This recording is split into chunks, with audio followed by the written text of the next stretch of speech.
Chapter 834. 324 Their Era _3 Xiaoxiang Enterprise is an e-commerce company that has emerged in the past 2 years. While most students were still purchasing Xiaoxiang beauty products, Songmin had already managed to secure a slice of the pie. Songmin returned the toast modestly. With the recent market trends, we just happened to get in early. The folks from the physics department didn't understand these things, but listening to the members of the student union of the School of Finance referring to each other as director this and director that, they also felt it was quite prestigious. So this is your Jiang University social gathering. The class president of Beijing International Class, Kong Yifan, and his peer from Class 2, Sun Yi, had come to Jiangjing during the May Day holiday ahead of time to hang out with Songmin. They whispered, "The bars here are really different from Beijing." With a wine glass in hand, Kong Yifan looked at Bai Xiaoqi and Songmin with a touch of envy. Indeed, outstanding people were the center of attention everywhere. Kong Yifan and Sun Yi had already visited Jiang University during the day, checked in at famous spots, and at the gathering, they had added quite a few outstanding students from the finance and physics departments on WeChat. For those 2 students who had made it to Jiang University, Kong Yifan and Sun Yi felt genuine envy. After all, this is the Qinglong Bar. Many of the people here are not ordinary folks, almost on the same level as Xijing. Songmin spoke up. While they were talking, outside the bar, 2 figures walked in. Kong Yifan recognized the 2, pausing with his glass in hand. Bai Lian Wenjixia? Most people in the international class had nearly forgotten Wenxixia's name. But the mention of Bai Lian seemed to flick a switch, even making Sun Yi instinctively look up towards the entrance. Ever since learning that Bai Lian topped the National College entrance examinations, the international class and the humanities class 2 chat groups had been silent for a week. Later, after Bai Lian arrived at Jiang University, and with her feats in archery and calligraphy, she had explosive popularity. Even during that time, Kong Yifan and Sun Yi had come across many videos of Bai Lian. Songmin and Bai Xiaoqi couldn't help but turn their heads to look at the entrance, their attention not on Wenjixia, but focusing on Bai Lian. Was she here for the social gathering too? Not just Songmin and Bai Xiaoqi noticed Bai Lian, but so did the students from the physics department. Junior sister, from a nearby booth, Yi Jingxian and Yu Ximin spotted Bai Lian and were quite surprised. "You're here too." Ba Shiming and a group from the physics department stood up all at once, causing quite a stir. This commotion startled Kong Yifan and the others at the table. "Seniors, President, I'm here with a friend," Bai Lian greeted Ba Shiming and the others one by one. It was Wenjixia who had asked to meet here. Knowing that these were elite students from Jiang University, Wenjixia also greeted them amicably. Songmin and Bai Xiaoqi and the others regained their composure, with Bai Xiaoqi responding quickly, "Let's join forces. Today young Master Song is picking up the tab." When she mentioned young Master Song, she spoke with a teasing note. Unwittingly, she showcased her cordial relationship with Songmin and their current power. Wenjixia didn't know what the current situation between Bai Lian and Songmin was like, considering that Bai Lian used to be excessively tolerant of Songmin. She turned slightly, looking at Bai Lian. The noise here naturally attracted the attention of the manager. The manager, transferred from Qinglong Bar in Yunshao District, recognized Bai Lian. Managers of Qinglong Bar often had tough experiences. With a strong presence, many dispersed as he passed through the bar that was filled with students. A group of students from Jiang University had never seen such a display. Even Ba Shiming and Yi Jingxian involuntarily took a couple of steps aside, making way. "Who's that?" Kong Yifan and Sun Yi also stepped aside, not daring to look at the manager, and asked Songmin in a low voice. Songmin explained softly, "He's the manager from Azure Dragon Bar in Chang'an District, the boss of this area. I've only heard of him." The last time he saw this manager was when he threw a troublemaking rich second generation out of the bar during the grand opening. The next day, the rich kid was sent abroad by his family, who apologized to Qinglong Bar overnight. Songmin was well aware that Qinglong Bar was no simple establishment. Seeing Bai Lian still standing in the middle of the way, Yi Jingxian, a regular visitor to the bar, led her aside. "Junior sister, let's make way first." Bai Lian glanced at Yi Jingxian, and then stepped aside with her. The manager walked straight up, stopped in front of Bai Lian and greeted her. Miss Bai. Manager Mi. Bai Lian replied. Are these your classmates? Manager Mi looked towards the people beside Bai Lian, including Yu Ximin and Ba Shiming. Bai Lian patted Yu Ximin on the shoulder. Yu Ximin is my roommate, and these two are my senior sister and brother. After exchanging a few words, Bai Lian led Wen Jixia upstairs. They had a private room on the upper floor. Manager Mi watched the two go upstairs, then gave Yu Ximin a VIP card with a smile. Miss Yu, use this card when you come here in the future. We'll prepare a private room on the 3rd floor just for you. Yu Ximin took the VIP card, trembling. Thank you. After Manager Mi left, both schools groups from Jiang University still stood in place, not daring to speak. Upstairs in the private room. When Jixia was talking to Bai Lian about the hairdryer, the new product's official launch is tomorrow, with Ms. Liu as the spokesperson. This was an endeavor Bai Lian had initiated, so she naturally gave Bai Lian a heads up. Pretty good, Bai Lian nodded. This hairdryer, when Jixia let out a deep breath, ruptures the existing market for hairdryers, and it sits in collaboration with the space agency. We can't take it for granted. Even when Jixia could see the potential and knew the significance of this collaboration with the space agency and the blueprint of the hairdryer, this was Wen Family's opportunity to disrupt the market and step onto the global stage. Bai Lian poured a glass of wine for both herself and Wen Jixia. Let's not talk about that for now. I have a proposal. Do you want to hear it? Wen Jixia sat up straight, surprised. Tell me. Half an hour later, Wen Jixia, sitting across from her, fell silent. While waiting for her reaction, Bai Lian took out her phone and stepped outside to call Mu Yining. Mu Yining, who was busy preparing for the 3 research institutes, was surprised to receive Bai Lian's call. Alien. Director Mu. Bai Lian was somewhat formal this time, leaning against the wall, her eyes steady. Do you want to see the Mu family return to its pinnacle? Their era was dawning. Chapter 835. 325 Bai Lian never plays in low-end games. On the other end of the phone, Mu Yining's spirits lifted, and in silence, she waited for Bai Lian's next sentence. A second later, Bai Lian spoke. Su family and private equity will both cooperate with all your actions. In the past year, Su En's net worth had skyrocketed, and a few months ago during the New Year's celebrations, the Su family clan had even invited him to return for the ancestral rites. Mu Yining was obviously aware of Su En's current influence. He was now a dominant force in the Yunxiao business circle. As for private equity, thanks to Zongxing's successive investments, those who had joined were all big names from the industry, forming a network so strong it was terrifying. The 50 million Mu Yining had previously invested had already returned multiple times over in profit. She was well aware that she couldn't even guess who managed it. Given the fund's impressive fundraising and investing capabilities, the implication of Bai Lian's words was simple. This private fund would support all her actions with authority. Mu Yining hung up the phone. She sat in her office, lost in thought, until Assistant Wang called out to her, snapping her back to reality.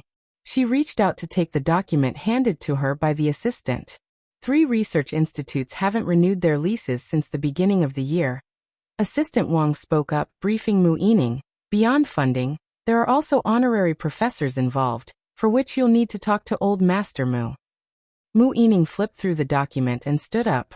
All right, let's go see Mr. Mao first. Most companies outside had honorary professors hanging around, let alone their research institutes. Even Su En's private equity firm hired quants and fund managers from prestigious universities and colleges, but of course, they weren't the ones who actually ran the operations. Their names were just there for show, making the team appear high-end to outsiders. Some of the real operators were merely graduates from technical schools. In the past, the Mu family's research institutes were involved in the research of detectors and drones. When Mu Qiong was around, the Mu family was extremely glorious. After their death, those research institutes involved in heavy industry were dealt a huge blow. All projects came to a complete halt, and now only the medical research institutes were struggling to survive and function. At the bar, when Jixia finally sorted out the details of the cooperation Bai Lian had discussed with her, After downing a cocktail with a gradient blue hue and ice, she calmed down. I'll go back and talk to my second uncle. The last time, she had brought out a mechanical diagram in collaboration with the Space Bureau. This time it was a direct partnership with an undisclosed heavy industry endeavor. When Jixia had already experienced Bai Lian's outrageousness during this period, but she hadn't expected it to be to this extent. Compared to these, helping her secure Yan Lu's endorsement seemed trivial. Bai Lian left the bar with Wen Jixia. The one family butler and Xiaohen were waiting for her downstairs. Miss Bai, should I take you home? The butler asked, noticing Ming Dongheng's car wasn't outside. No need. Bai Lian glanced in the direction of the student union's dinner. You can go ahead. Once the one family had left, Ba Shiming's entourage went to ask Yi Jingxian, and you mean to invite Bai Lian over. Due to the school's restrictions, the online discussions about Bai Lian had lessened, but in the physics department, Bai Lian and Ning Xiao's group of freshmen were widely known, with Bai Lian's reputation in physics nearly matching that of He Wen. When Ba Shiming, Yi Jingxian, and Yu Ximin approached, they asked Bai Lian if she wanted to join them. Bai Lian shook her head. Dressed in a simple and neat outfit, she looked immaculately clean. The bar's dim lighting and the colorful lights fitted in the curved lamp above her shone down, casting an especially cold and remote aura around her. She exuded an air of solitary beauty. Several people who wanted to approach her were deterred by her demeanor, and didn't dare to come close. I need to get back early, an uncle is coming home tonight, Bai Lian said as she was about to leave, then, as if she remembered something, she took out a card from her pocket and handed it to Yu Ximin. Take good care of this. What's this? Yu Ximin took a perforated gold card. In the dim light, she couldn't see it clearly. Seeing Bai Lian heading out the main door, the three escorted her out. They watched as Bai Lian went to the bus station on the next street. It was close to University Town, an area with many students and convenient transportation. The three returned to their seating area. Now with alcohol fueling their conversations, it was the prime time for boasting and chatter. Yi Jingxian suddenly remembered something and asked Yu Ximin. Ximin, is that another VIP card the junior gave you? Just now, the bar manager had given Yu Ximin a VIP card. Hearing this, Ba Shiming also looked over. I don't know. Yu Ximin turned on her phone's flashlight and shone it on the gold perforated card to read the words. It was a business card. He Jiwei. Xiankong Pharmacy. Below was He Jiwei's contact information. Yu Ximin and Kong Wei had recently been competing for appointments released by Xiankong Pharmacy, and she recognized immediately that this was the VIP card of the head doctor. Chapter 836. 325 Bai Lian never plays in low-end games. _2 Yu Ximin suddenly became alert, and she sobered up from the alcohol. She remembered that she had mentioned this matter to Kong Wei in the dorm. Yi Jingxian also recognized the item. Damn junior sister, she even gave you this? Quick, let me see. I can see their documentaries online every day, but I've never seen the legendary gold card. Members of the Physics Institute's student council scrambled to have a look. On the other side, a few people from Beijing sat together. Kong Yifan tilted his head towards where Yi Jingxian was and faintly heard something about Sun Kong. That's Sun Kang's internal gold card? It allows you to see Hen Jiwei for checkups at any time? She gave it to someone else too? Bai Xiaoqi and Song Min exchanged glances without saying a word. At the beginning of the semester, junior sister Bai casually gave out 2 signed photos of Yan Lu. A staff member from the Physics Institute Student Council answered them. Junior sister Bai knows a lot of people. No answer was needed for Song Min to guess. It was only too clear from the manager me they met that evening. He looked down at his phone and felt puzzled in his moment of distraction. In just 1 year, how could Bai Lian, who was once so unnoticeable in Beijing, have changed so much? On his phone, a banner notification popped up. It was a notification from the Reserve Camp app. This year, both Song Min and Bai Xiaoqi had reached their limits. The app was crowded with geniuses, and most of the question bank was beyond their skills. A place where one was stuck at over 10,000, while the other had just barely made it into the top 10,000. As soon as Song Min saw the message, he hurriedly opened it to take a look. Next to him, Kong Yifan glimpsed at his screen and was startled. Damn, he has over 27 million points. The appearance of such a powerful player on the app had caught everyone's attention, and some had even opened betting pools on whether this person could surpass Jiang Shijue. Within less than half a year, not only had this individual surpassed Jiang Shijue, but he had also achieved such a high score. Kong Yifan stared at the displayed figures. NO2. By Jian 270458899 Shanghai apartment. Ji Xiaorong had already returned, and went to 103 with Ren Jiawei. When Bai Lian came back, there were only Ji Heng and the other two in 103. The others had gone upstairs. Ji Xiaorong sat on the sofa, elbows on his knees, head buried, while Ren Jiawei also sat beside him, not uttering a word, her eyes very red. Ji Heng sat at the dining table, silently smoking. Bai Lian entered the room. Both of them couldn't help but look up and stand to face Bai Lian. Did you go to the hospital? Bai Lian calmly took a seat and crouched by the coffee table, setting up Jiang He's small chessboard. She was asking Ji Xiaorong. I had a look from outside. Ji Xiaorong recalled the scene, his face full of bitterness. I think he recognized me too. Because he had been away from home for a long time, his relationship with Ren Wanxian wasn't good. Ren Wanxian never thought highly of the Ji family, was not close to them, and despite Ji Heng replacing a lot of furniture to accommodate her, he still couldn't win her favor. Ji Xiaorong had always thought it was because Ren Qian had spoiled Ren Wanxian too much. But now he knew. Turns out, even with a change of identity, his child would still be this close to the Ji family. Alien. Ji Xiaorong stood up and along with Ren Jiawei, gave a deep bow to Bai Lian. Thank you, thank you. Without Bai Lian, Ji Xiaorong probably would have never found out that Xiaoqi was his child. Bai Lian accepted their gratitude. She casually separated the white and black chess pieces. Xiaoqi is tender-hearted, and it's not like you purposefully abandoned him. Spend more time with him, everything will get better. Hearing this, Ren Jiawei's eyes widened, her trembling fingers hanging at her sides. Thank you. Ren Jiawei couldn't utter another word. There's another thing. Bai Lian had returned mainly to discuss Ji Xiaorong's nerve damage issue with him. Tomorrow, find some time to visit Jiang University's Biological Research Center, and look for Yang Lin. I'll give you her phone number. Upstairs 303. Yan Lu had also returned today, and was playing chess with Pu Xiaohan. Having been on the set, Yan Lu improved in chess and could now hold her own against Pu Xiaohan. Su Nanjing was leaning against the table, arms crossed, watching Jiang He emotionlessly solve middle school math Olympiad problems.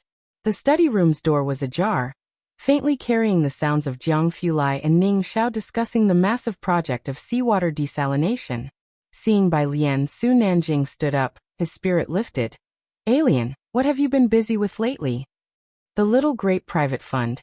Outsiders thought it was a fund established by Su Un. But no one knew the inside story better than Su Nanjing. The Jiang family had invested, Jiang Shijue personally set the big directions, and Su Nanjing himself had also invested in a few small targets. Chapter 837. 325 Bai Lian never plays in low-end games. _3 Recently, I've heard some investors mention the Mu family.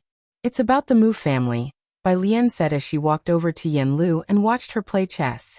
Although Yan Lu spent her spare time studying Connect 5, becoming an undefeated champion in the entertainment industry, the moniker Connect 5 Assassin had become synonymous with her within the circle. But there's still a difference between people. Yan Lu was invincible in the entertainment industry, but in room 303, she couldn't even defeat a grade schooler. She looked up, seeking help from Bai Lian. The Mu family? Su Nanjing naturally knew about the Mu family.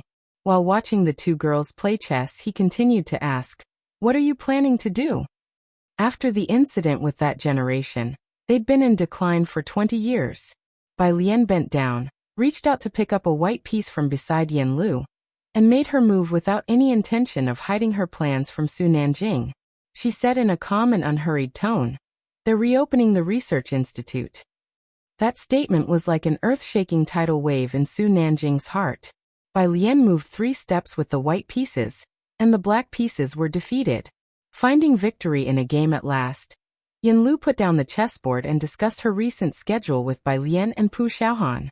The endorsement will be released tomorrow morning at 8, Yanlu said. Her finalized photos had already been taken, and Sister Xian was contacting the PR department. Oh right, Sister Xian asked you guys, did you get the patent? Jixia just got it last night. As the two chatted, only Pu Xiaohan felt puzzled. What kind of endorsement was this? And there was a patent involved. The next day, at 8 in the morning, Yanlu's official Weibo account posted a message. V. Yanlu at Space Agency at One Family First Project Team. Image. Yanlu wasn't very active on social media usually, so early in the morning, when fans saw that Yanlu had made a post, they flocked to be the first to comment. After securing their spot, they went on to look at the content of Yanlu's post. After reading it, the fans fell silent. Hold on, I must have seen it wrong. Let me refresh Weibo. Wasn't my sister Lu endorsing just a regular hairdryer? What's going on? That seems to be correct, the Space Agency official account responded. It's indeed their work, everyone go check the official Weibo, there's even a patent diagram. Following the mention, they saw the post from the Space Agency's official Weibo account. Yanlu's fans. Yanlu's fans were shocked early in the morning. As soon as the post was up, it quickly soared to the top of the Weibo hot search list. Yanlu's influence was, of course, immeasurable, but this time it wasn't just about her popularity. It was even more significant that she also represented the endorsement of the space agency. In the entertainment circle, fashion resources also represent one's status. Yanlu was popular, but she didn't have many endorsements, only the health brand and One Family, plus the Xiangqing culture and tourism endorsement. Some mocked Yanlu for not having any high-end luxury endorsements. But now, Yanlu's side could finally breathe a sigh of relief. A luxury endorsement with an official seal of approval? To secure these endorsements, one had to have a clean background.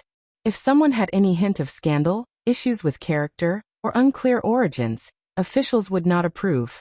Now that Yanlu had received the endorsement, it was evident that her background check presented no problems. The moment Yanlu secured her endorsements, all the previously speculative negative stories about her on the internet were deleted by the paparazzi, as clean as wiped. Yanlu at this point was more than just popular. Her standing in the circle was starting to show. While she was on the rise, Lu Su, on the other hand, was losing several endorsements. His soy milk maker got overshadowed by the hairdryer, leading to the One Family focusing most of their energy on the new product, and the soy milk maker got discontinued. Lu Su, didn't you say you had inside information? Lu Su's agent looked at him with trembling fingers. Then how did you not know about Wenxixia's collaboration with the space agency? Initially, when Wenxixia's collaboration with Yanlu was revealed, Lu Su's side was taken aback. They hadn't expected Wenxixia to know Yanlu. Fortunately at that time, Wenxixia didn't make an issue out of it, but they did regret not building a good relationship with Wenxixia. The moment this endorsement was announced, Lu Su and his agent were completely on edge. This endorsement was originally Wenxixia's approach to him first. Such a good opportunity for collaboration. As soon as the One Family hairdryer hit the market, its stock price rose 12% that day and was still climbing steadily. Anyone with a bit of foresight could see that the One Family was destined to become a domestic electronics giant. Even Su Juling had heard about it. Jiangjing has been really lively these days, he remarked in the study while chatting with grandfather Su. Jixia really played her cards well on this one. Su Nanking was sitting below the two men, pondering the issue Bai Lian had mentioned the night before. He listened absently. Only when the old man asked, did he look up? Grandfather, sorry, I was thinking about the Mu family matter. The Mu family? Grandfather Su was surprised. Su Nanjing set down his teacup. Grandfather, I want to collaborate with Mu Yining. Beside him, Su Jueming naturally knew about Su Juling's acquaintance with Wenxixia.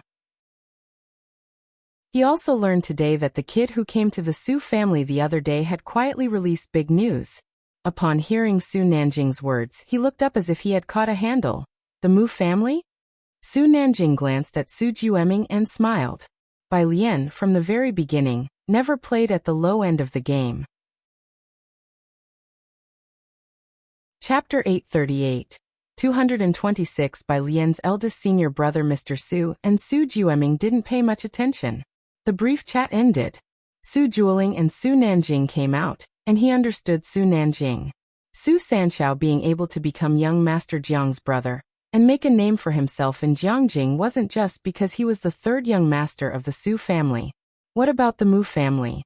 Su Jueling, with his hands clasped behind his back, asked as he turned his head. Re-establishing the institute required investment, manpower, and resources, all indispensable. The Mu family. Su Nanjing walked across the gallery bridge, looking down at the stream below. Dad, I plan to have Xiao Bingguan cooperate with them. The Xiao family? Su Jueling was surprised. The Xiao family was the best weapon managed by Su Nanjing. They didn't even listen to the elder's words, and were directly under Su Nanjing's management. You think so highly of the Mu family. It's not just about thinking highly, Su Nanjing shook his head.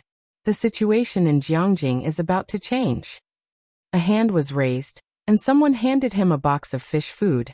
Su Nanjing slowly sprinkled a handful of fish food. The arowana came over leisurely, paying little heed to his offering. By Lian, oh, that's a person taken under the wing of Academician Ma. Look at Academician Ma's students.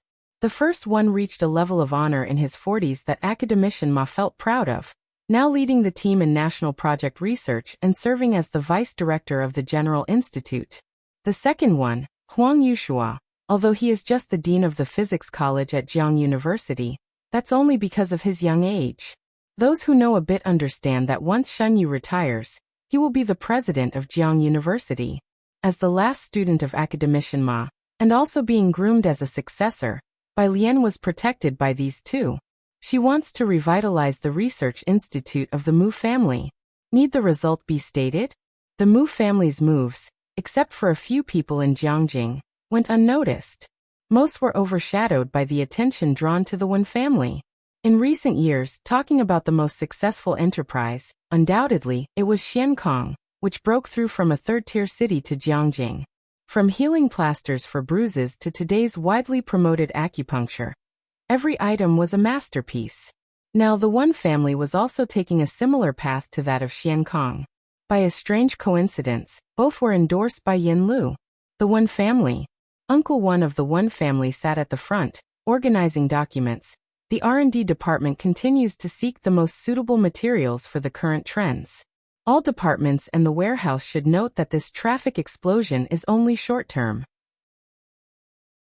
We must take advantage of this traffic to expand influence and achieve long-term goals. Okay, meeting adjourned. In the office, department managers put away their laptops and left in an orderly fashion. Before leaving, they all greeted Wen Jixia one by one. Miss Wen Jixia, the youngest in the conference room today, had been taught about internal family affairs by the butler of the Wen family since her time in Beicheng. When she felt too oppressed, she would go racing. Now she could also carry the banner. Uncle Wen stood behind, watching Wen Jixia chat effortlessly with various shareholders and managers, his eyes filled with relief. Such Wen Jixia, even compared to Lu Yuzhang, didn't fall short at all. Wen Jixia and Uncle Wen exited the conference room, and not far away was Wen Jiwei, whose project had been halted and was now assigned to a group department. She did not have the credentials to enter the conference room. Her gaze followed Wen Jixia until her phone in her pocket rang, and then she reached out to answer it. It was her cousin Lai Chen. Today is young Master Ming's birthday, and they asked me if your cousin could come? In the past, Lai Chen would call Wen Jixia by her name. In these social gatherings, no one used to call Wen Jixia. After all, Wen Jixia had been away from Jiangjing for many years and had no social friends, unable to blend in. Wen Jiwei never thought of bringing Wen Jixia into such social circles. But neither she nor Lai Chen could have expected that in just half a year, so much would change. If the engagement last time changed people's views on Wen Jixia, now this move by Wen Jixia directly earned her recognition in the circle. Now it wasn't about Wen Jixia fitting into the circle, but rather the circle needing Wen Jixia. I'll try to ask. Wen Jiwei watched as Wen Jixia entered the elevator, then finally let out a long sigh of relief. The Wen family never believed in prioritizing males over females. The capable one should take precedence. She knew that from now on, The one family would focus all their efforts on when Jixia. Ji Xiaorong this time came back and wasn't planning another business trip soon. He and Ren Jiawei together went to the hospital every day. Ji Xiaorong was quiet, whereas Ren Jiawei could exchange a few words with Xiaoqi. Xiaoqi still needed a few days to recover. Mu Yining came to visit Xiaoqi, planning to discuss some internal matters of the Mu family with her. Chapter 839, 226 By Lian's eldest senior brother _2 Ji Xiaorong and Ren Jiawei both left the sick room, giving them space. Even after they left, Assistant Wang's gaze lingered on Ji Xiaorong. So this is the second young master of the Ji family. This Lord Ji Xiaorong is the most mysterious person in the Ji family, while Bai Lian could still be traced. But Ji Xiaorong was completely out of sight. Upon seeing him today, Assistant Wang felt unexpectedly that there was nothing remarkable about Xiaorong, especially his demeanor. Just another face in the crowd. If you weren't looking confidently, you could hardly notice him passing by your side. Mu Yining also found Ji Xiaorong's peculiar demeanor surprising. It was hard to believe that Bai Lian and Ji Xiaorong were from the same family. He was the complete opposite. With that thought, Mu Yining entered the sick room. Previously, Xiaoqi had told Mu Yining she could come to him if she had any issues, but she hadn't taken it seriously at first. Until last night, Xiaoqi's proposal had startled her, and today she came directly. Downstairs, Ji Xiaorong and Ren Jiawei sat on the edge of the hospital's flower bed. Ren Jiawei was answering Ren Qian's call. On the phone, Ren Qian's voice sounded aged. He asked about Xiaoqi's condition before he began to worry about Ren Wangshuan's situation. Is there really no possibility of them dropping the charges? Ren Jiawei pulled out a cigarette from her pocket. Dad Wanqian really did do wrong. She was calmer than Ren Qian, reflecting on her separation from Xiaoqi for so many years, bearing grudges against Zhou Jian and Ren Wanqian. Especially after Ren Wanqian knew about it, instead of coming clean, she even attempted to create an accident to make Xiaoqi disappear. Ren Qian did not respond over the phone, only saying, I will come back to Xiangqing tomorrow. Dad, he never came to see Xiaoqi, Ren Jiawei said with a sarcastic laugh after hanging up the phone.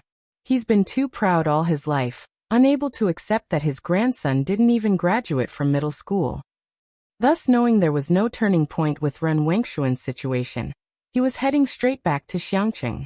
Even when returning to Xiangqing, he wouldn't mention his grandson to the relatives. Ren Wanqian is Ren Qian's finest creation. He probably wished Ren Wanqian were his biological granddaughter. If he wishes to change his surname in the future, let him take the Ji surname, Ren Jiawei quietly said to Ji Xiaorong. Her resentment towards Zhou Jian was severe. I always thought of him as our family's lifesaver, but it turns out he was the cruelest one.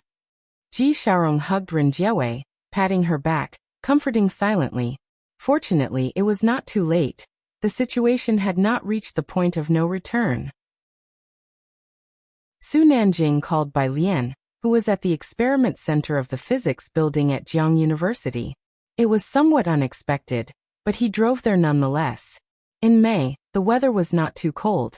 He drove his favorite red convertible. Jiangjing had no shortage of luxury cars, but his license plate was too conspicuous. All along the way, he turned many heads.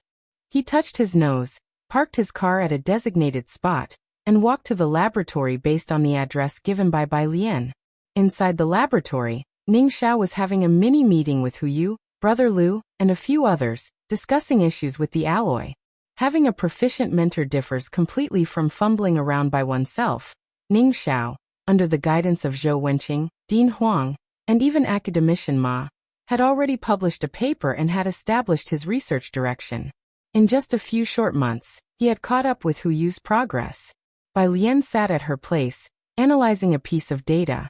Nanjing had been away from science for too long, and initially didn't recognize what it was, merely resting his hand on the nearby table, distributing the afternoon tea he had brought to everyone in the lab.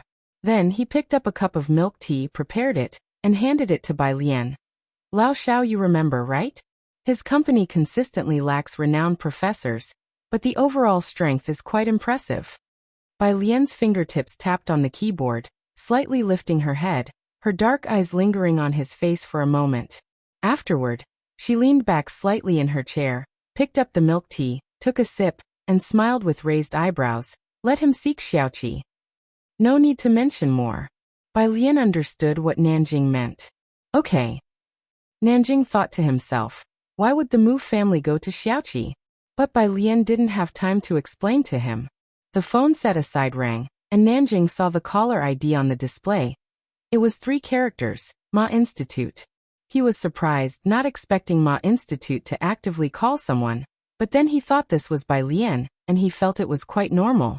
He turned to look at Ning Xiao and the others. Liang student, Ning student, what are you up to? Nanjing asked Liang Wuyu. Liang Wuyu pushed his glasses up and looked up. We're researching new materials, and by the way, he just passed the preliminary review for SCI, sister who is asking him about the details. Initially, Nanjing was casually listening, but he was startled by Liang Wuyu's words. Him? Ning Xiao? Isn't it just his freshman year? He thought Bai Lian was the only odd one out. What's up with this Ning Xiao? Meanwhile, Bai Lian walked to the corridor to answer the call. On the other end of the phone, Ma Institute coughed softly, then spoke slowly. When you have a moment, come to see me. Someone has returned, an ID like you to meet him. Sunday. Xiaoqi was discharged from the hospital. Many people came to pick him up, so Bai Lian did not go specially. Instead, she went to the research institute. She had already signed a confidentiality agreement. She could review 80% of the documents here, but she didn't. She just sat in Ma Institute's office waiting for him to come out. When Ma Institute returned, there was a man around 50 years old following him. He wore black-rimmed glasses, a black long-sleeved shirt and loose jeans. His hair was unkempt, giving off a disheveled appearance. This is Bai Lian. Ma Institute put his notebook on the table, opened the computer, and introduced her to the man. You must guide her well from now on. Then he spoke to Bai Lian, his voice much gentler. Yu Xinjing, Yeshuo's older academic brother, also my first student, just finished a mission and returned a few days ago. He'll be entering a project soon, and he'll be busy for a while. If you have any problems, ask Xinjing. Bai Lian was always very polite. Professor Yu, hello. Not knowing what to call him, one couldn't go wrong with Professor. Yu Xinjing had been involved in confidential research, and hadn't contacted people much for 2 years. But he had heard from President Huang. The teacher had selected a successor. This made Yu Xinjing genuinely happy for Ma Institute. He looked softly at the gentle girl in front of him, silently nodding to himself. You can call me senior. Never mind, he caught himself, remembering she hadn't finished her freshman year, and the teacher hadn't officially taken her as a student yet. You change how you address me whenever you want to. He and Bai Lian sat in Ma Institute's office chatting, and the more they talked, the more they hit it off. The girl in front of him, although only a freshman, already surpassed her peers in knowledge. Chapter 840, 327, Go Big or Go Home, Join Xian Kong. Ma Jiren slowly removed his reading glasses, pulled out a tissue, cast his eyes downward, and carefully wiped the lenses as he replied in a deep voice. Wait until I return this time. Bai Lian had not yet pursued her graduate studies, but she hadn't taken any detours. Her comprehension abilities were far superior to others, and she had already learned everything that was expected in her undergraduate studies. Yu Xinjing stood aside and responded. He didn't know where Ma Jiren's project was located, but he vaguely sensed that this one was extraordinary. Ma Jiren was focused on his research. His intelligence far exceeded that of ordinary people, and he found half a sentence in casual conversation excessive, which is why he had formally accepted only a few students. Previously, he had engaged in ballistics research and had established his own empire in quantum mechanics halfway through, as it was not yet developed in China. In the past, he had failed to persuade someone he desired, but now he had finally succeeded in persuading someone to his liking. The austere school was about to welcome a new junior sister, and it was finally going to be lively. Yu Xinjing smiled. Then he'll get ready to welcome our new junior sister. Ma Jiren put his glasses back on, smiled, and gave no definite response. He had already taught Bai Lian everything she needed to learn. Now, all that was left was for her to gradually absorb it. I just heard on my return that there's a traditional Chinese medicine acupuncture clinic that's very good for the eyes. Yu Xinjing said, staring at his glasses as he remembered. Shall I arrange it for you? A waste of time. Ma Jiren never liked to waste a second. The two of them talked. Outside, someone respectfully knocked on the door. Professor Ma has arrived. They were referring to Ma Jiren. Yu Xinjing didn't feel it was his place to comment on Ma Jiren's son, but he was surprised. Is Professor Ma going with you this time? Ma Jiren gestured for him to come in, then pressed his brow and sighed silently. Waiting outside for Bai Lian was Jiang Fulai. He drove his usual black car, parked right across from the Research Institute. The area prohibited general traffic, not to mention parking. But his license plate was registered in most places, so no security dared even glance over. Jiang Fulai stood by the passenger side, dressed in a sleek black coat, his bangs casually falling forward, responding to messages nonchalantly as the intense sunlight above him didn't manage to mask the chill emanating from him. As if frost gleamed in the sunlight. His slender fingers toyed with a bright red rose, round droplets of water rolling on its petals, reflecting a cold light. As Bai Lian approached, he opened the door and placed the rose in her palm. Aren't you going in? Bai Lian reached out to take it. The translucent tips of her fingers nudged a fresh droplet of water off the edge of a petal. Jiang Fulai was calm. No need. There were generally only two reasons Ma Jiren wanted to see him. To coax him into a project or to ask for a newly developed machine. Now it seemed he made an extra effort for the sake of Bai Lian. At other times, Ma Jiren didn't care who he was. The black car drove onto Zier Avenue. Bai Lian sat in the passenger seat, the car window down, her right elbow casually resting on the windowsill, her left hand holding the flower against her cheek. A new friend request appearing on her phone from Yu Xinjing. After she accepted the request, she turned her head and mentioned it to Jiang Fulai. Jiang Fulai rounded a corner, slightly surprised. You met him today? Yes, I heard he just returned to Beijing after being away for several years. Both Ma Jiren and Jiang Fulai spoke very formally whenever they mentioned Yu Xinjing, sparking Bai Lian's curiosity about what exactly this professor Yu specialized in. He was the original first student before Ma Jiren began his quantum mechanics research. Jiang Fulai continued driving slowly, his tone relaxed. When I'm away with Ma Jiren and you encounter any issues, you should go to him. Since last summer vacation, Jiang Fulai hadn't traveled far. This time he would be accompanying Ma Jiren, and it would take longer than before. Just the mention of these matters made his voice much heavier. His mood hadn't been very high these last few days. Ming Dongheng and Jiang he didn't dare to provoke him, and even Jiang Shijue and a few others felt it. Unless it was something important, they would not dare disturb the young master Jiang Fulai in his low spirits. Because Xiaoqi returned today, Shanghai apartment was quite lively. Ning Xiao and Tang Ming hadn't come back. They were with Su Zhiyue and Liang Wuyu participating in a competition, still at Jiang University. Ji Xiaorong was discussing a recipe with Ji Xiaojun. Ji Heng sat with Dean Jian in the courtyard, the weather having warmed up, and the glass doors opened, shading only with an umbrella. Dean Jian, holding a lit cigarette, watched as Ji Heng did embroidery. The embroidery frame held a light-colored fabric, clearly showing a peony pattern. He had come to understand the Ji family quite well, recognizing the embroidery was for Bai Lian. Old Ji, you've embroidered 2 pieces for Lance already. When will you embroider something for me? Chapter 841, 327, Go Big or Go Home, Join Xian Kong. _2 Ji Heng steadily inserted a needle without looking up. What pattern? Mr. Qinjiu, I have a royal music concert next month. Director Jian puffed out his chest. I want to wear Mr. Qinjiu's clothes to it. Ji Heng incredulously lifted his head. Thinking that Ji Heng didn't know who Qinjiu was, Director Jian hurriedly took out his cell phone to show him an image of Qinjiu from the history books. It's teacher Qinjiu, just like this by Xiangjin's Gujing teacher. Do you know him? As a native of Xiangqing and well-versed in Daong's history, how could Ji Heng not know Qinjiu? He thought Jiang He and Lance were already abnormal enough, but it turned out the seemingly most normal Director Jian was even more outrageous than those two. Of course, Ji-hung didn't know that Director Jian had dared to learn the guzheng in the Jian family, where everyone was practicing calligraphy. What was this in comparison?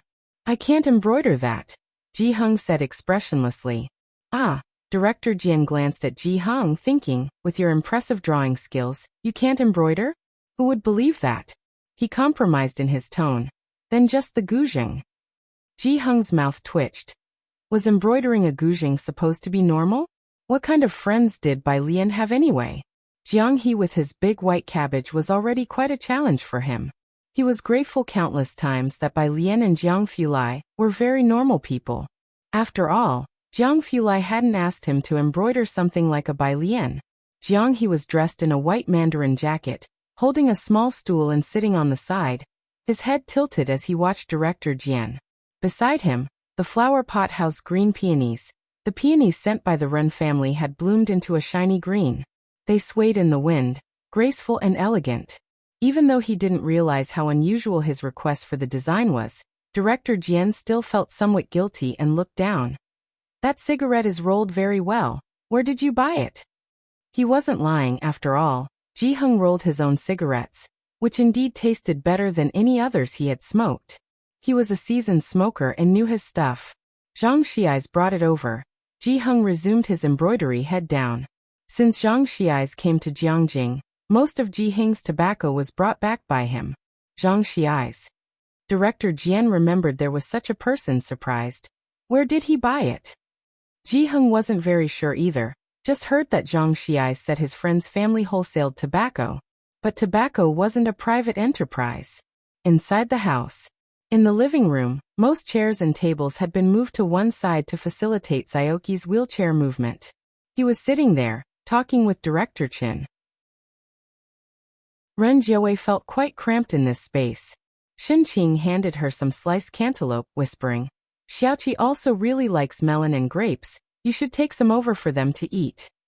Having spent a lot of time with Xiaoqi, she always remembered what the kids liked. Ren Jiawei was still quite formal with Xiaoqi, having cut fruits for him at the hospital where he would eat whatever was given.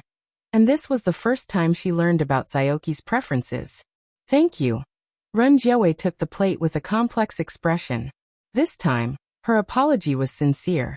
Shin Qing returned to the kitchen, pinching Ji Xian's arm. Thank you, she actually said thank you to me. Ji Xiaojun. It was Ren Jiawei who said thanks, but he was the one getting pinched. Ren Jiawei placed the fruits beside Xiaoqi, able to overhear his conversation with Director Chin. They discussed the situation in Xiangqing and Jiangjing, the latest policies, and sometimes even the Mu family. Sometimes Ren Jiawei couldn't quite understand, but Xiaoqi always responded with ease. After listening for a while, Ren Jiawei was amazed at how knowledgeable the junior high school dropout Xiaoqi was. But every time she thought about how Xiaoqi hadn't even finished junior high school, Ren Jiawei felt a sourness in her heart. Evening. Mu Yining had finished her work, and she remembered that today was the day Xiaoqi was discharged from the hospital. She had someone prepare a gift and went to Shanghai apartment to visit Xiaoqi. As she was leaving, Mu Zhendong and Mu Yujun had just gotten out of the car. Mu Yujun greeted Mu Yining with a serene expression. Her status in the Mu family had always been high, and she hadn't been involved in the affairs of the Ren family. Yining, I've come back to see Dad. Sister. Mu Yining knew Mu Yujun had probably heard that she had asked the old master Mu for the contact information of those old men, and she must have been feeling unsettled about it. Mu Zhendong didn't speak. His discord with Mu Yining was now out in the open. The topic for the heavy industry purification project was to be chosen tomorrow, and for the past half-month, Mu Zhendong had been ceaselessly attending banquets, personally visiting every major and minor leader responsible for the project. After Mu Yining got into the car, Mu Yujun headed to the old master's shrine. Where is she going? Mu Zhendong wasn't sure either. His associate spoke up. She should be going to Jiang University to see Mao Xiaoqi. Mao Xiaoqi? Mu Yujun didn't know who this was. It's Ji Sheirong's biological son, Mu Zhendong said. Upon hearing Mu Zhendong say this, Mu Yujun lost interest and began to speak about serious matters. Tomorrow is the formal documentation meeting, and leaders from several major engineering institutes will be there. Take Yining with you. Mu Zhendong appeared to be listening to Mu Yujin's words. But his downcast eyes revealed his indifference. Shanghai apartment. The number of people was actually less in the evening than during the day. Ji Xiaojun had gone back to deal with official matters, and Dean Jian had classes early the next morning as well. However, Suen had also just finished work and arrived on time. Only a few, including Jiang Fulai and Suen, were eating. Because Jiang Fulai was at the dining table, Mu Yining ate her meal with trepidation. It was Mu Yining's first time eating a home-cooked meal with Jiang Fulai at the same table, and hearing Shinqing calling him Xiaojiang, she couldn't even hold her chopsticks steady and lost her composure. On the other hand, Suen was now much calmer, speaking in a low voice with Jiang Fulai at the dinner table, mostly about the foundation and matters concerning Su Wenyao. Bai Lian sat beside Xiaoqi, quietly asking about his leg. After dinner, Bai Lian, knowing that Mu Yining was quite afraid of Jiang Fulai, had him go upstairs to fetch her golden needles. After Jiang Fulai went upstairs, Ji Heng went outside to embroider. Su En and a few others also went upstairs. There weren't many people in the lobby. While Bai Lian was inquiring about Xiaoqi's injury, she spoke to Mu Yining. Go to the meeting tomorrow. Yes, Mu Yining sat up straight, not curious about how Bai Lian knew so much. After tomorrow, the 3 research institutes will officially start work. Bai Lian listened quietly to her words. Only after Mu Yining finished talking did Bai Lian leisurely retract her leg that was pressing on Xiaoqi's acupoint, and encouraged him to stand up and try, adding, "It's not just 3. Xiaoqi attempted to stand up. Mu Yining was surprised. What? Xiaoqi, supporting himself with one hand on the wheelchair and raising the other, looked at her and said unhurriedly, "President Mu, Xian Kong will cooperate with all your work. If you're going to play big. How can Xian Kong not join in the fun?" Chapter 842. 328 Force-style Xian Kong had its own R&D department, and behind it was the entire Xiangqing. Later, under the coordination of Dr. He and a few others, they succeeded in collaborating with Chinese Medicine University, and now many professors from the university have signed contracts with Xian Kong. Even if they didn't know which clients Xian Kong was supplying medication to, the potential behind it was obvious. From the beginning of the private investment, Suen had poured a large sum into it, and now the returns had more than doubled. Mu Yining naturally knew about Xian Kong, and during the new year, she had wanted to find a resident doctor from Xian Kong to visit her grandfather, but the butler had not been able to invite one, as resident doctors usually did not make house calls.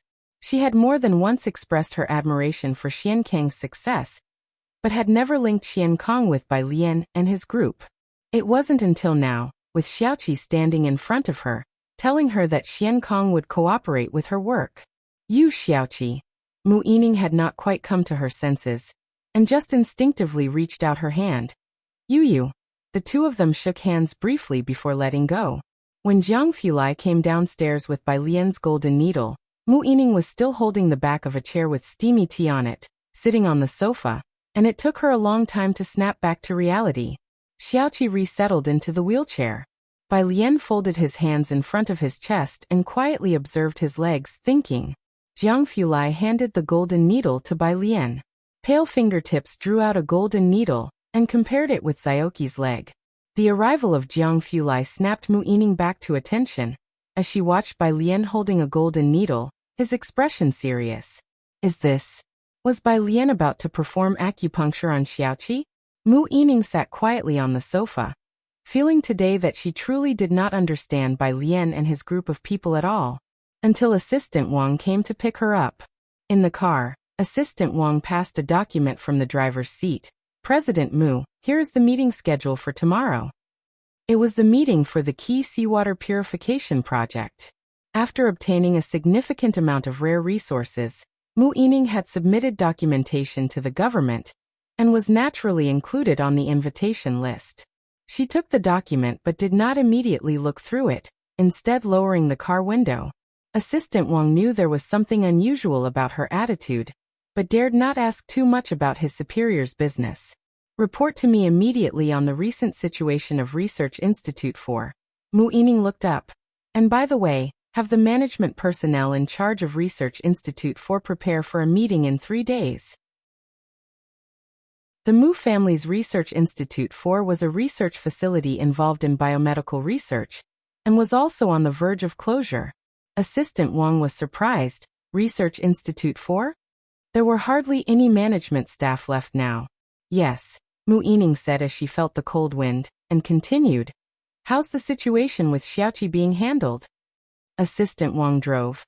The clan uncle and the others still do not agree, but most people in the clan have already consented. Regarding the old master, you'll need to see him yourself. No rush with my dad's side. Mu Yining leaned back.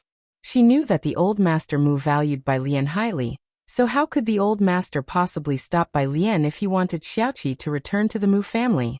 Shanghai apartment. Once Bai Lian had inserted the last golden needle, he looked up calmly at Xiaoqi. How does it feel? Xiaoqi's fingers hung on either side. His entire figure was very slender, a bit numb. There was no other sensation. Bai Lian meticulously put away the remaining golden needles and sent a message to Dr. He. She still had classes to attend and couldn't perform acupuncture on Xiaoqi punctually every day. Dr. He was very convenient, and this time the treatment method he provided for Xiaoqi had similarities to the one used previously for Suhi. Jiang Fulai watched Ji Heng embroider outside. The pattern and colors, he recognized at a glance whom they were for, and he observed very attentively. Ji Heng narrowed his eyes slightly. The embroidery needle was fine, and the thread within it was split by him into over a dozen strands. Want to try? Seeing Jiang Fulai looking on intently, Ji Heng lifted his hand, offering the needle and thread to Jiang Fulai. Jiang Fulai paused for a moment. He was keenly aware of his own skill in painting. Bai Lian's phone still had images of the sketches he had drawn in his notebook. They weren't bad, just rather mechanical and lacking vitality. Standing up, Ji Heng offered the embroidery needle in his hand to him. Add a few stitches to try. This pink poppy, he had outlined its form, and even if Jiang Fulai didn't embroider it well, he could undo it. With Ji Heng's encouragement, Jiang Fulai sat on the embroidery stool. The stool was used by Ji Heng for decades and suited his height, but for Jiang Fulai, the stool was too high. Leaning over, he started to stitch under Ji Heng's guidance without hurry. Bai Lian glanced to the side and saw the scene in the yard. Because Ji Heng was embroidering, the yard was equipped with lamps as bright as day. Jiang Fulai sat facing her side under a bamboo and cloth parasol, his slender fingertips holding an extremely fine embroidery needle. His cold and noble countenance remained as aloof and elegant as ever under the lights, almost devoid of emotion. Chapter 843, 328 Force Grid _2. But as the needle dropped, a hint of hesitation flickered in his eyes. Xiaoqi's golden needle would not come off for another hour, and Bai Lian got up and walked outside to see Jiang Fulai and Ji Heng. Ji Heng pointed at a spot with his hand, signaling Jiang Fulai to insert the needle. A flat needle would do.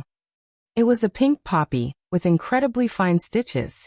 One could see the dewdrops on the petals, clear and about to fall. Ji Heng had already finished embroidering the dewdrops. Only the colors on the petal remained incomplete. Jiang Fulai followed Ji Heng's directions and stitched several times. Lifting his head, his light-colored eyes looked at Ji Heng. An aura of solitary indifference around him, inquiring how his own stitching was. Ji Heng observed the color Jiang Fulai had filled in. The pink was filled in, but just like the rigidly accurate diagram he drew, the embroidery needle in Ji Heng's hand was like a magic wand. In Jiang Fulai's hand, it was more like a golden cudgel. For a moment, Ji Heng wasn't sure how to evaluate it. Jiang He, lifting his head from the small stool, glanced over but said nothing. Bai Lian, with her hands behind her back, an air of nonchalance about her, said, "The embroidery is very good." She arched her brows, her large eyes filled with encouragement. Ji Heng's mouth twitched slightly, and Yu Guang stealthily glanced at Bai Lian without making a sound. It wasn't until Jiang Fulai finished the remaining color on that petal that one could spot the immature stitches among the large cluster of flowers, though they were not very noticeable at a glance. Ji Heng saw Jiang Fulai seemed confident to continue. He couldn't help but glance at Bai Lian. Bai Lian also coughed lightly. Teacher Jiang, Uncle Su is still upstairs, isn't he? Suan had to report on the private fund matters every so often. In a few days, Jiang Fulai would leave Jiangjing, and before departing, he also needed to arrange everything in Jiangjing. Jiang Fulai had no choice but to put down his needle and go upstairs with Bai Lian. Upstairs. Room 303, Zhang Xiais was discussing a math problem with Su Wenyao. Today Ning Xiao is not here, but thankfully Su Wenyao isn't too busy and has been tutoring Zhang Xiais the whole time. Next month is the college entrance exam, keep it up, Su Wenyao said as he watched Zhang Xiais finish the problem, his gaze drifting to a book on legal codes nearby. Zhang Xiais scratched his head. No problem, he. The teacher said my scores are stable enough for the University of Political Science and Law. You're applying to the University of Political Science and Law? Su Wenyao was taken aback by Zhang Shi's reply. Yeah, Zhang Xiais pulled out a physics test paper. What's wrong? Su Wenyao looked at the extended physics test, which involved content for the competition class, and Zhang Xiais only got one question wrong. He fell silent for a moment, then shook his head. Nothing. Just that principal sure might cry. Bai Lian watched them for a while, then returned to the study. In the study, the vase had accumulated a bunch of roses at different stages of blooming. She opened the computer, and saw that Yu Xinjing had sent her several messages. And also 2 documents. She replied to Yu Xinjing, then accepted the documents. Continuing to check other messages, the next was from He Wan, who was also going to leave with Jiang Fulai soon. He was very busy and asked Bai Lian to help organize a paper for him. She casually replied with a number. She opened the chat window with Su He and sent a message. Su He, now a minister in the general headquarters, had great actual power, and naturally, he was also top-notch. Next door. Room 302, Jiang Fulai was in the study with Suan. Suan was talking about the private equity. Jiang Fulai was looking at the documents on the computer, listening quietly. Only after Suan finished did he raise his head with a rather cold tone and a casual demeanor. You know why I invested in this private fund. Everything is based on her as the premise. I understand, Suan said cautiously. No matter in terms of seniority or age, Jiang Fulai was his junior. But facing Jiang Fulai and Bai Lian, Suan had never put on the air of an elder, nor could he afford to. Despite Bai Lian's usually obedient and carefree demeanor, once she got serious, not even Suan dared to look her in the eye. As for Jiang Fulai, that went without saying. Of course, Suan was well aware his current position was entirely thanks to Bai Lian. From the beginning with the development zone in Xiangqing, to setting up the private fund, collaborating with the Chen family, and up to the present moment. However, when Suan left the study, he glanced at Jiang Fulai, unsure why he had brought up the matter at that time. He left. Ming Dongheng came in. Jiang Fulai took glasses from the drawer, flipped open the case, and began to slowly wipe the lenses with a cloth. Young master, Ming Dongheng stood at the door of the study, his tone respectful. Miss Bai asked me to go with you. Chapter 844, 328 Force Grid _3 Hearing this, Jiang Fulai lifted his head slightly, his light-colored pupils reflecting the study's light. When did it happen? Just now, Ming Dongheng said. Jiang Fulai had personal protection by his side, something Ming Dongheng was aware of.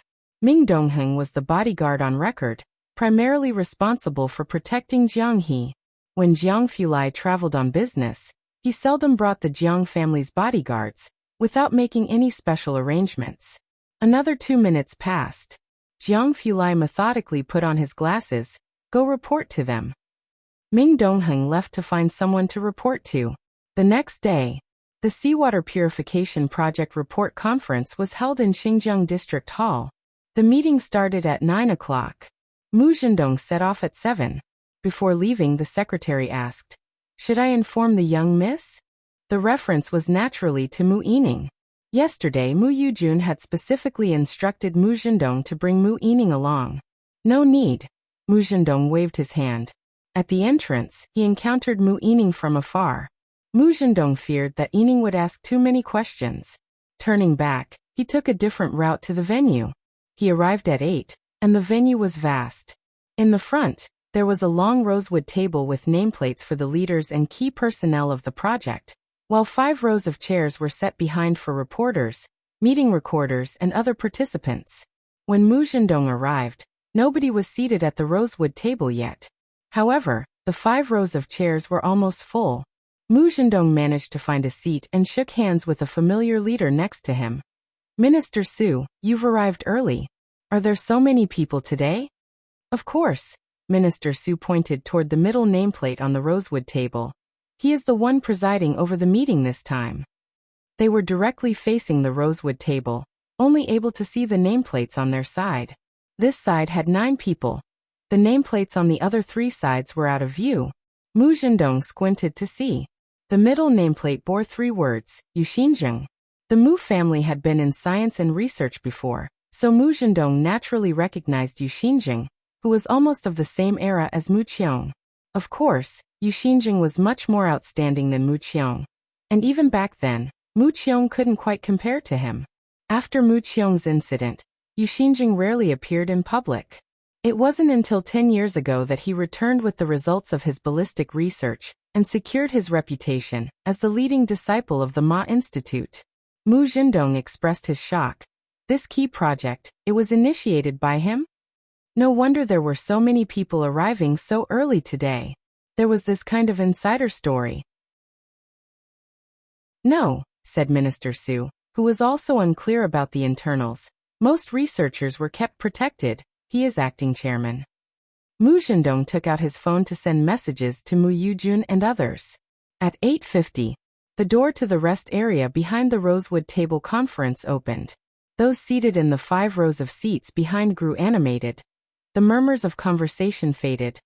All stood up and looked toward the front. Mu Zhendong, holding his notebook and pen, stood up straight, watching the group of people intently. Everyone knew that each person involved in the launch ceremony was no ordinary individual, as could be judged from Yuxinzheng. 24 individuals, one after another, came out from the room, all dressed in formal suits, and found their seats. Mu Zhendong didn't recognize most of them, with only a few who were connections made over meals through Mu Yujun and the Gao family. He looked around while asking Minister Su beside him for the names. Until the next second. 2 women walked out from the rest area. Women weren't uncommon at such events, but Mu Zhendong's gaze settled on the woman to the left. She was wearing a professional suit, her hair pinned at the back of her head, holding a folder in her left hand, speaking to a person beside her, a picture of elite professionalism. As Mu Yining approached the conference table, someone who saw her at a side position raised a hand, inviting Mu Yining to sit with a polite and smiling gesture. President Mu, your seat is here. Mu Yining, holding the folder, took her seat. Almost dropping his notebook to the floor, Mu Zhendong watched disbelievingly as Mu Yining took her seat. He instantly recognized her. Wasn't that Mu Yining? How could she be seated at the Rosewood conference table? At the conference table, Mu Yining certainly noticed Mu Zhendong, but she didn't mind. It would be abnormal if the officials didn't invite her with such a high-value rare metal. It wasn't a big deal now. What would truly be surprising was if Mu Zhendong discovered that Xiaoqi. After all, she could uphold the entire prestige of Xiankong by herself. Chapter 845. 330 Regrets not having made the right move earlier. One wrong move in chess. Everyone seated at the red conference table had taken their seats. The people behind also sat down one by one. Only Mu Zhendong remained standing where he was, quite conspicuously. Next to him, Minister Su glanced at Mu Zhendong. President Mu? He lowered his voice. Mu Zhendong snapped back to reality and took his seat, but his gaze remained fixed on Mu Yining. Purifying uranium from seawater was a huge project, and even the Gao family wanted a piece of the action. They sought out Mu Zhendong specifically to insert someone through him into the project. Mu Zhendong had been busy with this project since the new year, for 3 to 4 months. Today he was finally able to sit here and attend the meeting. Who would have thought that Mu Yining would be sitting directly at the negotiation table made of mahogany? How did she get in? The person in charge of the project in the middle began speaking, introducing the guests present one by one. Permanent Delegate Yuxinzheng, Academy of Sciences Vice President Su Lisan. Mu Corporation Executive CEO, Miss Mu Yining. Among the distinguished titles announced, that of the Executive CEO of the Mu Corporation, Mu Yining, appeared quite modest. The people behind were inquiring why Mu Yining was there. The shocked Minister Su beside Mu Zhendong also looked to him, seeking to find out something. But Mu Zhendong was already unable to calm himself to listen to what they were saying. 2 hours later, the meeting concluded. The project lead approached Mu Yining for a chat. President Mu, I have reserved a lunch nearby, let's talk there. Afterward, a crowd sought out Yu Xinjing. Mu Zhendong was still sitting in the same spot, observing the project leaders around Mu Yining. It was evident that these people treated Mu Yining with great courtesy. After Mu Yining left, quite a few people came to greet Mu Zhendong, most of whom he knew. The familiar Minister Su also came over with 2 people. Zhendong, this here is Vice President Su. The Mu family hadn't seen such high-caliber researchers in a long time. Mu Zhendong, after a moment of shock, quickly reached out to shake hands with Su Lisin. President Su, hello, I am Mu Zhendong. Mr. Mu. The two shook hands briefly, and Su Lisin proactively exchanged contact information with Mu Zhendong. Mu Zhendong walked out in a daze, following the crowd. His secretary, who had been waiting outside, spotted him from afar. After the crowd dispersed, he approached. The secretary hesitantly said, I thought I saw the young miss. Mu Zhendong's secretary naturally knew who was inside today. That is why, upon seeing Mu Yining, they were surprised yet thought they might have been mistaken. Mu Zhendong heard this but said nothing. He just walked toward his car dazed. Even though he had arrived spirited, now he lacked any vigor. Seeing this, the secretary immediately realized they hadn't been mistaken, that it truly was Mu Yining. This visit had exceeded his expectations. Mu Zhendong restlessly got into the car. At noon, he had arranged to meet with the Gao family. Mu Zhendong arrived at the private room. He had thought that just like before, only Mu Yujun would come over for lunch. Unexpectedly, not only did Mu Yujun arrive, but Gao Yi was there as well. In all the years with the Mu family, Mu Zhendong had seen Gao Yi only a few times. That was 20 years ago, during the glory days of the Mu family. After the decline of the Mu family, Gao Yi never visited again, not to mention him. Even Mu Yujun's annual visits were few. Mr. Gao. Mu Zhendong came back to his senses and hurriedly greeted Gao Yi respectfully. He was surprised inside, wondering why Gao Yi would come. No need for formalities with me. Gao Yi, dressed in casual attire, had a gentle smile, gesturing for Mu Zhendong to sit, displaying quite a cordial demeanor. Given the current status of the Gao family in Jiangjing, it had become comparable to the Su family. When had they ever treated the Mu family so courteously? Mu Zhendong felt flattered and temporarily set aside the matters concerning Mu Yining, taking a seat and engaging in a lively conversation with Gao Yi. After they had finished their meal and Gao Yi had to leave due to other matters, Mu Yujun stayed behind to speak privately with Mu Zhendong. She was wearing a proper black long dress accompanied by a pure white shawl, watching Gao Yi's car drive away. As Gao Yi got into the car, he looked at Mu Zhendong and smiled.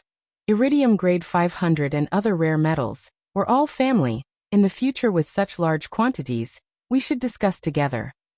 After speaking, he got in his car and left. Mu Yujun slowly turned her body, adjusting her shawl, and frowned as she observed him. Where is Yining? Why didn't she come with you? Mu Yujun had specifically asked Mu Zhendong to bring her along yesterday. But Mu Zhendong, preoccupied with his own concerns, hadn't called her. Chapter 846. 330 Regrets not having made the right move earlier. One wrong move in chess _2 Mu Zhendong's heart was in turmoil. He wasn't foolish. He had sensed something off the moment he saw Mu Yining at the meeting, but he couldn't figure out why Mu Yining was able to sit there. The only explanation he could think of was that Mu Xiangguang had made a move. It still seemed far-fetched, considering Mu Xiangguang hadn't left the Buddhist hall. How could he have met the newer generation? It wasn't until Gao Yi's comment that he fully understood. Mu Yining possessed a large quantity of rare metals, so significant that the seawater uranium extraction project considered her a key individual, large enough that even the Gao family couldn't help but be moved. That's why Mu Yining could sit at the Red Table meeting. That's why Minister Su brought Su Lis in to meet him. Even Gao Yi had personally stepped in. Despite the warm spring weather, and the people of Jiangjing shedding their heavy down jackets, Mu Zhendong felt a cold sweat trickle down his spine. All this time, he had only managed to negotiate a small quantity of rare metals, and the contract with the supplier hadn't even been signed. Mu Yining, where did hers come from? The recent storms in Jiangjing had been relentless, and news within the circles spread quickly. When the Mu family's economy had started to rise, most people merely smiled and moved on. But now that the Mu family had revealed assets enough to partner with the heavy industry, this implicated several research institutions behind them. Those with foresight could see that the Mu family this time had a powerful backing. The Su family naturally received the news as well. During the evening meeting, Old Master Su looked at Su Nanjing. Nanjing, have you been discussing cooperation with the Mu family recently? Even this elder was surprised by Su Nanjing's sharpness. Yes, Su Nanjing lifted his eyes, his tone calm. The Second Research Institute is in further detailed discussions with them. Su Nanjing was designated as the next heir last year during the elder's birthday celebration, bypassing Su Jueling and Su Jueming amongst the grandchildren. Su Nanjing's status in the Su family had always been on a rapid rise. No one could have predicted the situation with the Mu family. Su Jueming had not received any news at all. The Su family had a new appreciation for Su Nanjing's capabilities. Listening to Su Nanjing, Su Jueming couldn't help but look up, giving him an extra glance, trying to perceive something more. He wanted to know how the Mu family could turn the tables, and even more, how Su Nanjing could do it. Third young Master Su, used to mingling with a crowd like Jiang Fulai's, appeared indifferent, not betraying a hint of disturbance. After the family banquet, Su Nanjing took his keys and left. Su Jini caught up with Gao Yan. Friday evening, it rained in Jiangjing. The Cultural Bureau. At closing time, Director Jian was in the whole day, and Deputy Director Liang waited to leave work with him specifically. They didn't even glance sideways as they passed Dong's father. Last year, because of Dong Chuan's issues with the Mu family, Deputy Director Liang had taken special care of Dong's father, and colleagues believed his promotion was imminent. Did you offend Deputy Director Liang? Someone asked in a low voice. Recently, not many had been close to Dong's father. Dong's father had no idea what had happened, but the most likely reason he could think of was Ren Wengshuan's issue. After leaving, he called Dong Xiaobai. Ren Wengshuan's case was too old to be hidden from the Calligraphy Association, and being convicted for any reason would have a significant impact on her, especially with the recent rumors circulating. The Dong family valued their family reputation. They thought the Mu family was making a mountain out of a molehill, that such matters could be settled behind closed doors. Making it public was like making a spectacle for others to see. I really can't handle this, Dong Xiaobai refused outright this time. When you and Dad chose to protect Ren Wanxian, you should have foreseen this outcome. Dong Xiaobai hung up the phone. Turning to Mu Yining beside him, he quickly said, I really didn't mean to speak up for him. Mu Yining pressed her brow, reaching for the car keys. Let's buy some things and go to Shanghai apartment. This time, Dong Xiaobai didn't dare say no. Jiang University. Jiang Fulai and Ma Tongfeng set off early in the morning, a fact not many knew about. Bai Lian had already learned of it through He Wan. The school was crowded. The rain that started suddenly in the afternoon caught most without umbrellas, and the students crowded at the entrance. Only one person stood to the side, holding a long-handled umbrella from the car. Standing in the twilight rain, shrouded in mist, with a calm and elegant demeanor. The bustling entrance seemed to slow down in his presence. Seeing Jiang Fulai, Bai Lian moved forward a few steps, and Jiang Fulai tilted the umbrella her way. They descended the stairs together. The rainy day was always quiet. Bai Lian looked at his clean fingers holding the umbrella handle, reminded of last year when she had first arrived at Xiangqing No. 1 Middle School. It had been a similar rainy night. Chapter 847. 330 Regrets not having made the right move earlier, one wrong move in chess. Look at this. Jiang Fulai glanced at the jade thumb ring that he wore. The ring had an antiquated appearance. fashioned from vibrantly colored jade featuring a dragon pattern at the top. It seemed gaudy, yet it looked unusually elegant in his hands. Bai Lian snapped out of her reverie and noticed for the first time today that he was unexpectedly wearing a thumb ring. No!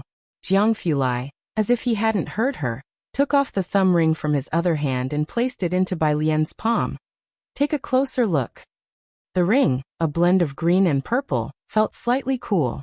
Bai Lian played with it in her hand for a while. Standing by the car, opening doors for the two of them, Ming Dongheng watched as Bai Lian fiddled with the ring in her hands. Several times he thought it would fall to the ground. His temples visibly twitched. 103. Ji Hung's embroidery stand was set up in the yard. The depiction of a beautiful woman completely stitched. The few strokes Jiang Fulai had left previously also remained on it, not looking out of place. The dean went straight to Shanghai apartment after work. At this moment, with his hands clasped behind his back, he bent over to examine the design Ji Hung drew for him. A mandarin-collared long robe with a 21-string zither subtly incorporated into the design. The mere sight of this design exuded an ancient majesty. Ji Hung set down his drawing pencil and looked up at the rain outside. The rain slanted down, hitting the glass in the courtyard of number 103, leaving streaks of mottled water stains. This rain seems to be getting heavier. Ji Hung narrowed his eyes, picked up the tobacco pipe beside him, and methodically stuffed it with tobacco. Next to him, Jiang He sat on the steps, hugging his white school bag, tilting his little head to read a comic book. Old Hu placed a stack of nuts next to him, having peeled a small pile of walnuts and almonds for him to nibble on slowly. The entrance of Shanghai apartment. Mu Yining drove down the road.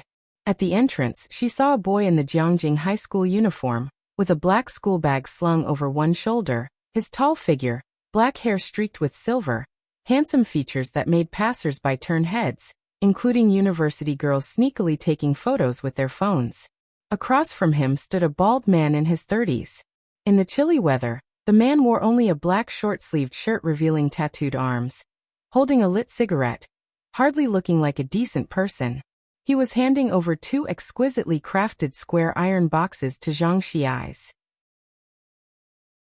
Bai Lian and her group, all exceptional students, Zhang Xiai's Mu Yining had also heard Ji Hung mention a few times, was doing well and planning to apply to the University of Political Science and Law. Mu Yining quickly stopped the car at the entrance. She honked the horn, signaling Zhang Xiai's to get in. Zhang Xiai's, who always respected Bai Lian's relatives, scratched his head and got into the car despite not knowing them well. Mu Yining waited for Zhang Xiai's to get in before accelerating into the residential complex. As they were leaving, she and Dong Xiaobai warily glanced at Li Sheng. Finally understanding the expression on Mu Yining's face, Li Sheng. Sometimes he really felt like calling the police. You can just call him Uncle Dong. Outside the door of number 103, Mu Yining, holding a gift bag, introduced Dong Xiaobai to Zhang Xiai's. And she pressed the doorbell. Zhang Xiai's grinned and called out, "Uncle Dong." It was still quite early, and the hall was mostly empty. Old Hu answered the door. Mu Yining had never met Old Hu and paused in surprise. But Zhang Xiai's greeted him familiarly. "Uncle Hu." Old Hu smiled and nodded at Zhang Xiai's. "Are you about to take your college entrance exams?" "Next month it will be over," Zhang Xiai said as he walked into the yard, looking at Ji Hung and the dean there. As he passed Jiang he bent down and scooped all the peeled nuts from his plate into his hand and gobbled them up in one go. Jiang He's little hand came back empty. Grandpa Dean," Zhang Xiai's greeted the two elderly men while chewing on the walnuts. "This is the new tobacco of this year. Grandpa told me you like it too, Dean, so I had someone bring an extra box." As he spoke, Zhang Xiai's displayed the two 3-foot-tall square iron boxes for them to see. Ji Hung and the dean momentarily set aside their embroidery. The two opened the tobacco boxes to examine the contents. The dean, no longer pestering Ji Hung to draw another zither for him, got the urge to roll one and try it. In the hall, Mu Yining and Dong Xiaobai set down their things. As Shenqing brewed tea for the two, Dong Xiaobai stood up to thank Shenqing. In the courtyard, as the dean turned to the side, Dong Xiaobai just caught sight of his face, paused for a moment, then showed recognition. "Is this Dean Jian?" He was from the Dong family. His brother worked at the Cultural Bureau, naturally recognizing Jian Zhongyo. Famously difficult to approach. Perhaps only the president of the Calligraphy Association knew him well. The Dong family would rather establish connections with the Liang family than think of courting Ding Jian. Ding Jian, Alien's old friend. Shenqing put the teapot back, recently asked Alien's grandfather to make him a performance costume. Double votes, dear readers. If you don't vote, it's a waste. Vote once and you'll want to vote again.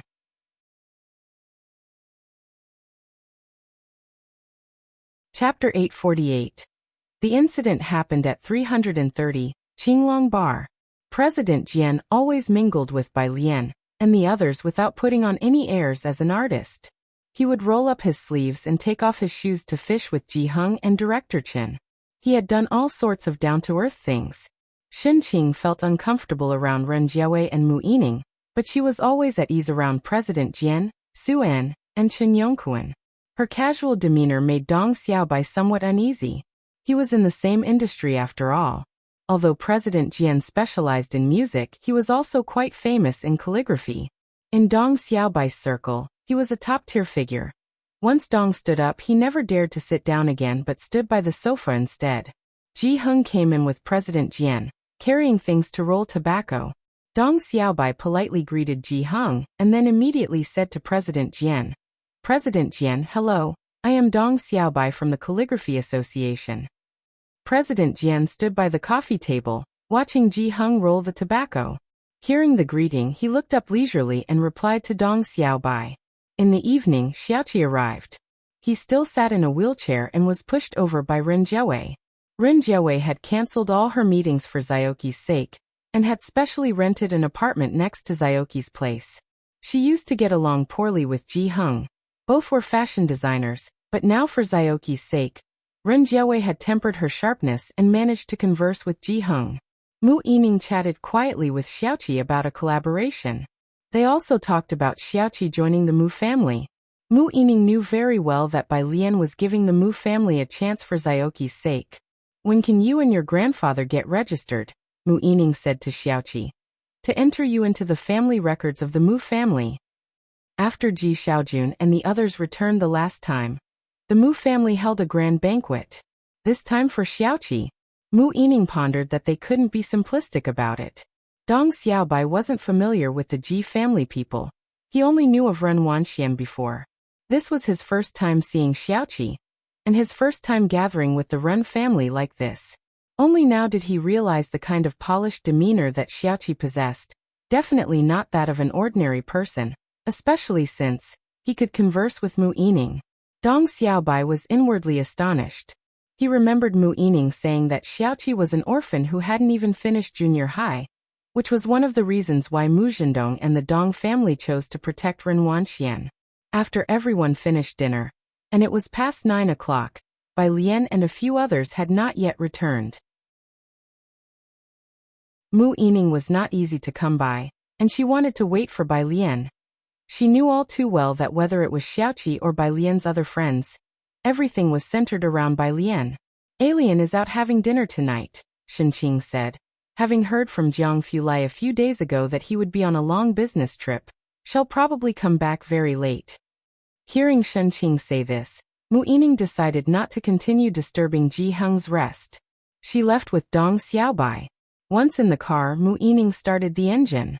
Dong Xiaobai came back to his senses. "Xiaoqi doesn't look like what I imagined."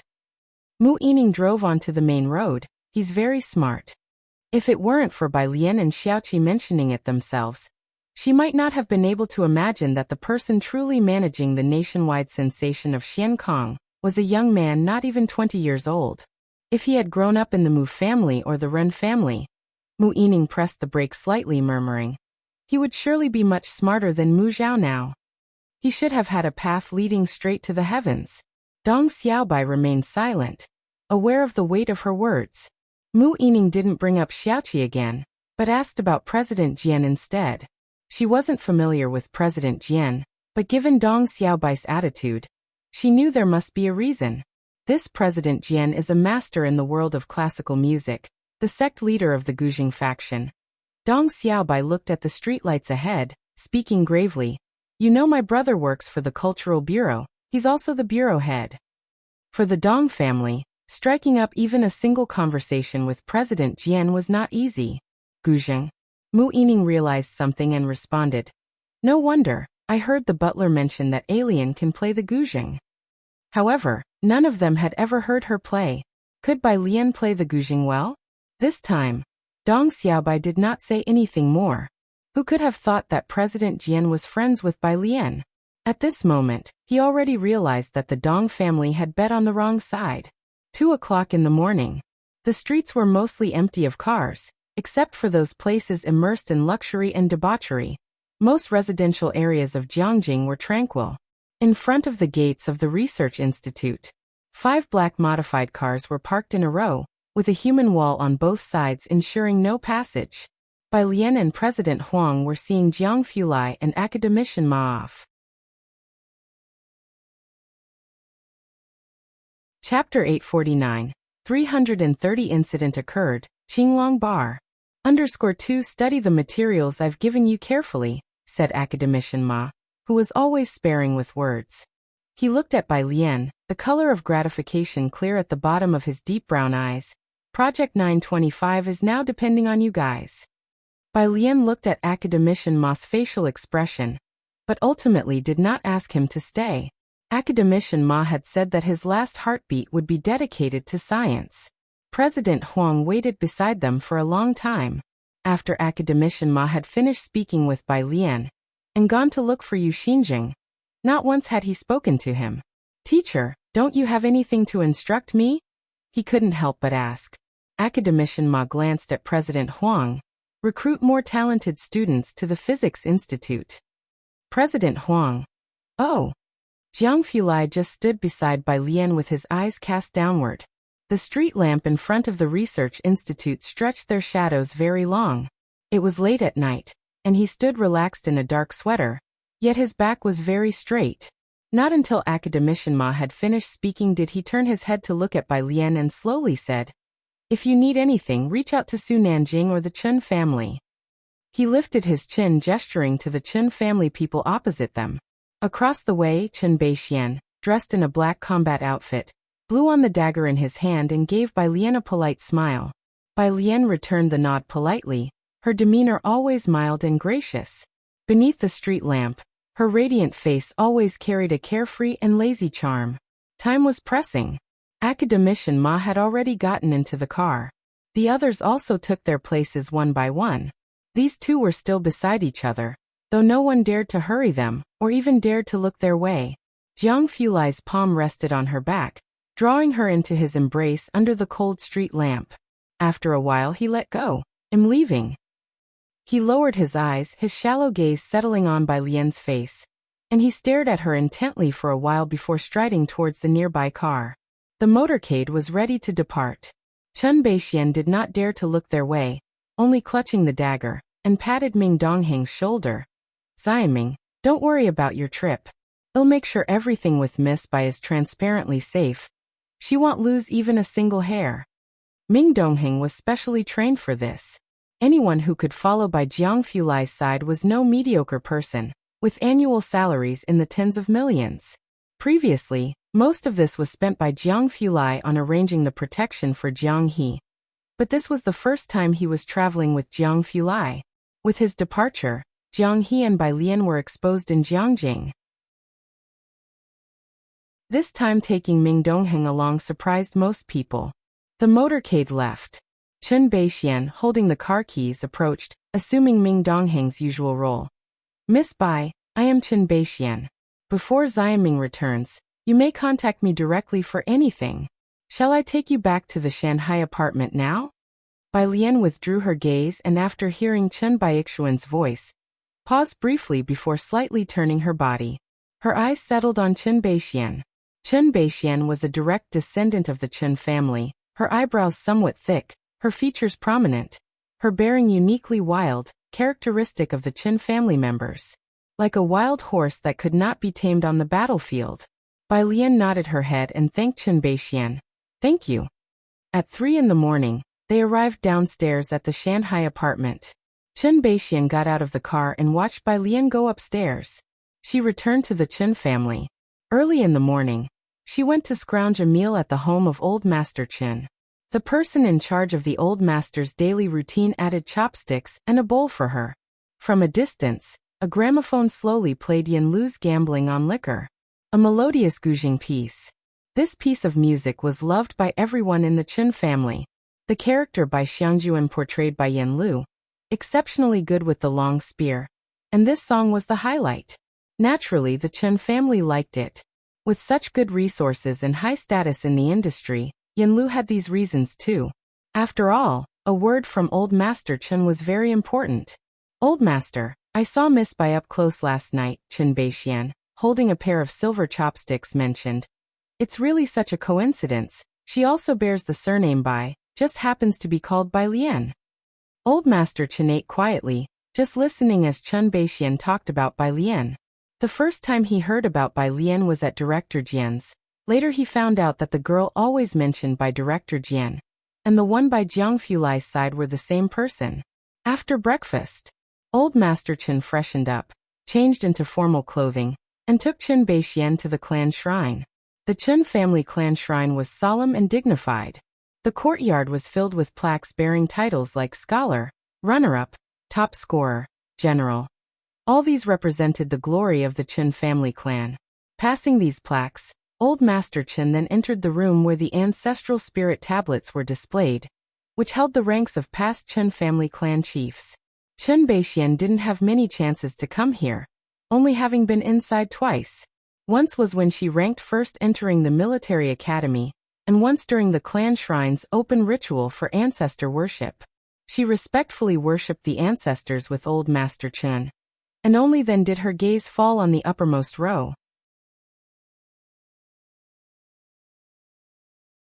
Chapter 850, 330 Incident occurred, Qinglong Bar. _3 The very top only held a single ancestral tablet, from their Chen family's forebear Chen Yi. To the right above Chen Yi was a faded portrait, a woman in white holding a long spear, her clothing billowing, emanating a sense of free-spirited elegance. If there were any students from Jiang University here, they would surely recognize that the pose of the woman in white with the spear was almost identical to the statue of a famous figure at their university. Chen Baixuan's mind gradually overlapped Bai Lian with the portrait. I think it's her, the elder Chen said reverently as he paid his respects to these ancestors. Chen Beixian understood what the elder meant. On June 7, Zhang Xiai's had his college entrance exam. The hairdryer that the one family collaborated on with the Aerospace Bureau went on sale network-wide. The stock prices grew exponentially, and the seawater purification project that the Mu family was involved in was put on the daily agenda. This month, 3 of the Mu family's abandoned research institutes had applied for research funding, and recruitment for construction was underway. Many professors and researchers participated in the uranium extraction from seawater, including Ning Xiao. Mu Zhendong never brought up Ren Wanxian to Mu Yining and Ji Heng again after reconnecting with the Dong family. Meanwhile, Ren Qian had called Ren Jiawei midway through, only to be outright rejected by her. After completing the exams, Zhang Xiai's followed Qi Yundai to various lectures and entered several courthouses. On June 24, the exam results were announced. Zhang Xiai scored 10th nationally, not as sensational as Ning Xiao, but still enough to make the students from the affiliated high school of Jiang University question their lives, especially since this kid was the last in his class when he joined the school the previous year. As soon as the results were out, Zhang's mother's phone was bombarded with calls from various admissions offices. This wasn't just the top 10 in the school, but the top 10 in the nation, and even Jiang University was calling non-stop. Zhang's father wasn't at home either. In early July, Zhang Shi's grandparents arrived in Jiangjing, and the Zhang family joyfully prepared a celebration banquet for him at a hotel. Bai Lian, Ning Xiao, Tang Ming, and Qi Yundai all sat at the main table. The Zhang family was well aware that without these few people, Zhang Xiai's might still be working on a sewing machine, or could have already been sentenced to death, let alone achieve a national 10th place in the exams. The group feasted merrily. Zhang's mother sat with Shenqing, looking at the group of young people, and whispered to Shenqing, "It's just a shame his father and Mr. Jiang are missing." The Zhang family wouldn't dare to call Jiang Fulai Xiaojiang as boldly as the Ji family did. Yes, Shenqing felt uneasy not having seen Jiang Fulai for so long. She glanced toward Bai Lian, who was pulling the tab off a beer can with one hand, and sighed. I wonder how much longer Xiaojiang will be gone. Most wanted to know the answer to this question, but no one dared to ask Bai Lian. Ji Heng sat opposite Bai Lian with Director Qin, holding a small glass and drinking baijia with a few others, idle, leaning back in his chair with a beer, not talking much. Amidst his thoughts, his phone buzzed in his pocket. Bai Lian lowered his lashes. It was a call from Academician Ma. In the private room, Tang Ming and others were playing drinking games with Zhang Xiais, making a lot of noise. Bai Lian stepped outside to take the call. Academician Ma. On the other end of the call, Academician Ma didn't speak right away. Through the electric current, there was only his heavy breathing to be heard. Bai Lian listened quietly and after a moment her expression changed. Academician Ma, where are you? Ma's side continued with difficult breaths. The signal was poor, intermittent. EVB. Academician Ma uttered a string of numbers and then said, And that problem I left with you last time. He didn't say where he was. Before he left, he had given Bai Lian a probability combination problem. She had a good memory, so even if Academician Ma only mentioned it once, she would remember the numbers he said to her. After he finished, Bai Lian wanted to ask more, but the line went dead. She looked down, her fingers pressing the numbers on the screen, tried calling Academician Ma back, but couldn't get through. Her fingers, slightly unsteady, went back to her contacts, pressing the number to dial out again. This time it was Jiang Fulai, and it didn't go through either. Bai Lian held her phone, standing in the hallway for quite some time, not returning to the private room. Instead, she sent a message to Zhang Xiais and went straight downstairs. She also couldn't reach Ming Dongheng on his phone. The hotel elevator was busy. Bai Lian didn't take it. She went straight down the stairs. Downstairs, Chen Beixian had just arrived. After Ming left, she essentially took over Xiaoming's role, protecting Bai Lian and Jiang He on a daily basis. But Bai Lian rarely called her, mostly sending her to pick up Jiang He, and now with the summer vacation, Chen Beixian had some free time. Today, she even brought a gift for Zhang Shi's promotion. Miss Bai. Chen Beixian got out of the car, noting Bai Lian's complexion. Where are you going? Clearly she hadn't received the news yet. Bai Lian opened the back door of the car, her face growing cold. Qinglong Bar. Chapter 851. 331 arrested. Grandpa is about to make a move. Chen Beixian didn't think Bai Lian was the type to go to bars. Hearing Qinglong Bar from Bai Lian's mouth surprised Chen Beixian, though she was never one to talk much. She drove straight to Qinglong Bar in Yinxiao district. At 12 o'clock, the bar wasn't yet open. The entire street was quiet. Chen Beixian parked the car by the roadside, turning her head to look at Bai Lian. The bar isn't open yet. Qinglong Bar, with its back against a large tree, enforced its rules on everyone here, Chen Beixian included. Her intention was to remind Bai Lian that the bar was not open and they couldn't enter yet. But to her surprise, after Bai Lian exchanged a glance with her, she got out of the car and walked directly towards the bar's entrance. Chen Beixian watched Bai Lian enter Qinglong Bar. And the next second, the manager opened the door of the bar. The bar. The manager handed a list to Bai Lian. Miss Bai, this is the list Master Mao asked me to give to you. Bai Lian walked upstairs, her eyes scanning the list. Where is he? The list consisted of people trained by Mao Cohen and Hall Master Jean over the past year, some of whom worked in the bar, while others taught at the martial arts gym. Most of the people remained at Xiangqing Martial Arts Gym. Master Mao just left for the gym, said the manager, following behind Bai Lian. All of Qinglong Bar in Jiangjing was managed by Xiaoqi and Mao Cohen. Top to bottom, it was their people. Wang Yufeng didn't interfere with Mao Kun's affairs, and the manager was one of Mao Kun's confidants as well. He knew that in Xiaoqi and Mao Kun's area, Bai Lian's status was on par with Wang Yufeng. Bai Lian skimmed through the document swiftly. Her fair fingers closed the list and handed it back. Notify them, have the people from Xiangqing come over. The manager nodded and immediately gave the order.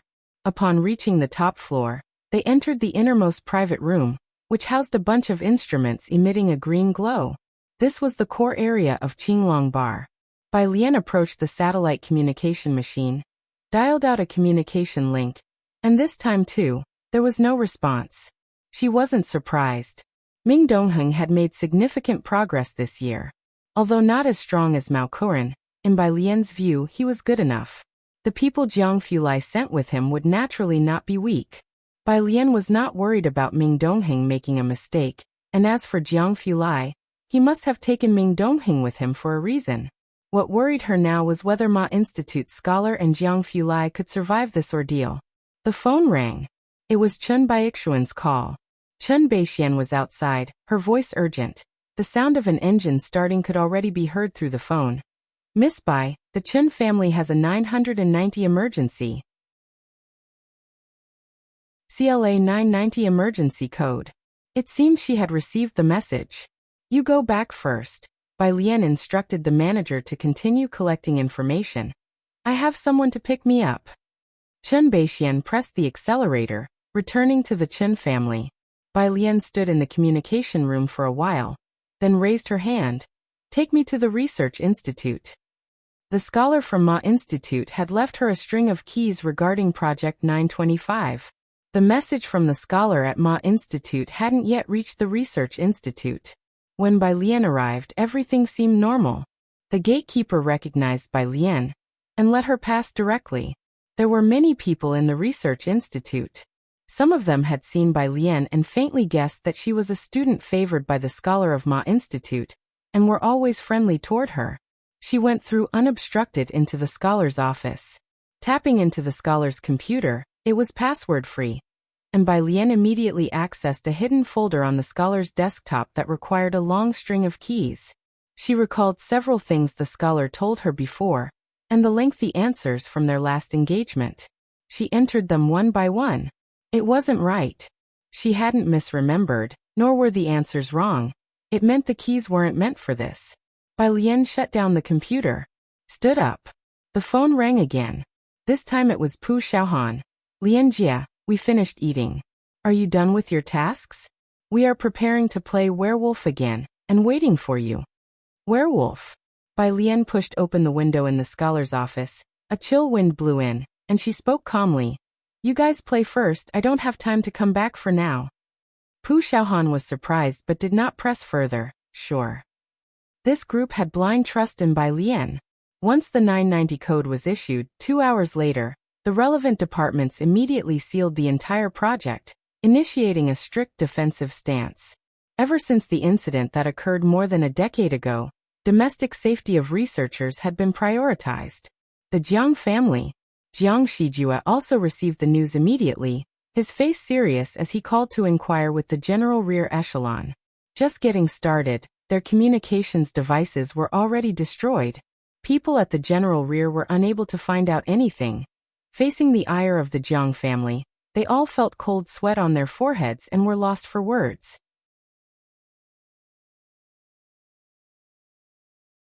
Chapter 852, 331 Arrested. Grandfather is about to make a move. _2, we've just dispatched fighters to investigate, they said. Not to mention the Jiang family, they are anxious too. Currently, the research concerns a cornerstone of modern quantum mechanics, and the future of dark matter in relation to the space agency. If these two have issues, domestic physics will be set back by more than a decade. Jiang Shijue hung up the phone, changed clothes, grabbed his phone, got in the car, and went directly to headquarters to keep watch. As soon as the car arrived, he saw that the Gao family people had already reached there. Perhaps right after the incident, the location was in full armor. The convoy at the entrance was fully equipped and ready to depart. Gao Yi, dressed in a suit and leather shoes, had just got out of the car when he saw Jiang Shijue, and asked without betraying any emotion, "Director Jiang, what has brought you here?" Mr. Gao. Jiang Shijue felt a heaviness in his heart, but his face remained as gentle as jade, and he was polite in his behavior. "I am here to see Sister Baixian." "Excuse me." Qin Baixian worked right here. Jiang Shijue politely bowed and entered the airtight building. As soon as he turned around, the smile on his face disappeared. Chen Beixian was collecting information. When she saw Jiang Shijue, she tilted her head and took a deep breath. There is some bad news. Jiang Ziji's mind was shaken. Go ahead. I've just intercepted a message. Chen Beixian grabbed her phone. Academician Ma can't hold on anymore. His last call was to Miss Bai. Throughout the project, he only contacted Miss Bai. The only call before leaving was to Bai Lian. What? Jiang Shijue didn't understand why Academician Ma would call Bai Lian, but he quickly reacted. Where is Miss Bai now? He knew that after Jiang Fulai left, Chen Beixian hadn't been on any missions because she had to stay in Jiangjing. Academician Ma left behind many things, and regardless of the reason for calling Bai Lian would definitely be watched closely. Chen Beixian walked outside. I just called her. She's at the research institute. I should have gone directly with her. She hurried towards the door. Jiang Shijue knew what she was worried about, and followed Chen Beixian directly. Academician Ma's last call made Bai Lian extremely important. When they arrived at the research institute, there were already more than a dozen armed vehicles parked downstairs. Chen Beixian and Jiang Shijue exchanged a glance. Chen Beixian took out her credentials and went in. Two people in formal attire were escorting Bai Lian outside. Today, Bai Lian was wearing an oak-colored opposite collar dress that Ji Hung had embroidered for her a few months ago. The sleeves were airy, and the hem was layered with poppies in yellow, pink and white. Butterflies flitted amidst the flowers. The flower that Jiang Fulai had embroidered was hidden in the midst, not conspicuous. The two groups met at the elevator entrance. The one leading was Chen Lupang, whom Chen Beixian hadn't seen for a long time. Chen Lupang's gaze fell upon Chen Beixian and Jiang Shijue, especially on Chen Beixian. Beixian, I've been ordered to take Miss Bai to the Safety Bureau for investigation. The Safety Bureau. That place was beyond the Chen family's reach, and both Chen Beixian and Jiang Shijue felt heavy at heart in an instant. Chen Beixian looked towards Bai Lian, who lazily clasped her hands in front of her chest, her expression still casual, showing no sign of the anxiety one might have being taken away for investigation. She even greeted Chen Beixian and Jiang Shijue. Her demeanor was incredibly calm and composed. It seems she still doesn't know where she's being taken. Chen Lupang glanced at Bai Lian from the corner of his eye, with a faint trace of mockery on his face. Sorry, I have to take her back for a debriefing. Chen Lupang nodded to Sister Beixian and Jiang Shijue, and then led Bai Lian out the door. Chen Lupang took Bai Lian away, and the fleet of cars sped off. Sister Bai Ixuan's expression grew grave as she took out her phone to send a message to Su Nanjing. Bai Lian is now being taken away for investigation, and it's unclear what the situation is, but at least for the short term, Bai Lian won't be released. Outside, the situation is tense. However, the atmosphere in Shanghai apartment is quite harmonious. Zhang Xiais has received a mountain of gifts for his academic achievements, and is now opening them in apartment 303. Ji Hung also came over to 303 earlier, moving several potted plants down from the balcony. With Ming Dongheng absent, he's typically the one who tends to the plants in 303. Qi Yundai has taken a few days off recently, and also joined the young people at Shanghai apartment. Zhang's mother, however, did not return. She went with Zhang Shi's grandparents to Torjiang University instead. Score of 701. I never imagined that one day I could score so high. Zhang Xiai said while holding the medal Qi Yundai gave him, squatting on the carpet, and looking up to speak to Qi Yundai. It always feels like I haven't had time to do much this year. And then I scored a 701. Qi Yundai glanced at the medal in Zhang Shi's hand and said, giving him a look, this year the path you've taken has been much harder than for others. Zhang Xiai nodded while holding the medal. The two were talking. The doorbell was violently pressed, as Su Nanjing came in from outside. He saw Qi Yundai and was about to say something, but then his eyes fell on Ji Hung next to him, and he immediately swallowed back his words. He greeted Ji Hung and the others as usual. Ji Hung was busy with Bai Lian's flowers and didn't pay attention to his state. Carrying a flower pot downstairs. After Ji Hung went downstairs, Su Nanjing shared the main issues with Qi Yundai, but concealed the temporary loss of contact with Jiang Fulai's project, only mentioning that Bai Lian might need to cooperate with an investigation. With Bai Lian's situation coming to light, it couldn't be hidden for long. Security Bureau? Zhang Xiais and Ning Xiao, among a few others, had never heard of it, but they could guess what sort of place it might be. Ning Xiao asked bluntly, "What exactly happened?" "It's confidential and still under investigation," Su Nanjing said stably, his voice deep. "Don't mention this to grandfather or your aunt just yet. We don't want to worry them. Sister Bai Xian and I are already looking for solutions." "Confidential?" Ning Xiao was calm. "I understand." He sent a message to Xiaoqi. Hearing Security Bureau and confidential, Ning Xiao could imagine. The Azure Dragon Bar is managed by Mao Kuan. But for Xiankong, Bai Lian is the backstage supporter, and Xiaoqi is just an agent. Ning Xiao was clear about these facts. With Bai Lian's case tagged as confidential, both Xiankong and the martial arts hall would certainly be affected. Xiaoqi had already received a message from Bai Lian at noon, and had moved early along with Mao Kuan and Hall Master Jin. He wasn't surprised by Ning Xiao's message. However, he still mentioned the situation to Mu Yining. Xiankong is currently collaborating with the Mu family's research institute. If they are under investigation, it's certain that the Mu family's medical research institute is involved as well. Downstairs, Ji Hung re-entered. He punched in the code, always composed, and upon entering he noticed the room full of people, still holding his pipe. He looked at Zhang Xiais. "What's this? Why the long faces?" Double monthly vote tickets for first-day subscribers.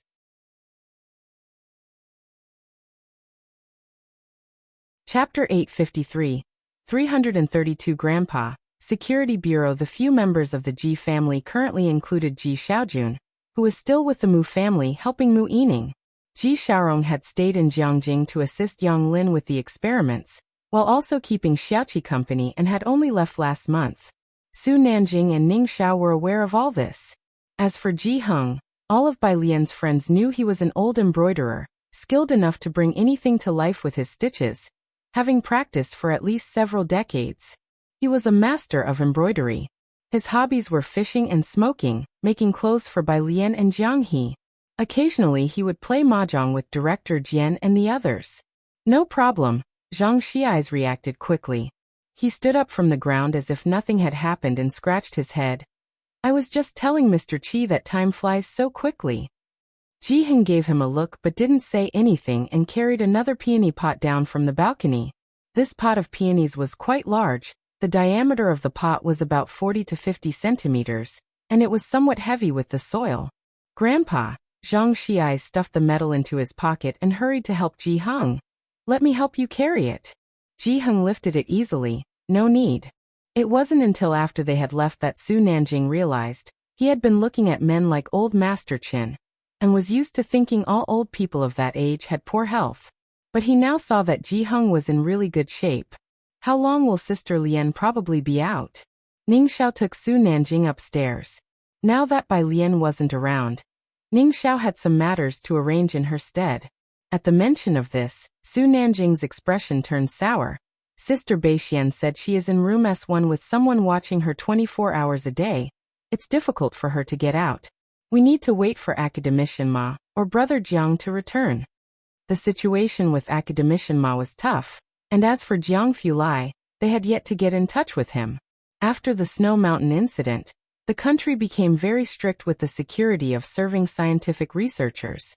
When Jiang Fulai traveled, Ming Dongheng was only in charge of the visible protection, while in the background, there were plenty of special forces personnel protecting him. Now with problems arising within the base, occurring internally, and Bai Lian being the only external person who had contacted the base, it was a small matter just to be under suspicion. Su Nanjing feared that the Security Bureau would just find someone arbitrary to take the blame. The next day, at the Security Bureau, Bai Lian was detained in an all-black room. There was no light nor door, only a chair. In the surveillance room, a man in police uniform came in through the door.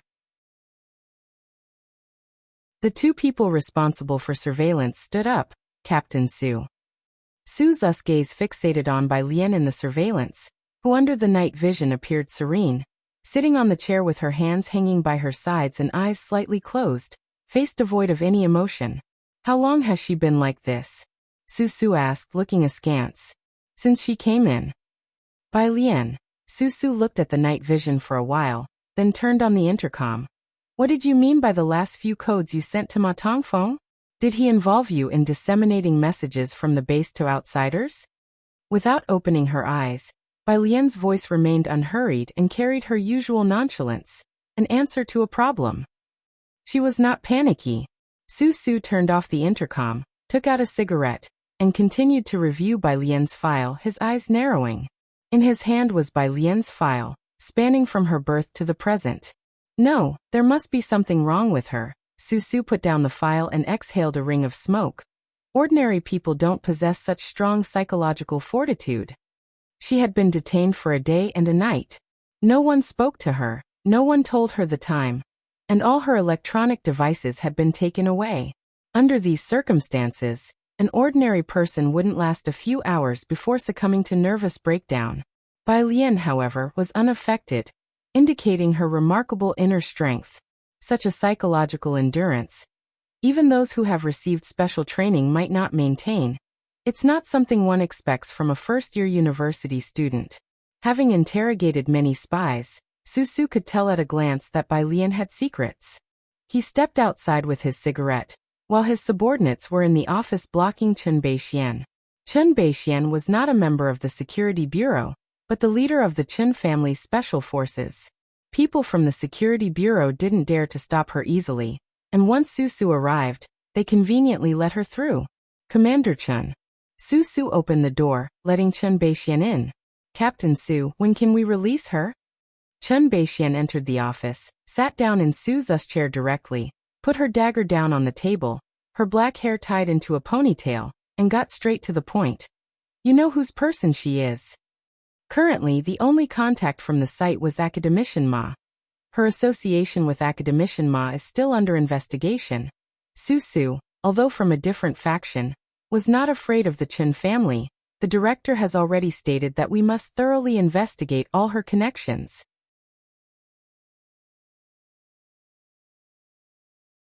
Chapter 854. Grandpa 332, Security Bureau _2 Chen Baixuan's eyes, cold and sharp, narrowed as he spoke with full authority. I want to see her. Sorry, Susu sent an email to his superiors. Even if your old master comes today, he won't be able to see her. The incident with Bai Lian has affected not only the Mu family, but also the Su family and the Bai family. The next day, the web of relationships currently surrounding Bai Lian was uncovered. On the third day, the research institute collaborating with the Mu family was affected, and Suen's entire industry had to undergo an investigation. Although the matter hadn't gone public, Mu Yining had also received a notification from the higher-ups. She was now restarting the Mu family's 4 research institutes and had obtained a batch of funds. Aside from the 3 heavy industry research institutes still under construction, the Pharmaceutical Research Institute was already not on the right track. But just at this time, the Medical Research Institute was ordered to halt its operations. In recent days, Jiangjing's actions had indeed been significant. Without the news of Bai Lian, the Mu family was naturally in the dark about what exactly had gone wrong in the chain of events. But the official document had already reached the Research Institute cooperating with the Mu family and Xiankong. The other 3 heavy industry research institutes, also providing machinery for the seawater purification project, were still on standby.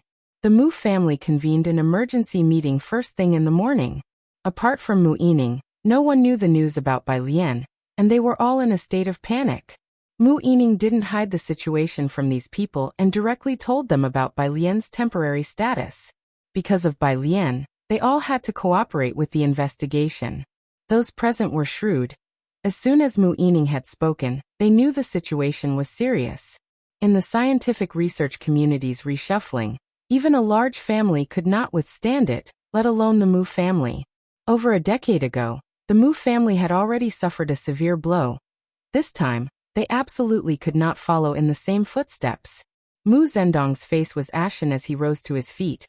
I remember Bai Lian is not in the Mu family genealogy. She does not count as a member of the Mu family. What he meant was, he wanted Mu Yining not to get involved in this mess. To protect oneself wisely. After the ordeal of more than a decade ago, The Mu family was truly frightened. Impossible. Mu Yining looked up, her voice resolute. I will tell Dad to help Alien gather evidence. Mu Zhendong pursed his lips, looking at Mu Yining as if she were crazy. Mu Yining, now is not the time to be angry with me. Whether it's her affair or not, if she gets into trouble, our Mu family cannot escape involvement. It was not the question of whether Bai Lian was in trouble or not, but Mu Zhendong and the others knew that if Bai Lian were the only suspect, in the end, whether it was her or not, it could very likely end up being her. Uncle, you don't believe her? Mu Yining remained silent, but Mu Zhao, standing behind her, looked up. Do you believe him? Mu Zhendong asked Mu Zhao, somewhat incredulously. Mu Yining lowered her eyes to sip her tea, signaling her position. After muttering to himself for a while, Mu Zhendong left with a sweep of his sleeve. I see you really are crazy. Upon leaving, he immediately instructed someone to buy him a plane ticket and started to tally his assets. Mu Yining turned to the others present and restated her stance. She is a descendant of the Mu family. I believe in her. Those who are afraid of being implicated are free to terminate their contracts with us ahead of time. Aside, the butler looked at Mu Yining without interrupting, only asking Mu Zhao, do you really believe in Miss Bai that much? Sister Bai, she scored full marks on her college entrance examination, Mu Zhao simply stated. The butler did not understand why Mu Zhao would bring this up out of nowhere. What did Bai Lian's full score in the college entrance exam have to do with this? Her essay also received full marks. Mu Zhao turned his head looking at the butler, an essay full of power that trended online. One cannot write such an essay without sentiment. If you think she is problematic, you might as well believe I'm Emperor Jiangwu. The butler. What kind of statement was Mu Zhao making? Meanwhile, the Bai family was facing a similar situation. Bai Qiming had not received news from Bai Lian for a long time. Lately, Bai Shaoqi's collaboration with Song Min had been going well, though Bai Shu's apprenticeship process had been somewhat affected. The official document had been delivered to the Bai family. Bai Qiming was shocked. They had not been in contact with Bai Lian, and did not know the current situation in Jiangjing. He only called Bai Shaoqi. Bai Shaoqi was also unclear about Bai Lian's situation. But since it involved an academy, he had heard some rumors in the laboratory. Over the phone, he spoke somberly. I've also been sent out of the laboratory by the professor. It seems her component is problematic. Dad, you should prepare early. This news startled Bai Qiming. The entire Bai family had never encountered such a situation, and the wish of Bai Lian's great-uncle to bring her back into the Bai family tree had never been revoked. Suddenly facing this issue, he was so shocked that he didn't know what to do. Uncle Qiming. Gui Yueqing had not yet registered her marriage with Bai Qiming, but she had already been living with the Bai family since the new year. She took Bai Qiming's hand. There's no need to panic yet. Last year, she was no longer a member of our Bai family.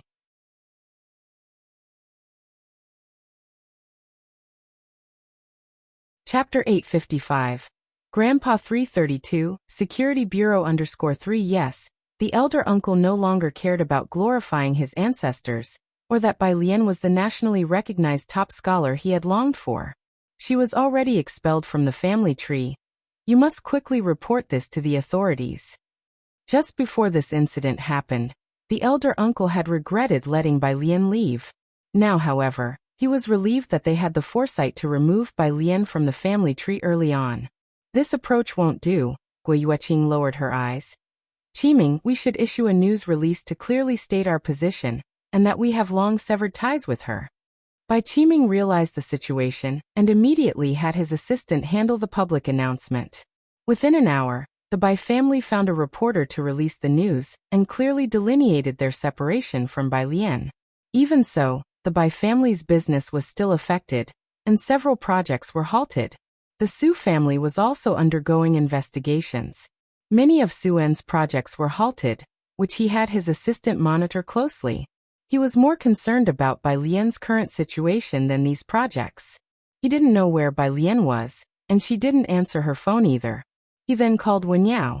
Wen Yao had ranked first in the written test and in the retest, earning a position as a graduate student under Director Huang. He hadn't boasted about this to anyone else, and was still following up on an important project with director Huang. He usually didn't meet with outsiders. Upon receiving Su-en's call, he was startled. "Dad, wait a moment, I'll go find my teacher." After hanging up, Su-en thought for a moment before grabbing his keys and heading to Shanghai apartment. Shanghai apartment. Today Ning Xiao was not there, but Pu Xiaohan and Zhang Xiais were in apartment 103 accompanying Ji Heng. Pu Xiaohan was holding a camera, taking pictures of Ji Heng's treasured fabrics in the yard. "Grandpa, are these cloud brocade?" A piece of cloud brocade, as valuable as gold. Under the sunlight, they shimmered brilliantly. "Yes," Ji Heng held his pipe, looking at the fabrics. "There's quite a bit left. I'll make a set of clothes for you and Alien." "Wedding clothes?" Zhang Xiais asked as he texted Ning Xiao. Ji Heng glanced at Zhang Xiais but didn't object. Someone rang the doorbell. Pu Xiaohan continued taking shots, directing Zhang Xiais to move the boxes for her. Ji Heng, holding his pipe, went to open the door. "Dad." As Suen entered and saw Ji Heng's calm demeanor, he felt relieved but still asked, "Where is Alien? Why isn't her phone going through? Is she busy with some research again?" It was typical for Bai Lian to be busy with research. She often disappeared for a week at a time. Ji Heng was used to this, as Bai Lian had often studied late into the night, returning only at 11 since high school. Even before college, she worked on research with Wen Yao and then went abroad for further studies, sometimes gone for over a month. Ji Heng didn't care much about the initial part of the conversation until a particular phrase caught his attention. He stopped holding his pipe and looked up. "Her phone is out of service?" The day Zhang Xiais invited him for dinner, Bai Lian had messaged Ji Heng. She had mentioned being busy for a few days. Ji Heng took out his mobile phone to call Bai Lian. In the yard, upon hearing Su-en's words, Pu Xiaohan and Zhang Xiais sensed trouble. They had not had the chance to stop Su-en, and now they both set down what they were holding, looking at each other with concern. Bai Lian's phone was still off. Ji Heng set down his pipe, looking towards Pu Xiaohan and Zhang Xiais. "Xiaohan." Pu Xiaohan, after a brief contemplation, knowing that Ji Heng would find out sooner or later, briefly explained the situation, although she did not know the specifics, only that Bai Lian was at the security bureau.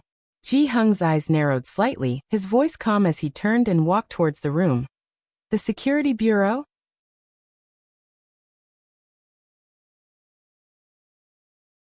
Chapter 856, 333. Come and check with me. Ji Heng's anger clearly exceeded their expectations. From the time they met Ji Heng, he had always been indifferently stable, his emotions not outwardly evident. One couldn't tell from his expression whether he was happy or angry. When Su-en first visited Xiangqing, Ji Mulan had provoked Ji Heng due to Bai Lian's issue, but even then, Ji Heng remained exceptionally composed. He had witnessed Bai Lian's imposing aura, and had even wondered who Bai Lian really resembled. At this moment, Ji Heng's narrowed eyes and the reined-in aura of his body made even Su-en reluctant to meet his gaze. "Grandpa, please don't be angry, don't be angry," Pu Xiaohan reacted, going over to pat Ji Heng's back. "You must be fine. We are also waiting for Principal Shi's news. Third brother Su and sister Chen are following up on it as well." Ning Xiao was inquiring about this matter with Zhou Wenqing and Shen Yu. Beside them, Su-en, looking at Ji Heng's face, thought that Pu Xiaohan's reassurance was indeed not wrong. Ji Heng's expression was not one of anxiety, but rather anger. It was very strange. Ji Heng calmed himself for a moment before heading to his own room. He reached into the bottom of a trunk and took out a sandalwood box which, if Bai Lian were here, she would certainly recognize. He had shown it to her before. The box still contained a pile of photographs. The woman in the black and white photos was gentle and beautiful. Ji Heng ran his hands over these photos, then reached to the bottom of the box. He took out a small badge from inside. When he came back out, Su-en saw that Ji Heng was holding a cell phone in his hand. Ji Heng stopped and asked Su-en about the current situation of the Su family. "It's all right. Su-en's private equity mostly worked with overseas partners. Bai Lian wasn't legally included in the Su clan, nor was she his stepdaughter, so the impact wasn't significant. Things aren't looking great for President Mu for the time being." But it was different for the Mu family. Xian Kong was directly cooperating with the Mu family. It wasn't too favorable for the Mu family's medical research institute. Ji Heng pursed his lips. Let's go, I need you to drive me somewhere. Zhang Xiais and Pu Xiaohan hadn't learned to drive yet, so of everyone in room 103, Su En was the only one who could drive. Su En quickly grabbed the car keys and followed Ji Heng. Ji Heng and Su En left the house, while Zhang Xiais and Pu Xiaohan stayed in room 103, exchanging puzzled looks. Jiang University. Su Wenyao called Dean Huang. Dean Huang assured him to focus on the data, with only one sentence. Don't worry, she won't have any problems. After hanging up the phone, Dean Huang looked at Yu Xinjing, who was sitting in the office chair, his complexion not looking very good. Big brother, any news from the teacher? No. Yu Xinjing shook his head. The two of them fell silent again for a long while. The incident at the snowy mountains 20 years ago was not the end. This time, the impact was going to be even more serious. Academician Ma and Jiang Fulai, both of them, Big brother, you need to get ready soon. Dean Huang straightened up and looked out the window. Little sister signed the 925 secret contract. We have to prepare for her to move to the front and start accepting disciples on behalf of the teacher. The two of them knew that Bai Lian's research direction was the same as their teacher's. If Ma Tongfeng really didn't return this time, they had to be prepared to let her step into the limelight. Not many people knew about Bai Lian's situation. The One family. Right after when Jixia finished discussing the promotion project with Uncle Wen, she received a WeChat message from her former classmate at Beiqing High School, with a link. I remember last year, the Bai family was saying that Bai Lian, the national top scorer, was part of their Bai family, so why are they now releasing news to dissociate themselves from her? Last year, the Bai clan had made several trips to Xiangqing but failed to bring Bai Lian back, when Jixia had heard about it too. But she had not given it much thought. Until now. When Jixia opened the news link, which was very straightforward, Bai Qiming publicly dissociated himself from Bai Lian, stating that as early as last year Bai Lian was no longer listed in the Bai family household register. Based on Wen Zixia's understanding of the Bai family, Bai Qiming would never release this news for no reason. When they saw Bai Shu's talent, they were willing to damage their own reputation and make repeated solicitations to have Bai Xiaoke return to them. Now Bai Lian had demonstrated potential far exceeding Bai Shu's, and when Jixia did not believe the Bai family would give up on Bai Lian so easily, she pressed her phone, sending the news to Bai Lian and adding a question mark. Bai Lian did not reply directly, when Jixia was not surprised. Sometimes Bai Lian was too busy with experiments to carry her phone. She would reply when she saw it. But this time, until 11 o'clock at night, Bai Lian still had not responded. When Jixia frowned, having just finished showering, while drying her hair, she called Bai Lian's phone, only to find it turned off.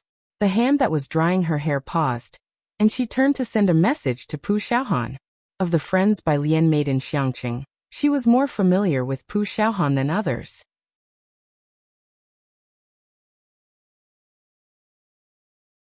Chapter 857, 333 Come and check with me. _2 Bai family. As soon as the news had aired, Bai Qiming had sat in his office and heaved a sigh of relief before calling Bai Xiaoke and Bai Xiaoqi. Has this affected you at all? He asked. Bai Xiaoke had already returned from the laboratory. He temporarily couldn't stay at school, and was only in the Yin family's hall. Holding his phone by the floor-to-ceiling windows, he said, The situation is still unclear, but the teacher said I could follow up on the project tomorrow. In the hall, Mrs. Song glanced at Mr. Yin, and then at Song Min and Bai Xiaoke, showing some hesitation. What exactly happened to her? Has the Bai family truly disassociated from her publicly? Although Bai Lian had previously been expelled from the family tree, Mrs. Song knew that the family elder had never reconciled to it. Everyone knew that Bai Qiming had frequently visited Jiangjing for the past year, hoping to find an opportunity to bring Bai Lian back to the Bai family. Bai Lian had not given them a chance, but the Bai family would not give up either. Now that they had made it public, the media and the public were aware, and the possibility of Bai Lian returning was virtually non-existent. Song Min pursed his lips slightly and remained silent. I heard from Xiaoke that it's a serious matter, Mr. Een put down his teacup and said unhurriedly, "It's probably for the best to disassociate." Gao family. Gao Yi slowly set down his teacup and slightly raised his eyes. "I've already asked about this through the Safety Bureau. And you should also avoid going back to the Mu family for now to avoid getting involved." Mu Yujun started at his words. She recalled that Bai Lian had previously been on good terms with that member of the Jiang family. Now it seemed, were they truly unrelated? Otherwise, why wouldn't the Jiang family bail her out? She left the room, feeling unsettled. Calling Mu Yining Mu Yujun, as a member of the Mu family, naturally couldn't just sit back and do nothing. But this time, Yining, what exactly did she do? Mu Yujun also felt unsure. The Gao family can't handle it now. Have you contacted the Jiang family? Mu Yining was also in turmoil and definitively stated. Alien definitely hasn't done anything wrong. It's not about whether she's done anything wrong, do you understand? Mu Yujun stepped outside. Mu Yining probably knew about this. Mu Xiangguang had already gone out to contact his old friends.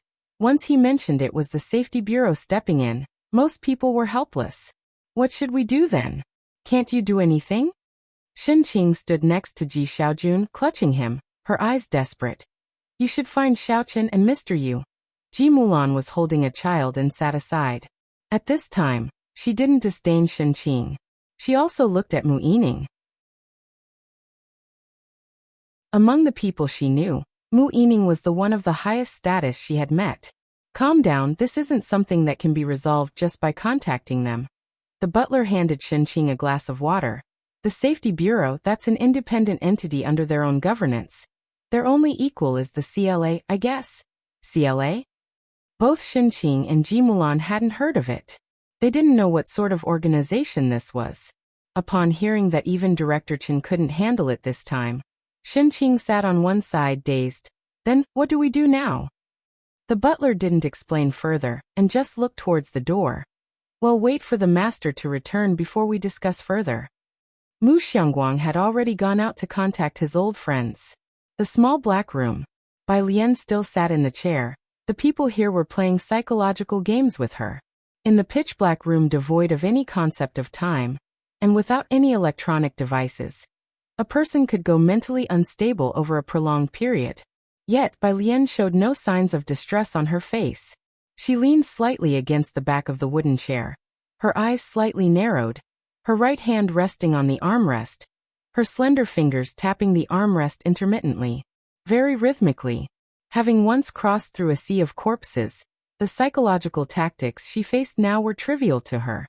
In her mind, she constantly arranged and recombined the code given to her by Scholar Ma. This string of code. What was its purpose? It was rare to have such a quiet place for her to think. Su was still outside. In the monitoring room, people were watching Bai Lian 24 hours a day, continuously observing her situation. Team Su, she's been maintaining this posture the whole time, said the person in charge of surveillance as he stood up, amazed at the young woman's persistence. Continuing like this is meaningless. Su frowned. Team Su, Jiang University called again. Outside, one of Su's subordinates was holding a phone. The president of Jiang University said we've arrested someone from their Tongphone class and are reporting it to the higher-ups. The Chen family couldn't reach them, but Jiang University could report to higher authorities. The president of Jiang University was not one to be trifled with. Su looked at the monitor screen, where Bai Lian was still comfortably seated. Seemingly sensing Su's scrutinizing gaze, she suddenly opened her eyes and looked directly into the camera that Su was watching. On the screen, her apricot eyes seemed colorless yet incredibly captivating. It made Su involuntarily step back. After a long moment, he regained his composure. As if not believing he'd been startled by a young girl, he pursed his lips. What business does Jiang University have in this? The walkie-talkie in his hand buzzed, and Su answered, surprised. Commander? Is Bai Lian still with you? Release her. Only one sentence. However, Su himself was very suspicious of Bai Lian, and letting her go now? He immediately turned to find his immediate superior. At midnight, the lights were still on in the director's office of the Safety Bureau. When Su entered, The director was brewing tea. Commander, Su went straight in, his eyebrows furrowed. We were close to some progress, and you're asking me to release her now. Let her go. The director, dressed in a formal suit, looked up. Her family has no issues, and you've been investigating for several days with no progress. She's highly suspicious. There are question marks all over her. Su looked at the director, shaking his head. You saw it yourself, her demeanor hasn't changed even after several days in the dark room. Her background is definitely problematic. I request a thorough investigation of her family and friends. It was then that a deep, resonant voice came from outside. Director son, to scrutinize my granddaughter's connections, what right does the Safety Bureau have to investigate us? If you wish to investigate, then take this old man too. Ji-hung entered from outside. He slapped 2 badges down in front of Su.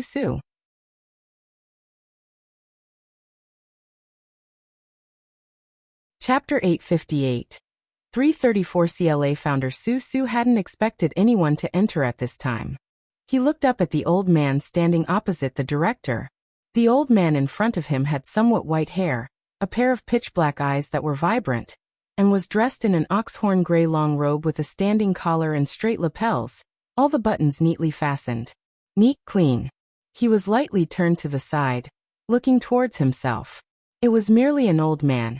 Yet Su felt somewhat breathless under his gaze. Elder Ji, how could we possibly investigate you? The director opposite had already set down his teacup, still steaming, and hurriedly spoke. Hello, I am Pei Shi. I've had someone go to receive by Lien already. Rest assured, we absolutely do not harbor any doubts about your family. All of this is a misunderstanding, a misunderstanding. As he spoke, he picked up the phone again from the desk. Where is Bai Lien? They had also investigated for a few days. Besides that call from academician Ma, there was no evidence. Besides that, nothing was found out regarding the Mu family or Bai family. As for the Ji family, even less was found. Thinking of this, Pei Shi looked at the 2 badges on the table and didn't dare speak. Director Pei, Mr. Xiaokong has already been taken there. Hearing the response, Pei Shi let out a sigh of relief, hung up the phone, and poured tea for Ji-hung. Elder Ji, please have some tea. Pei Shi walked outside and handed the tea to Ji-hung. Bai Lien will be out soon. Ji-hung's gaze shifted to the door. Within a minute, someone brought Bai Lien in from outside the door. Bai Lien had been detained for a few days, looking somewhat thinner, but her mental state had not changed at all. Still wearing the same plain-colored dress from that day. Seeing that Bai Lien was unharmed, Pei Shi couldn't help but wipe the cold sweat from his forehead. Thankfully, this young lady had a stable mentality, otherwise, this situation wouldn't have been easy to handle. Grandfather? Bai Lien hadn't expected Ji-hung to be the one picking her up, and was quite surprised. She had expected 3 more days. Ji-hung as usual was silent. Noticing at a glance that Bai Lien was in good mental and physical state, he was relieved. Come back with me. He didn't speak to Pei Shi, nor did he look at Su beside him. He just took Bai Lien and left. Pei Shi naturally didn't dare say anything, and even with a smile, saw the 2 out. Outside, Su-en's car had been parked the whole time. Today he had driven Ji-hung to 2 places. The first in the afternoon was an unknown street. Now it was a heavily guarded forbidden area. The guards nearby prominently displayed their guns. He sat in the driver's seat, not daring to move his hands, his heart in his throat. Only when he saw Bai Lien and Ji-hung walking far out from the door, did he breathe a sigh of relief, and open the driver's door to step out. Alien, are you all right? He asked first, looking Bai Lien up and down. Her clothes were clean and neat, only she appeared a bit thinner. Her condition was very good. Let's go back first. Ji-hung only carried a cell phone, indicating Su-en to get in the car first. Alien hasn't eaten yet. The group departed. Pei Shi finally breathed out slowly, and only when the car was out of sight did he walk back into his office. Director Pei, Su caught up with Pei Shi confused. Why? You also saw, she endured so long. This person must have issues. And just like that, you let her go? Not investigating her anymore? The 2 returned to the office. On Pei Zai's desk there were still 2 badges. Su recognized this? Peishi didn't answer, but just pointed at the 2 badges and raised his brows, asking. Susu lowered his gaze and squinted. 2 badges, one a bit old, with a little leaf and a letter, A on it. He didn't recognize that. The other badge was newer, not a letter but a number 8 on it. It looked somewhat familiar, but in Suzu's career he indeed didn't recognize this badge. Is this a People's Merit Medal? This badge, it's normal you don't recognize. Peishi pointed at the slightly older badge, his expression serious. It's a badge for underground intelligence officers from the early founding period of our nation. Only 8 were made. Susu was slightly stunned. After Peishi finished speaking, he pointed at the other badge. This belongs to that elder G, but later, he went into seclusion. Other than that, Peishi didn't say more. Ms. G and Elder J's descendants, their granddaughter, having such strong mental fortitude couldn't be more normal. Peishi knew not much else, just this evident fact. What issue could feasibly arise from such a family background?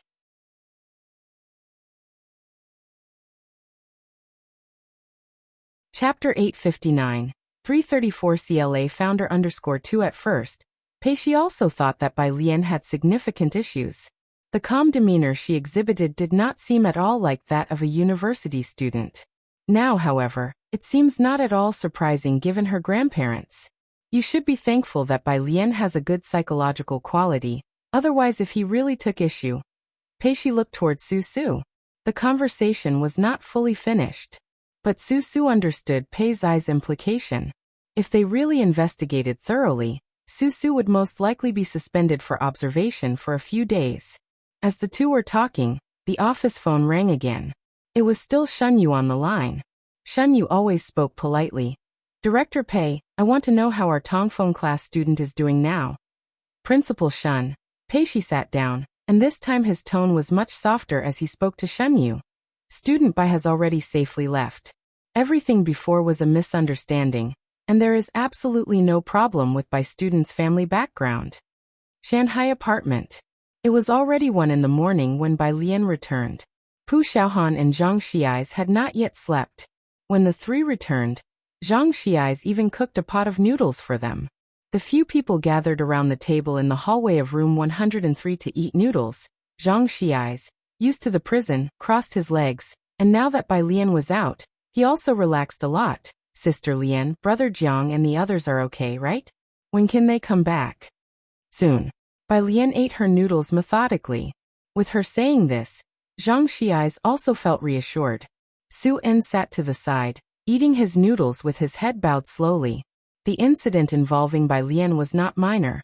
The 2 places Ji Hung took him to were not simple. Su En also knew about it, but he always made clear his own position, never asking what he shouldn't. After finishing the meal, he drove back to the office building in Yunqiao district to the restroom. Dealing with it throughout the night, he finally called Ji Mulan the next morning.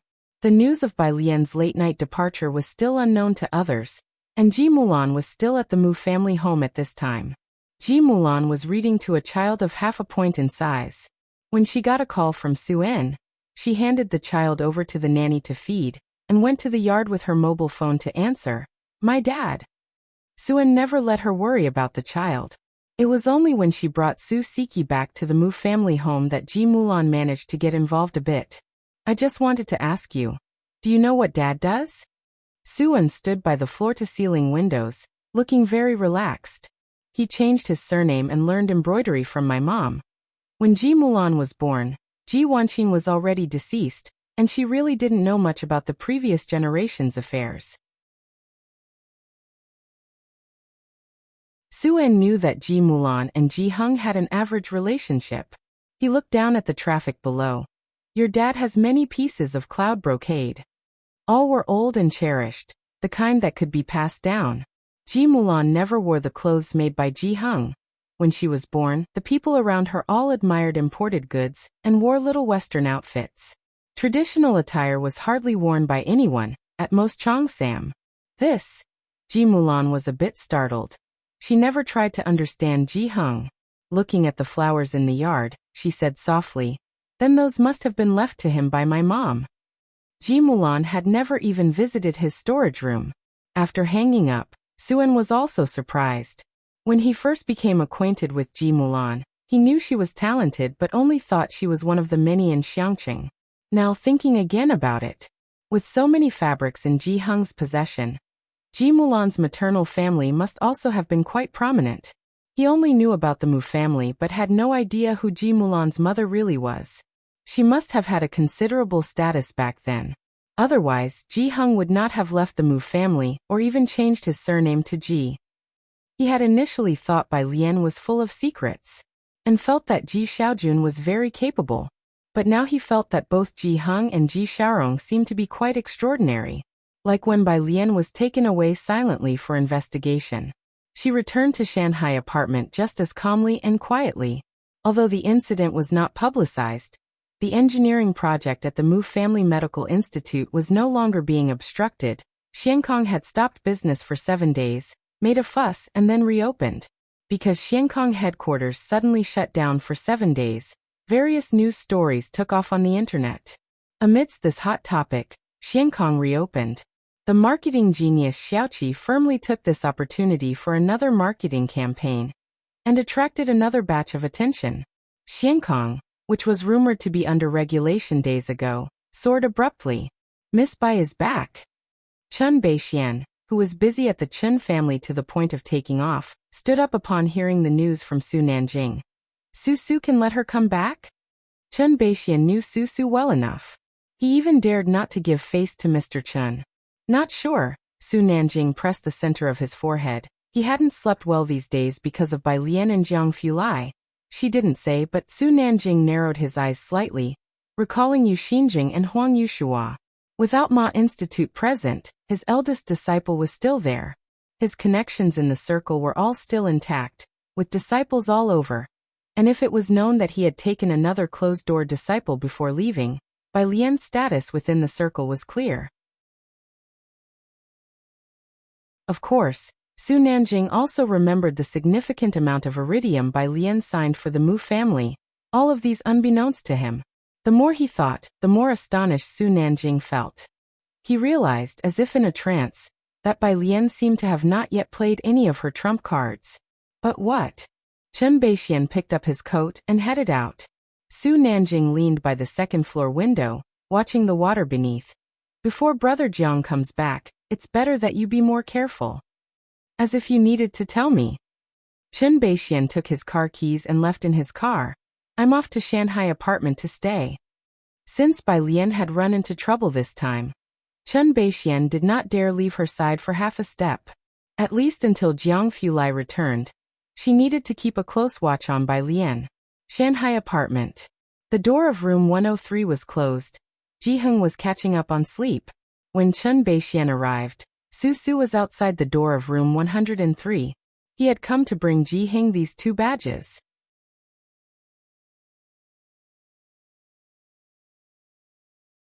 Chapter 860, 335 comes out of the mountains. CLA has always been mysterious. The personnel inside are all selected through a rigorous process. Su initially aimed for the CLA, but he failed to meet the special training standards. Even those who were eliminated were exceptionally outstanding among ordinary people, which is why he could stay with Pei Shi. Whether it was the people from CLA or Pei Zai's group, each had undergone meticulous background checks.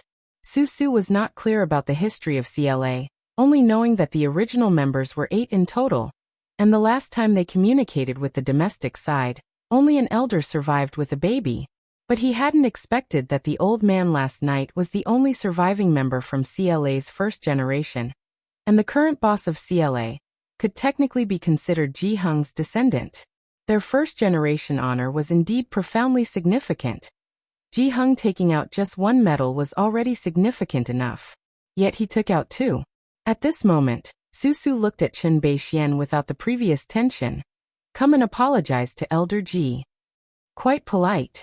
Chen Beixian squinted, wondering since when had Su and his people suddenly become polite. 103 Ji Heng, wearing a coat, opened the door. Seeing Su was no surprise, and he stepped aside to let him in. Elder Mr. Ji. As soon as he entered, Su bowed deeply, somewhat ashamed, raising a brocade box above his head with both hands. This belongs to you. 8 people. Only one survived to establish the CLA, concealing his identity. Yet they doubted him, forcing the old gentleman to take out these 2 medals. Susu had not slept all night. Upstairs, Bai Lian had not yet woken up. She barely slept in the dark room, having eaten noodles last night. She had only time to send a message to Xiaoqi and Su Nanjing before sleeping till now. Jiang He was lounging on the sofa in the hall, lazily twisting a Rubik's Cube. Xiaohan sat next to him watching TV. Zhang Xiais opened the door for Chen Beixian. Sister, good. Zhang Xiais was on the phone with his dad, greeted Chen Beixian, then continued speaking to his father. Lian? She's back. Yes, it's fine, you're not coming back? Chen Beixian glanced at Zhang Xiais. She had a good memory and remembered the imposing middle-aged man she had seen last time in the stairwell, who seemed to be Zhang Shi's father. Sister Chen. Xiaohan put down the remote and stood up. Only Jiang He, still leisurely nestled in the corner of the sofa, his legs crossed and twisting the Rubik's Cube. He paid no attention to Chen Beixian. In all of Jiangjing, besides Bai Lian and Jiang Fulai, no one else dared to confront Jiang He. After all, no one knew if Jiang He was the second Jiang Shijue trained by Jiang Fulai. Chen Beixian was used to it by now. She crossed her arms and stood aside, speaking to Xiaohan. How many people are still here? You mean the academics? Xiaohan poured tea for Chen Beixian. They're still in the lab. By mid-July, the autumn recruitment had also begun, which was a crucial period for marine engineering. Even those from Jiang University, who passed the postgraduate exams, were only so many, and large enterprises also needed to replenish their ranks. Chen Beixian thought of Ning Xiao and nodded. Gao family. Gao Yi and his group were in the living room, discussing the Mu family. Upon hearing that the Mu family had once again continued cooperation with marine engineering, the Gao family was surprised but not concerned. They had already obtained half of the shares from Mu Zhendong's hands.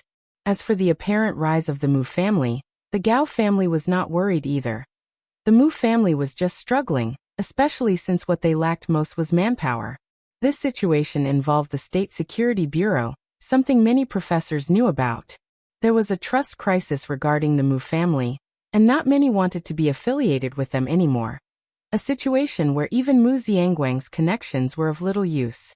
Autumn recruitment is imminent. The fresh blood from Jiang University is important for us. Gaoi looked at the office staff. My suggestion is to increase the stakes, try to get more honorary professors, and let more fresh blood flow into our research institutes and companies.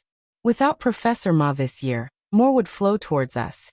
Research institutes also have ratings, which are essential for equipment, researchers, and research venues. The Gao family not only lacked a central research institute, but also a leading figure. Although they were actively promoting Gao Jiechen, he was still far from someone like Professor Ma. It's hard to say. An elder looked up. You know, there is also Hewen. Last year, the majority headed toward the Jiang family because of Hewen. Hewen's influence at Jiang University was too high. Not to mention the presence of the foremost authority there, the Gao family saw little advantage in comparison.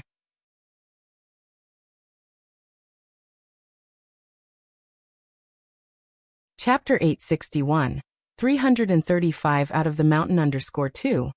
You mentioned the Gao family's preferential treatment, but can they compare to the wealth and power of the Jiang family? What about the second place? When Gaoi brought up Hewen, he also found him troublesome. Have you contacted him or anyone else? That prodigy was unmatched in popularity in both the prep camp and on the Jiang University forums. People were even starting to bet on how long it would take for him to reach his peak. This level of popularity was something not even Hewen had achieved in the past 2 years. It's strange, another person shook his head. I can't find any information on him, and Jiang University also said that it's student privacy and refused to divulge anything. The decision from Jiang University truly wasn't something the Gao family could influence. It would be great if we could recruit him, Gaoi said somberly. That would solve 2 major issues the Gao family was facing all at once. Given his current intelligence, it was only a matter of time before he reached the standing of Jiang Fulai, or even an academician at Ma Institute. As for his influence, his follower count on the app spoke for itself. After much discussion, they ultimately decided to stick with the usual strategy of sending Gao Jiachen out to attract talent. Due to Gao Yuan, the Gao family's reputation in the scientific community had been somewhat affected. Fortunately, the academician had not been involved this time. In Bai Lian's room, she awoke to find it was already evening. She had returned the night before, and after messaging Su Wenyao, Yu Xinjing, and several others, she had gone to sleep. Now awakened, they had all replied to her. Yu Xinjing. There are many who desire the teacher's position. This time, the situation was unfavorable for the teacher. Little junior sister, this was also targeted at you. Bai Lian replied to each message. Then she tapped on the previous chat boxes. Her chat history with Jiang Fulai was still paused at 8 days prior. She tapped on Jiang Fulai's profile photo twice. I patted teacher Jiang and Bei's photo as they build socialism together. Bai Lian looked down at it for a while, then headed to the bathroom to shower. After her shower, a message from Wen Jixia came through again. Dog friend. Awake. Dog friend. I'm coming to see you, dog friend. Link. After drying her hair with the towel, Bai Lian picked up the black hairdryer in the bathroom, plugged it in, and called Wen Jixia. What's wrong? From the other end of the phone, Wen Jixia was already grabbing her car keys. Top secret. Bai Lian turned on the speakerphone and leisurely leaned against the sink while drying her hair. They were summoned for a talk. Got scared. Wen Jixia was surprised, but thinking about the blueprints of the hairdryer from this incident, she kind of understood and scoffed coldly. The Bai family. I was expelled from the family tree during the summer of my senior year. Bai Lian's hairdryer wasn't loud. She leisurely combed through her hair, unangry. You don't need to come over. I'm going to the Mu family first. Alright, call me if you need anything. Wen Jixia hung up the phone. Pausing. Miss Bai is alright? Grandma Wen leaned on her cane, a bit worried. She's fine. Wen Jixia gripped her phone, but thinking of Bai Qiming, a cold smile appeared on her lips. The Bai family. They would have their time for regret. Mu family. When Bai Lian arrived, Assistant Wang was outside the conference room in the courtyard, speaking on the phone. He was all humility. Professor Yin, our research institute is currently not having any issues, and the Medical Research Institute is still collaborating with the College of Traditional Chinese Medicine. Would you mind continuing our previous collaboration? On the other end of the phone, Professor Yin hesitated. Assistant Wang, Mr. Mu and Mr. Gao contacted me last week. Most of these professors were personally invited by the Mu family. Mu Zhendong also had a list of names. The Mu family's situation was not good previously, involving top secrets, and these professors weren't fools. They must have known through some channels. However, poaching directly from a competitive family, the Gao family's move was truly unscrupulous. Assistant Wang pursed his lips and continued to jot down notes, unaware that the butler had brought Bai Lian into the room. Bai Lian did not disturb him, but instead entered the conference room. Inside the conference room, Mu Yining was discussing the major directions for this year's 3 research institutes with the engineering department. Seeing her enter, everyone in the conference room stood up. Both Ji Xiaojun and Ji Mulan were also present. Ji Mulan did not participate in the official business, but as she also held shares, Mu Yining would not exclude her from any matter.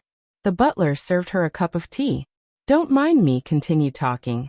Bai Lian sat down at the farthest seat, her elbow resting on the armrest. She indifferently brushed away the tea foam with a calm demeanor. Though she said this, the people in the conference room were looking at the woman standing behind Bai Lian, twirling a dagger. Even if they were curious about what exactly Bai Lian was doing and why it involved top secrets, because of Chen Beixian, they did not dare to glance in her direction. Only Ji Mulan, sitting in another corner, also picked up her teacup and glanced at Bai Lian. She was dressed in a black casual jacket today, simple in style, sipping tea with a wild sense of mystery. Just casually sitting there drinking tea. It was the most laid-back and lazy posture in the entire room. Yet inexplicably, it was the most commanding. She really has changed, Ji Mulan thought, stunned. Outside, Assistant Wang came in with a notebook and phone to report to Mu Yining. This is absolutely outrageous. One of the Mu family members slammed the table and stood up, furiously red in the face. This Gao family and Mu Zhendong. Willing to curse, but mindful of Bai Lian and Chen Baixuan's presence, he restrained himself. Are these professors that important? Ji Mulan didn't quite understand these matters, and just instinctively asked. As our 3 institutes are restarting, though funding has been secured, we have few researchers. Mu Yining tilted his head, explaining to Ji Mulan. And for this year's autumn recruitment, we need fresh graduates from Jiang University as grassroots staff who already have social experience. We wanted to bring in a group of professors to add prestige and hopefully attract some fresh talent. Not to mention the annual Research Institute ratings, but these details Mu Yining wasn't too clear about himself, so he didn't explain them to Ji Mulan. They spoke in low voices. But Bai Lian heard. She leaned back in her chair, her fingertips lightly tapping on the teacup. She looked up thoughtfully. Attract fresh blood?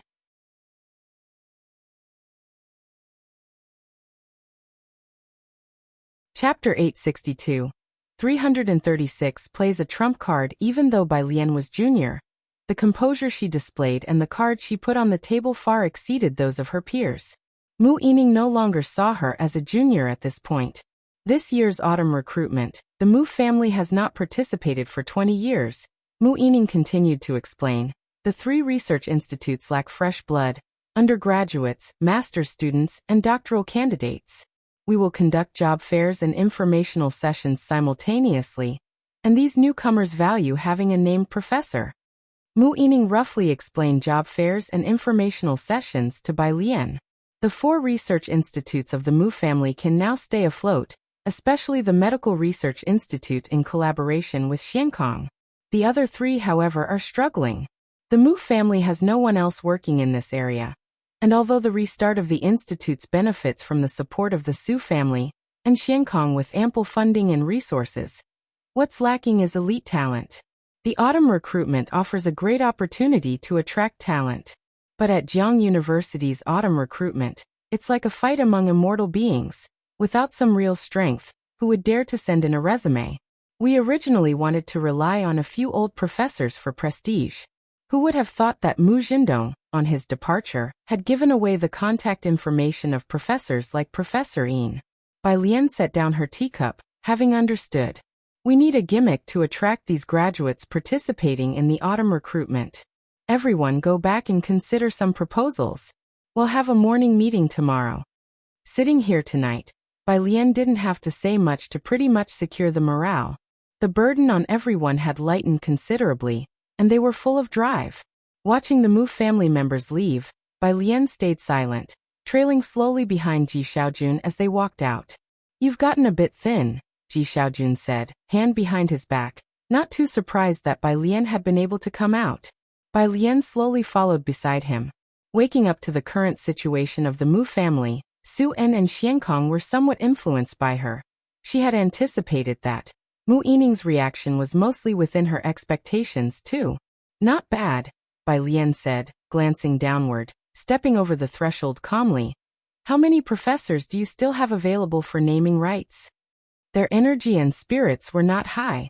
Ji Xiaojun glanced sideways at her, probably already knowing that there was still no news from her old teacher and Jiang Fulai. All the professors like Professor Yin have left, probably 2 or 3 people at most.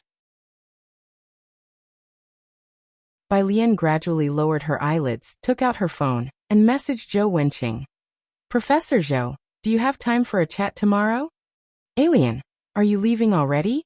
Mu Yining, wanting to talk more with Bai Lian, found Bai Lian in a hurry to leave. She knew what Bai Lian's appearance at the Mu family meant. This appearance naturally would influence those in the Mu family who were undecided and contemplating leaving with Mu Zhendong. Grandfather is waiting for me to have dinner. Bai Lian received Professor Zhou's message with a meeting scheduled for tomorrow near the physics building at Jiang University Library, and she grasped her phone. At the entrance, the Mu family members had already brought Chen Baixuan's car around. Chen Baixian took the keys, stepping into Ming Dongheng's role. Mu Yining and Ji Xiaojun watched her leave, and only after the car was gone did Assistant Wang ask softly, "How exactly did Miss Bai come out? Didn't they say the Gao family couldn't even manage it?" Mu Yining shook her head slightly. Ji Mulan stood to one side. not having said a single word to Bai Lian from beginning to end. Her phone began to ring, showing the Song family's number. She had always been in contact with Mrs. Song. "How are you all doing?" Mrs. Song asked gently. Ji Mulan certainly knew about Bai Qiming publicly disassociating with Bai Lian, as many people in Beijing had forwarded her that piece of news under the guise of casual conversation. Ji Mulan said indifferently, "Quite well, I just saw Alien off in the car." With that sentence, she relayed the news of Bai Lian's safe return to the Song family. Without waiting for Mrs. Song's response, she hung up the phone. The next day, Jiang University Library. Bai Lian held her black laptop in the quiet double study room, using data from Jiang University's physics department, along with the USB drive from an academician named Ma to decrypt a key. When Zhou Wenqing arrived, Chen Beixian was dressed in casual black attire, sitting cross-armed next to Bai Lian. As someone entered, she made room. "Professor Zhou." Bai Lian handed over a cup of coffee she had just bought to Zhou Wenqing, closed the laptop and leaned back slightly. "How many companies do you have your name on?" "Me? Just a small company," Zhou Wenqing replied, surprised by Bai Lian's question, but he responded truthfully. Before he became the vice dean, he was merely an ordinary professor at Jiang University without a significant affiliation or background. Not many companies sought him out. It was also because of Bai Lian that he had the chance for promotion.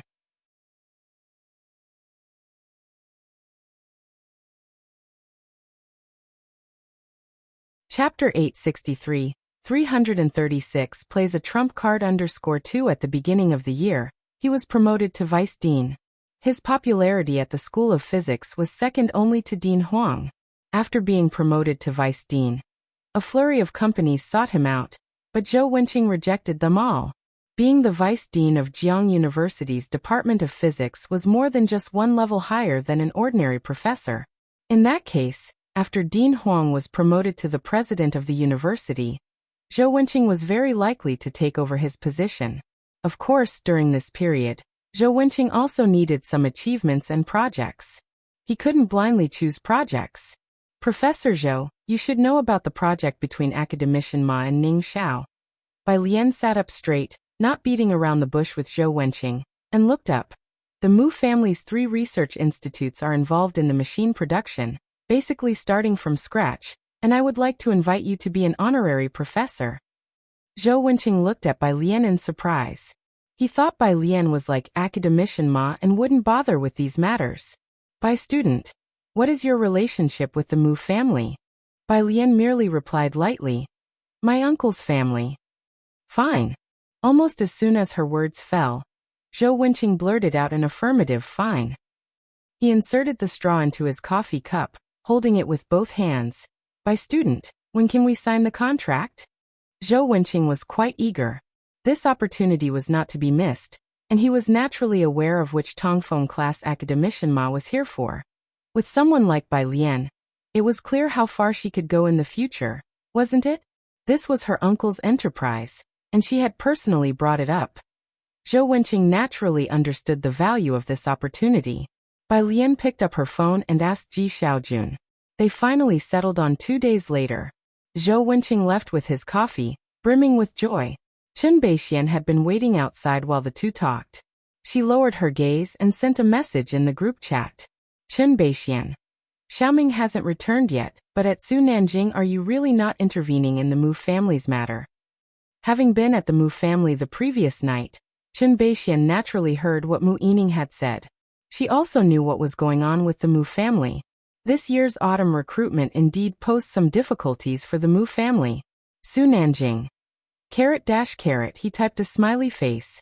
Seeming secretive, Chen Beixian raised an eyebrow. It wasn't until Zhou Wenqing came out that she put away her phone and went back in. Inside the break room, Bai Lian reopened her computer.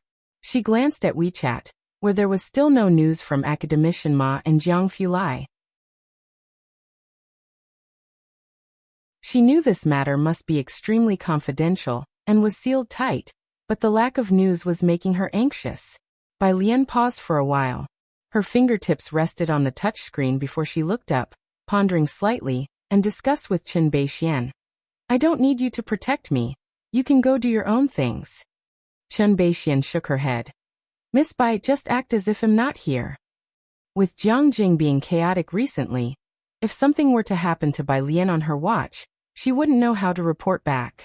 Bai Lian's gaze fell on Chen Baixuan's face, but in the end, she said nothing. Another day passed. With online recruitment approaching, all the major enterprises posted their official announcements. The employment forum of Jiang University was like a battlefield of deities, the gathering place for elites nationwide. Whether it was staying domestic or from abroad, everyone liked to get the first-hand news here. Jiang University's renowned professors and some employment guidance teachers would also analyze a bunch of enterprises here. President Mu, when are we issuing our official announcement? Assistant Wang was also trying hard to contact more professors, but compared to those on the forum, it wasn't enough. Wait, Mu Yining raised her hand and looked at the time on her watch. Alien seems to have arranged a meeting with a professor for us, said to be from Jiang University, coming to sign a contract with us soon. Ji Xiaojun said. They had scheduled for 10 o'clock. Miss Bai. Assistant Wang was surprised as he followed Mu Yining. Who did she schedule? Isn't Miss Bai just a freshman? Mu Yining also found it strange. A professor from Jiang University, even one without any faction, was not someone you could just schedule a meeting with. When the two arrived at Ji Xian's office, there were still 10 minutes to 10 o'clock. Seems to be one of her teachers. Ji Xiaojun was also not very clear. At 59 minutes past 9, a knock was heard at the door. Mu Yining quickly put down the contract drafted by Ji Xiaojun and stood up. Outside the door, Bai Lian came in with a middle-aged man in a suit. Assistant Wang followed both of them. Hello, Zhou Wenqing shook hands with Ji Xiaojun and Mu Yining one by one, introducing himself in an unhurried manner. I am Zhou Wenqing. The group sat down around the coffee table by the sofa. Mu Yining handed the contract to Zhou Wenqing. The salary offered in the contract was very high, surprising Mu Yining, but since Ji Xiaojun had said the contract came from Bai Lian, she didn't question it. Zhou Wenqing had already reviewed the electronic version of the contract. He scanned it briefly and then signed his name at the end. As Mu Yining stamped it, she clearly saw his name, Zhou Wenqing. She silently noted down the name. After signing the contract, Zhou Wenqing courteously declined Mu Yining's invitation for lunch, just smiling. I have a lecture in Lin City at 2 o'clock this afternoon, and the car is waiting downstairs. Professors often had many lectures, so Mu Yining and Ji Xiaojun had no choice but to bid Zhou Wenqing goodbye. Bai Lian escorted Zhou Wenqing downstairs, and the two walked ahead. Zhou Wenqing spoke softly to Bai Lian. I had a meeting with Dean Huang last night. Don't worry, it won't be a big issue. He noticed Bai Lian had been distracted recently. Zhou Wenqing's car left the Mu family building, but Bai Lian did not go. She just followed behind Ji Xiaojun. Mu Yining trailed a few steps behind them. Before entering, Assistant Wang exclaimed softly in shock. President Mu, look at this. He handed his phone over to Mu Yining. Mu Yining stopped, took the phone and looked down while standing still. The page on Assistant Wang's phone was a search engine result. The search was for Zhou Wenqing's name. A white background ID photo appeared, and having just met Zhou Wenqing, they understandably recognized his face. Additionally, there was a line with his title introduction. Only at the bottom of the page, Acting Vice Dean of Jiang University's School of Physics. So this Professor Zhou is the Vice Dean of the School of Physics. Assistant Wang inhaled sharply beside her. Just when they thought the prospects for autumn recruitment were bleak, Alien casually revealed a trump card, especially since she seemed to do it with such ease.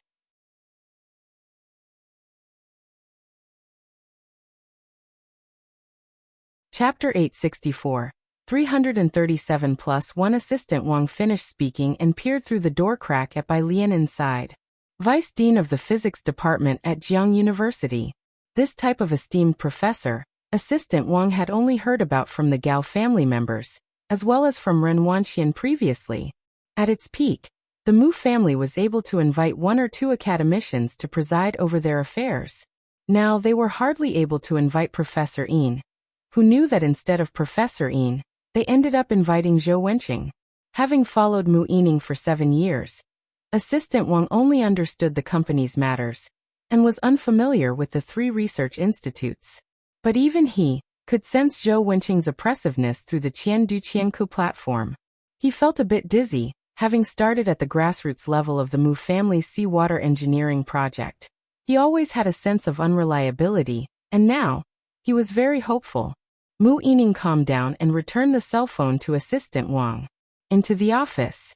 In the office, Ji Shayan's secretary poured a cup of tea for Bai Lian.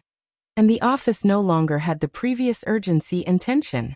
Bai Lian stood in front of the office's floor-to-ceiling window, casually picked up the cup of tea, tilted her head to thank the secretary, and watched the vehicles coming and going below with her dark pupils. Why isn't Miss Chen with you today? Ji Xiaojun suddenly remembered Chen Beixian. Lately, wherever Bai Lian was, Chen Beixian would follow her. But today she was nowhere to be seen. Bai Lian shook her head. Nevertheless, it was just as well that Chen Beixian wasn't here. Meanwhile, at the Jiang family, opposite the massive gate, stood a well-equipped medical research institute. At that moment below the institute, a crowd of men in black stood guard.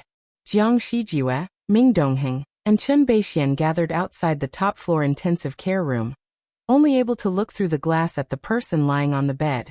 The elevator door opened. Gao Shu didn't wait for the elevator and hastily climbed the stairs to the 5th floor. Dressed in a black dress with a colorful scarf fluttering at her neck and high heels on, she stood breathlessly in front of Director Ma and looked up. Director Ma, what's his situation? Information about Jiang Fulai had always been blocked. The moment he arrived in the capital, the Chen family had notified Gao Shu. Just like when he was 8. Director Ma took the report handed over by a doctor and looked up, speaking seriously. No external injuries, indicators normal, but he's fallen into a coma. Gao Shu took a step back.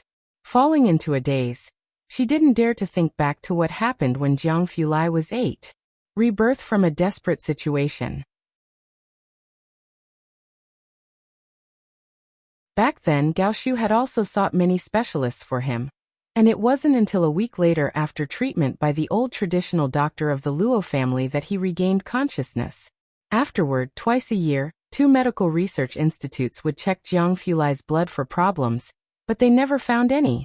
The Luo family didn't provide any answers either.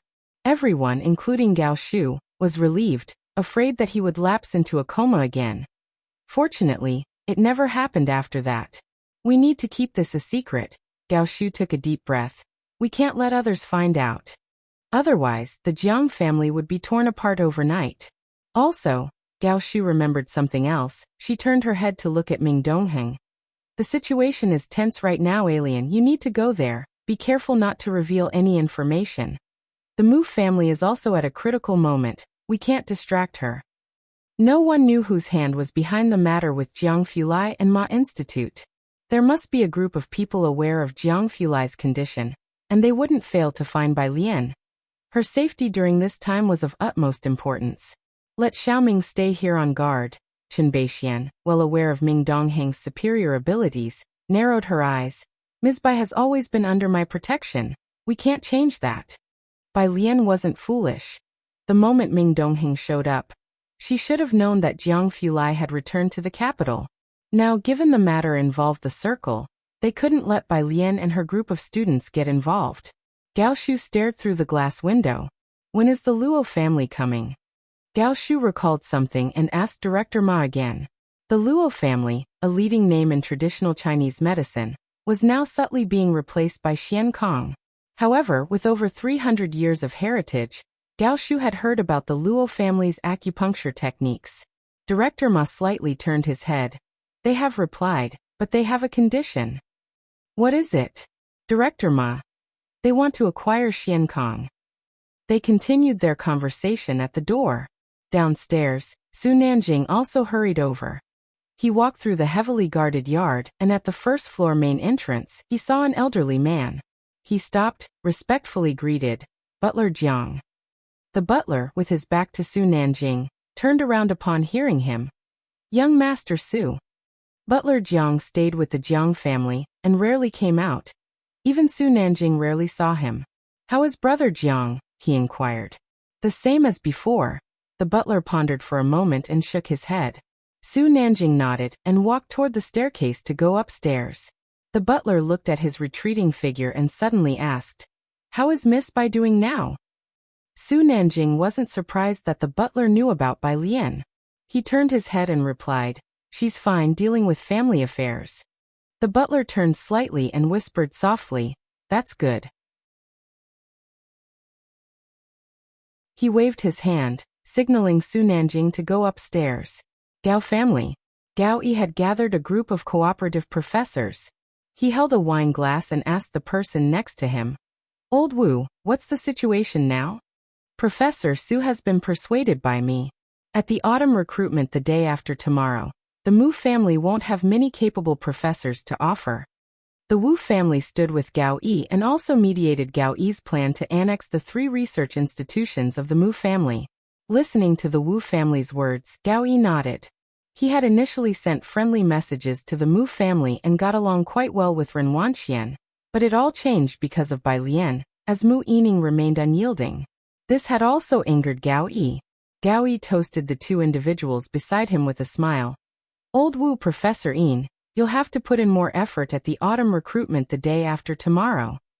"I'm not important, Professor Yin," having received a substantial amount of research funding from Gao Yi, said with a laugh. "With Jiechen here, we don't really need me. A tiger father has no dog sons. Jiechen is definitely your strongest front." Everyone loves to hear flattering words. Although Professor Yin was somewhat exaggerating, his words held some truth. While Gao Jiechen's reputation in the scientific community wasn't as great as He Wen's, it was still considerable. After the autumn recruitment, if they can't recruit the right people, they won't last long. The person from the Wu family also raised his glass, slowly adding, "By then we just need to seize the opportunity, and we will certainly deal them a major blow, taking over their heavy metal resources." But he paused at that point. The person from the Wu family paused slightly, looked up, and lowered his voice.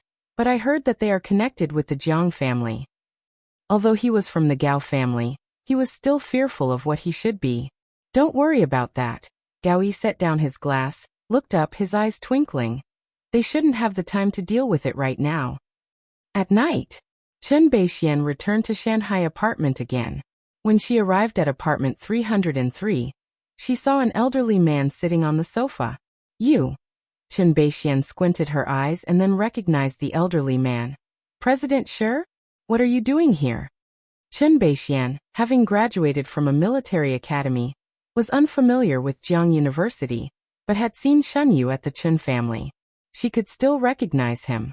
However, Shen Yu did not recognize Chen Beixian. He stood up, his expression solemn. "I'm here to find someone." "To find someone?" Chen Beixian wondered silently. Could it be for Bai Lian? Just as she was thinking, someone knocked on the door outside. Pu Xiaohan went to open it. Zhang Xiais, wearing a white t-shirt and a buzz cut, held a wooden stick in his hand, casually playing with it, his posture upright and his appearance handsome and distinguished. Upon entering, he and Shen Yu locked eyes. Zhang Xiais 123 turned around, stretching out his hand to close the door again. Shen Yu Tung stood up immediately and blocked Zhang Xiais. "Student Zhang, you scored full marks in biology and chemistry. It's really a pity if you don't come to our Jiang University. Physics, chemistry, materials, life sciences, mathematics department. You can choose any department you want." Zhang Xiais scratched his head. "President Shi, I really can't." "Why? You're in the top 10 nationwide. Even if you don't choose our school, please consider other schools' science programs," Shen Yu said earnestly. Zhang Xiais rested the stick on the ground, helpless. "With that said, Professor Qi will have to take you all to the Supreme People's Court." He didn't want to bring up Qi Yundai, but he had refused Shen Yu so many times, and the latter had been relentless. "Shen Yu? Professor Qi?" "Qi Lu, Professor Qi Yundai," Zhang Xiais clarified. "Shen Yu." Pu Xiaohan shrugged nonchalantly and called Chen Beixian. "Sister Chen, Sister Bai is in the study." Chen Beixian also heard the conversation between Zhang Xiais and Shen Yu. She knew Zhang Xiais had scored well, but she hadn't expected him to be in the top 10 nationwide. More surprisingly, Was Zhang Xiais a student of the notorious Professor Qi? Miss Bai is inside. Chen Beixian thought for a moment, knocked on the study door and greeted Bai Lian. In the study, Bai Lian was on the phone with Ji Xiaojun. Uncle. Bai Lian looked at the document on her computer, scrolled down a bit, and then turned to the message sent to her by Yu Xinjing. Is the official autumn recruitment tomorrow? Yes, we initially planned to poach some people from other places. Ji Xiaojun recalled Zhou Wenqing and thought for a moment. But there's no rush now. Professor Zhou said his students will join the 3 labs. All his students were either graduate or doctoral students, and mostly specialized in materials science. Their majors were relevant. Aha! Bai Lian's eyes narrowed slightly as she thought briefly. You are just trying to attract more people? Hearing Bai Lian say this, Ji Xiaojun looked at her sideways. He didn't quite understand why Bai Lian was bringing this up again, but still explained. The autumn recruitment is indeed important. The reason Yining and the others are looking for professors is for their influence. Professor Zhou is enough. He had just heard the introduction from Bai Lian. Aha! Bai Lian's eyes narrowed slightly again. Then let's add another one.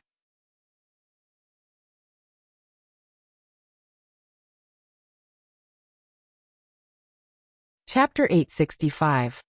List of 338 about the origin of the name Bai Lian. Ji Xiaojun had also heard a little about it from Ji Heng. The earliest was a mistaken name noted by the kid Jiang He. Hearing Bai Lian mention the name, he nodded and turned his head to have his assistant add it on. He didn't pay much attention, but Ji Xian's assistant felt it familiar when noting down the 2 characters for by Jian in the notebook. Ji Xiaojun then asked, Alien, how much longer are you going to use this nickname? Whenever someone brought it up, the kid Jiang He would bury his head in his knees. I think it's fine, it was picked up for nothing after all. Bai Lian flicked through some documents. There's no need to sign a contract now, just go to Jiang University tomorrow and write it down. If you don't choose publicity, go find Xiaoqi. Xiaoqi is now also a partner of Mu family. In terms of marketing, several Mu Yinings put together couldn't compare with Xiaoqi. Ji Xiaojun called Xiaoqi. He found him easier to deal with than Ren Jiawei. Xiaoqi knew about the Mu family's autumn recruitment, though he was not in this field and didn't understand the weight of the ID by Lian. Uncle, please hold on a moment, I'll ask Tang Ming. Having the same Jiang University background, Tang Ming knew better than them. As for Bai Lian, Xiaoqi knew she was busy recently. Past 8 o'clock, Tang Ming was still in the Jiang University laboratory, discussing some data with Senior Hu. I've been running it for 2 hours and it's still 0.57. He leaned over, pressing on the last page of data. If there's no issue, I'll go back tonight and show Jiang. He caught himself halfway and corrected himself. Show Sister Lian. This was the paper he prepared to publish. Ning Xiao's paper had already been published, and his was the first one.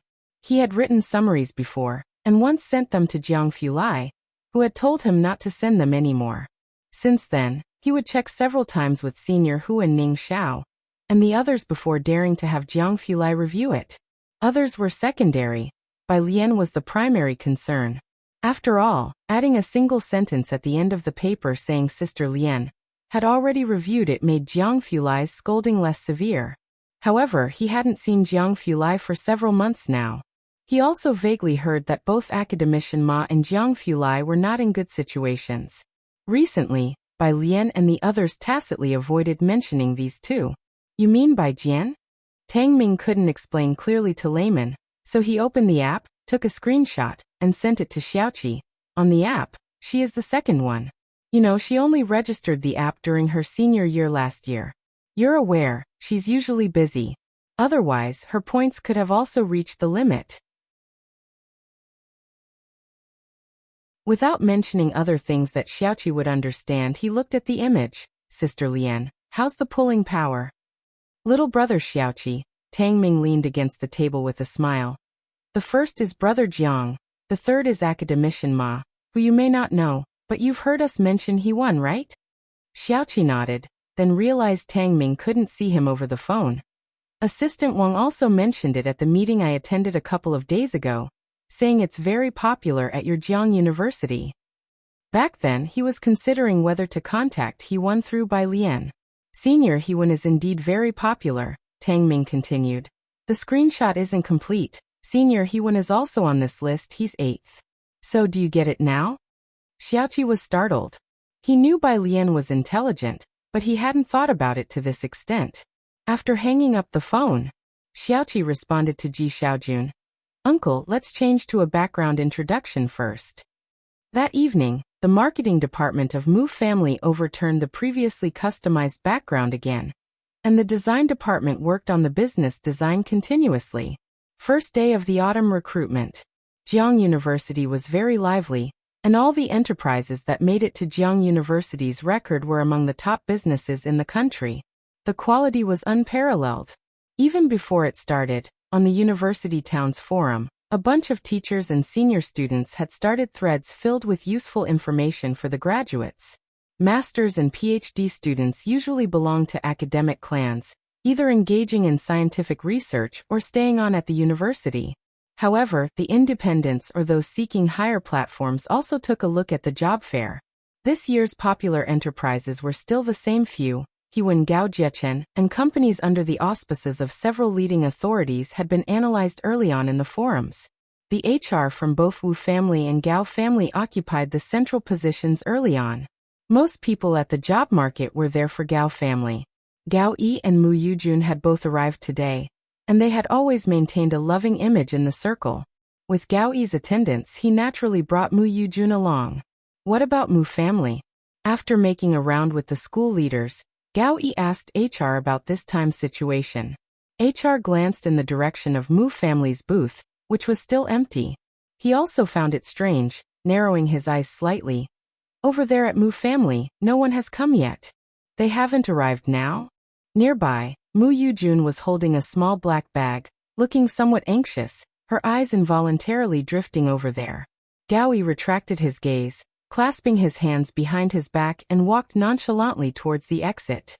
Occasionally, he would encounter someone he recognized and would nod with a smile of encouragement. Jiang University Forum. About this autumn recruitment, several analysis threads were very popular. Of course, the most popular was Gao family. 1L. Without Senior Hewan this year, everyone might as well disperse. 5L. Gao family is also very good. With more than a dozen professors and Dr. Gao there, the prospects are promising. 10. Without Senior Hewan, it will also be tough competition to enter the Su family. 19L. Isn't anyone talking about Mu family? I heard Mu family is involved in a major project. 21L. Mu family? I was also waiting for Mu family, but I heard an inside tip that there won't be many tutors there. If you have options, you should look into Gao family and Wu family. The forum was full of diverse opinions. Meng Ruoya was one of them. She had just graduated from her Ph.D., and her supervisor wasn't well connected. As soon as the talent market opened today, most people first headed towards the Su family and the Gao family. Meng Ruoya wasn't in a hurry, but her supervisor was. He had called her 4 times this morning. You have great potential. Finding a good research institute will be of great help in the future, her supervisor said earnestly over the phone. The Gao family is really good. Take your thesis and certificates, and try to get directly recruited. The Gao family? She was wearing flip-flops and black wide-leg pants when she arrived at the Jiang University indoor stadium. Teacher, you know Gao Jiechen looks down on people.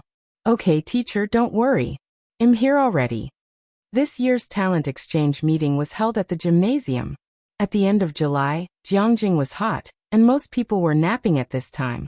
So the gymnasium had half the foot traffic compared to the morning. However, the majority of the booths were still crowded with people. Meng Ruoya inquired at a few enterprises, and most people were less enthusiastic upon seeing that she was a woman. Indeed, there are fewer women in scientific research. Meng Ruoya was used to this. Her gaze shifted around and saw the HR at the far left engaging with someone against a backdrop. Was someone else in the same boat? She diverted her steps slightly and saw the sign in front. Mu family. Meng Ruoya stopped. Hello student, this is our Mu family's brochure. The Mu family's HR, without any hint of disdain, warmly handed over a crudely made brochure that was put together the night before. You can take a look. Mu Yining managed the Mu family, and Bai Lian negotiated for the rare metals. Both women of the Mu family were pillars of strength, and they held greater respect for women. Meng Ruoya, who had faced countless instances of belittlement, felt she might have found her place as she looked at the HR in front of her. It's just that she hadn't really heard of the Mu family. Neither had her teacher mentioned the Mu family when educating her about research institutes. But Meng Ruoya didn't mind. She didn't even browse the brochure but handed over her resume. Manager Mu, my name is Meng Ruoya. This is my resume. Manager Mu, surprised to see that Meng Ruoya had prepared only one resume and handed it directly to him, accepted it with curiosity. He flipped through the resume and, seeing that she was a doctoral student, sent it to Mu Yining. Meng Ruoya didn't continue her stroll. She found a place to look at the brochure. The brochure, like the backdrop she had seen, was in a very light blue color. Initially, it introduced the current situation of the Mu family. Starting from the second section, it began introducing the research staff currently at the Mu family. While talking to her teacher on the phone, Meng Ruoya kept looking at the list of names. Professor Hongnan. She hadn't heard of him. On the phone, her teacher was berating her for being unambitious. You just handed out your resume so casually? Didn't I tell you to check out the Su family and the Gao family first? Meng Ruoya half listened as she saw the next name. Professor Zhou Wenqing. Wait. Wasn't he the vice dean of the physics department at the university this year? As she wondered if it was someone with the same name, she immediately saw the next name, Bai Jian. Damn. Meng Ruoya jumped in shock. Meng Ruoya? What did you say? Her teacher's voice came in alarmingly. No, teacher. Meng Ruoya stopped, turned around, and ran back. Do you want to come over? It's Ga Jian. It seems this company might have recruited him. I'll go back and ask. Meanwhile, most people had also started to notice the personnel of the Mu family. I heard they only arrived now to change the backdrop. Someone whispered into the ear of the Gao family HR at the gymnasium. The Gao family HR nodded. Keep a closer eye out. The Mu family had attracted the attention of many in the past few months. They had obtained the preliminary work of seawater purification, which was a good start, but recently, the Mu family had been called in for talks, and there had been ripples in the scientific research circle of Jiangjing, which most had heard about. The Mu family was trying to make a comeback, but they hadn't recruited many researchers. And both the Gao family and Wu family were watching them like hawks. Without giving the Mu family time to breathe, they directly poached the researchers the Mu family wanted to recruit. Everyone was waiting for the Mu family's reaction. But no one had expected that the Mu family would be absent early in the morning, only to arrive hurriedly in the afternoon with their advertising boards. The introduction board was larger than the brochure. At 2:20 p.m., the Mu family's booth was ready. There weren't many students in the gymnasium. At 2:30 p.m., a post suddenly appeared on the Jiang University forum. The Mu family background introduction, a very ordinary post most people casually glanced past, but this unassuming post stayed floating on the homepage until someone curious clicked into it. They immediately saw the image anchoring the post.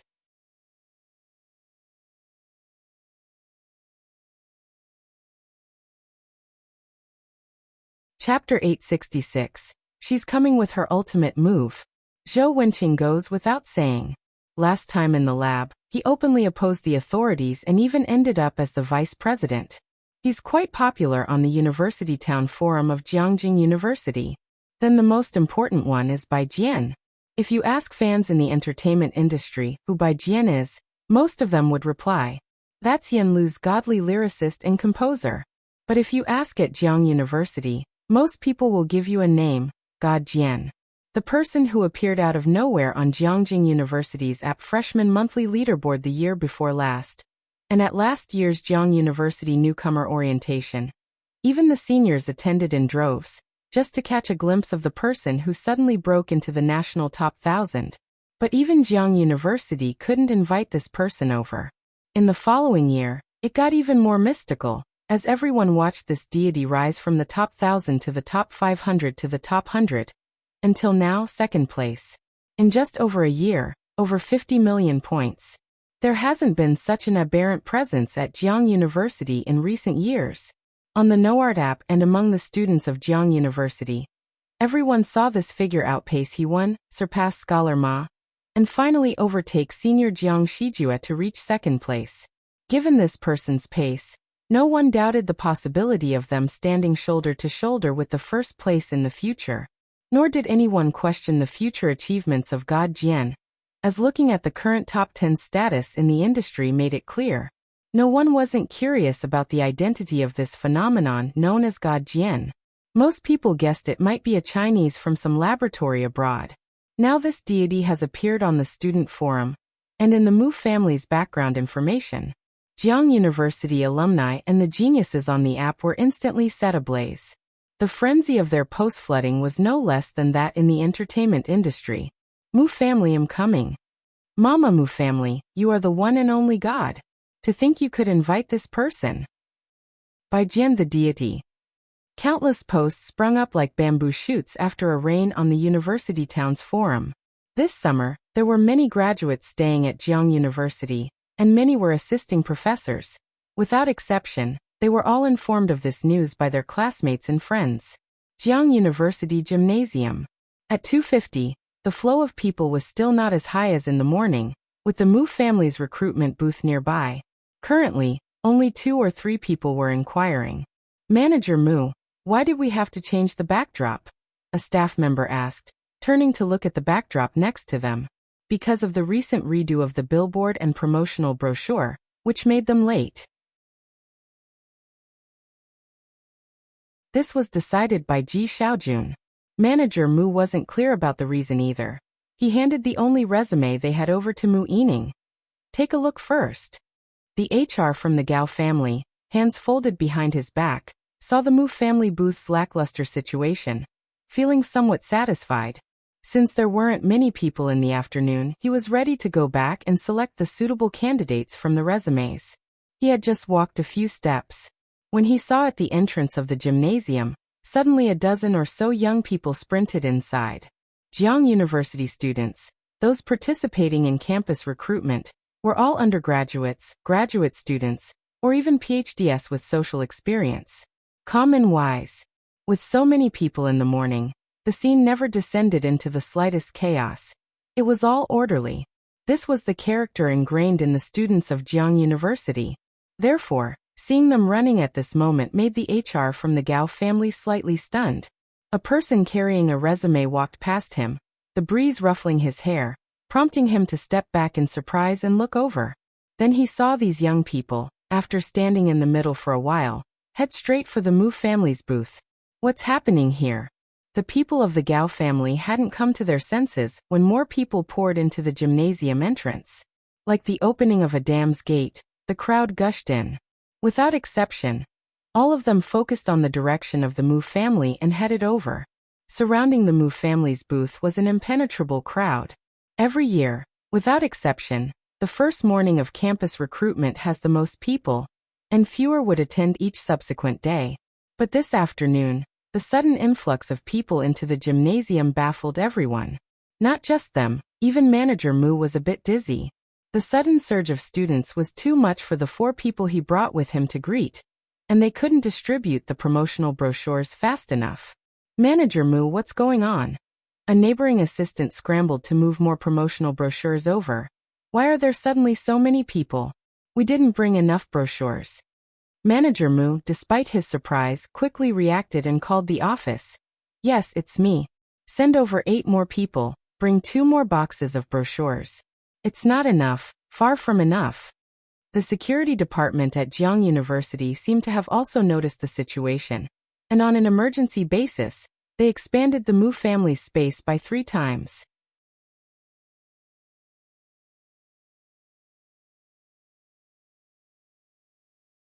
Chapter 867. She's coming with her ultimate move _2. The crowd was chaotic, so they specially dispatched a team of security guards to maintain order at the scene. The HR from the Gao family noticed among the students there were also a few old scholars dressed meticulously. It was one thing for the students to seek out the Mu family, but what was the situation with these teachers? Especially since, The young people at the Gao family's booth seemed to have received some kind of message. Hurriedly, they took their resumes and ran over. Not one was left behind. Clearly, something was off. The Gao family's HR, with a darkened expression, sent someone to inquire about what exactly was going on.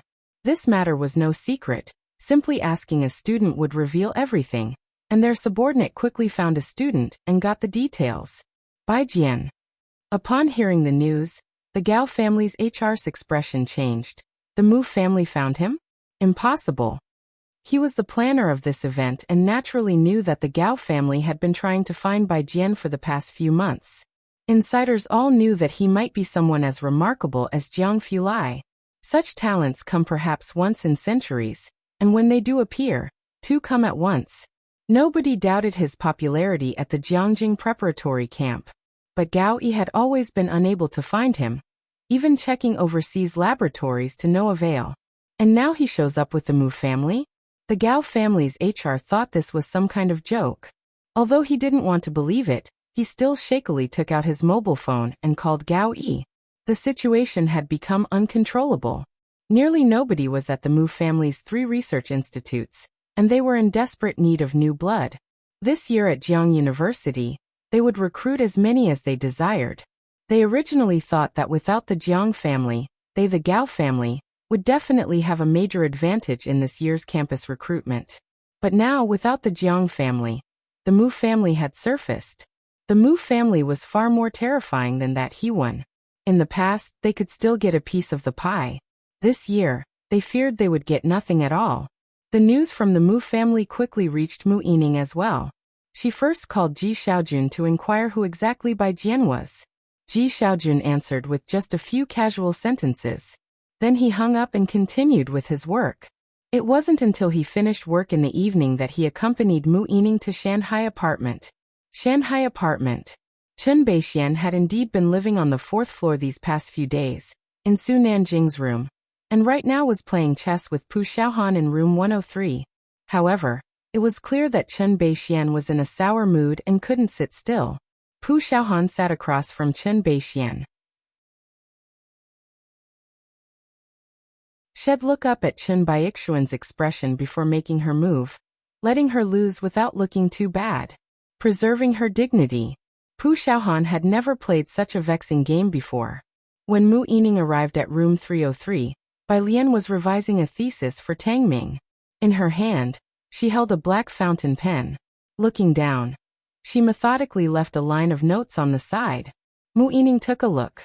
It wasn't her usual delicate handwriting, but a forceful clerical script. From a distance, sharp and willful energy flowed forth, interspersed with impatience. Uncle Aunt Mu. Tang Ming stood up, leaving the study to them. Bai Lian put down her pen, flipping the thesis face down. Her expression was indifferent, without a greeting.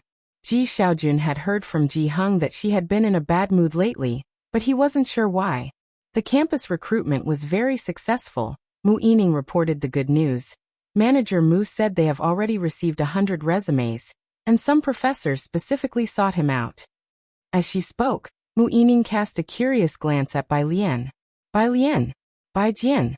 She had some speculations, but since Bai Lian and the others didn't say anything, Mu Yining didn't pry further. And the Gao family? Bai Lian's gaze fell to the corner of the desk, where the last rose had become dry and lost its last bit of color. At the mention of the Gao family, Mu Yining paused slightly. We have many people to recruit. It won't be easy to get past the Gao family. Bai Lian stood and reached for a book on the shelf, her tone as casual as ever. Then it settled. The location for the marine engineering project has been chosen. When are you starting construction? She seemed to have been waiting for this answer. The Gao family was also in competition with the Mu family. Gao Yi marrying Mu Yujun was never with good intentions. But back then, Mu Yining from the Mu family stepped forward, and Gao Yi failed to infiltrate the Gao family inner circle.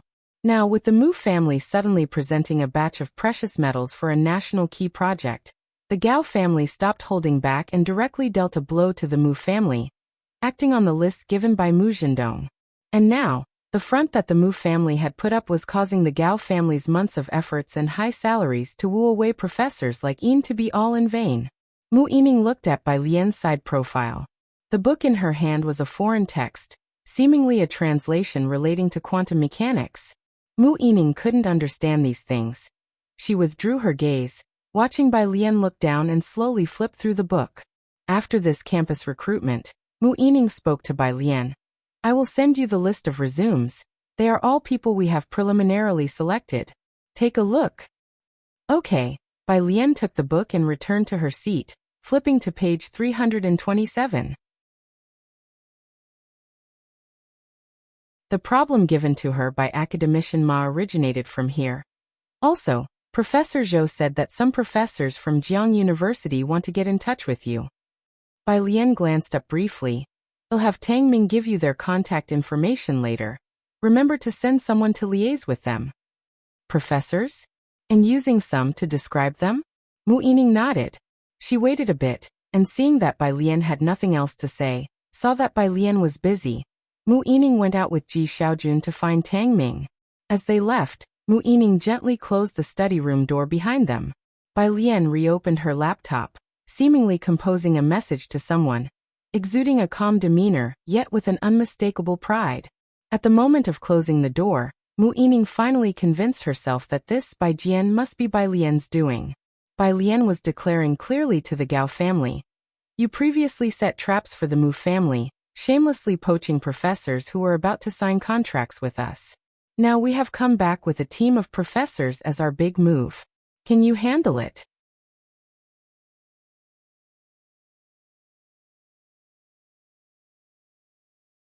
Chapter 868. 340 Can't Be Hidden Outside. Tang Ming was watering Bai Lian's potted plants on the balcony. Upon seeing Mu Yining coming out, he exchanged contact information with her, and sent her the business cards of other professors from his phone one by one. Mu Yining counted them. There were a total of 8 professors. So many. Mu Yining looked at these business cards. Of course, she did not know that Zhou Wenqing was originally one of Jiang University's professors without specific affiliations or sex, and there were a few others like him at Jiang University, who normally had good relations with Zhou Wenqing. Now that Zhou Wenqing had become the deputy dean, leading the entry into the Mu family with the future star of physics, Bai Jian behind him, these independent professors had found an organization, and chose to follow Zhou Wenqing through the challenges and boss fights. The Mu family stacked all buffs together, and was in such need of fresh blood. They directly recruited most of the masters and doctoral students, and the Gao family, originally hoping to replenish its grassroots this time, simply couldn't cope. The head of the Gao family urgently gathered people like Gao Yi and Gao Jiechen overnight. After all the effort they had spent to expand the family's influence and power, marketing Gao Jiechen and poaching people from the Mu family, they ended up receiving less than 10 responses. These 10 resumes were not even among those they had preliminarily investigated. The head placed these 10 resumes on the table, looked at everyone present, and his gaze finally fell on Gao Yi. Explain what happened? Wasn't it said that there's no Hewen this year? Uncle Gao Yi, who was part of the Gao family's science research sector with his uncle managing the fund industry, slowly explained, it's true that there's no Hewen, but this year they have Zhou Wenqing and Bai Jian, especially the latter, who is a hotshot in the research field, ranked second on the preparatory camp app with strong influence, and most young people are going for him. Second. The head, having heard of Jingjiang preparatory camp, sat down and started thinking of strategies.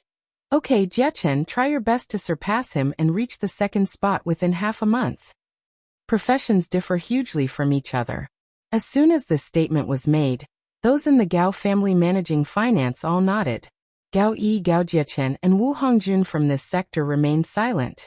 They didn't speak for a long time. Jiechen, the uncle of the Gao family with a composed expression asked, is there a problem? Gao Jiechen.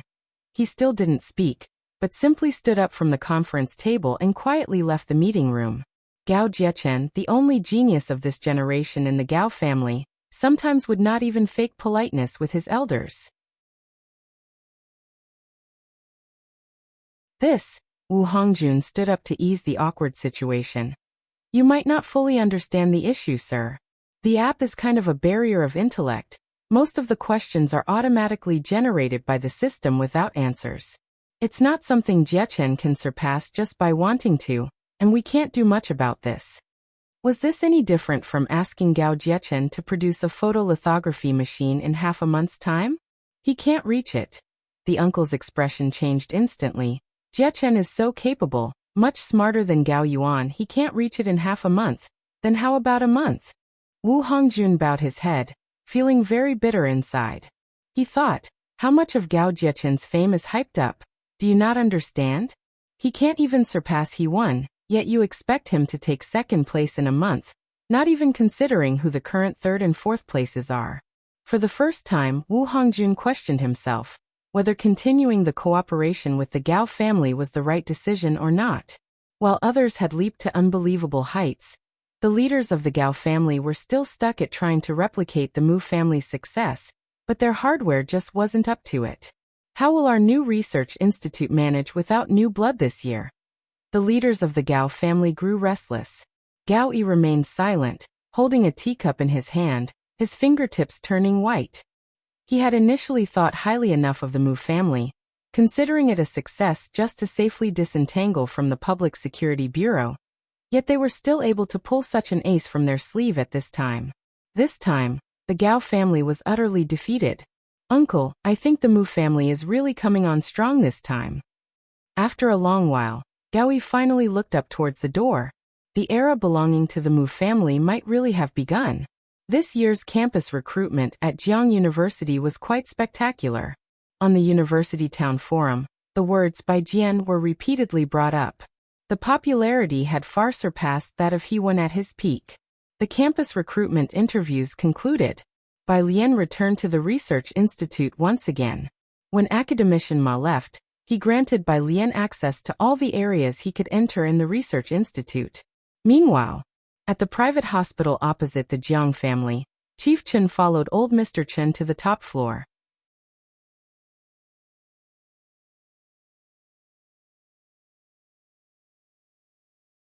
Chapter 869.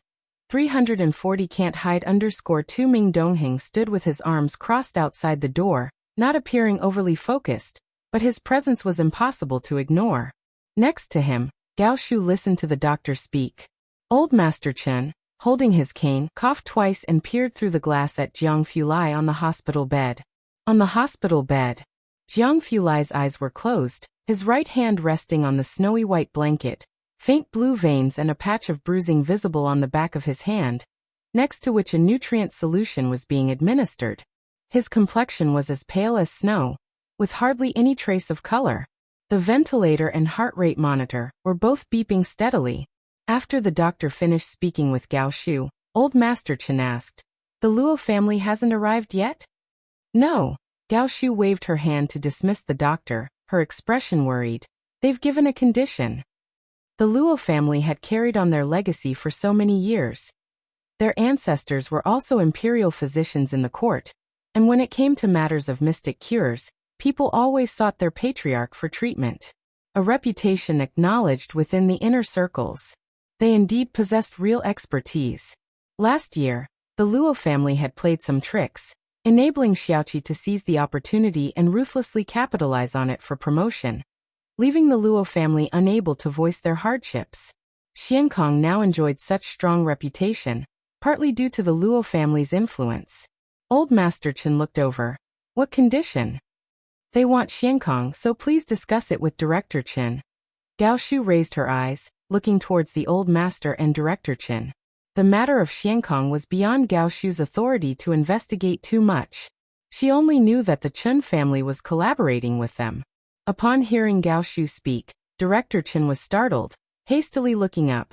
"Director Gao, you didn't agree, did you?" "Not yet." Gao Shu shook her head. Xiankong currently serves an important role in the military bases across the country, and as Gao Shu had heard, it is a national-level classified formula. Not to mention, she also knew that the Mu family had a cooperation agreement with Xiankong. Then it's still okay. Director Chen glanced at Gao Shu, signaling her to talk downstairs. The two passed through layers of guards and went downstairs. Director Chen inquired about Jiang Fulai's condition, and learning it was the same as when he was 8 years old, he fell silent for a few minutes before speaking. "Xiankong belongs to Miss Bai. Not many people knew about this. Even Mu Yining only knew that Xiaoqi was currently managing Xiankong, and was unaware that the entire formula behind it was penned solely by Bai Lian. What? Gao Shu had expected Director Chen to mention the collaboration between Xiankong and the Mu family.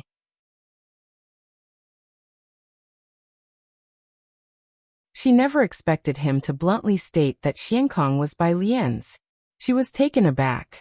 Fortunately, I haven't promised anything to the Luo family.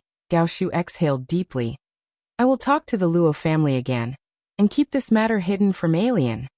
This sentence made Director Chen waver once more.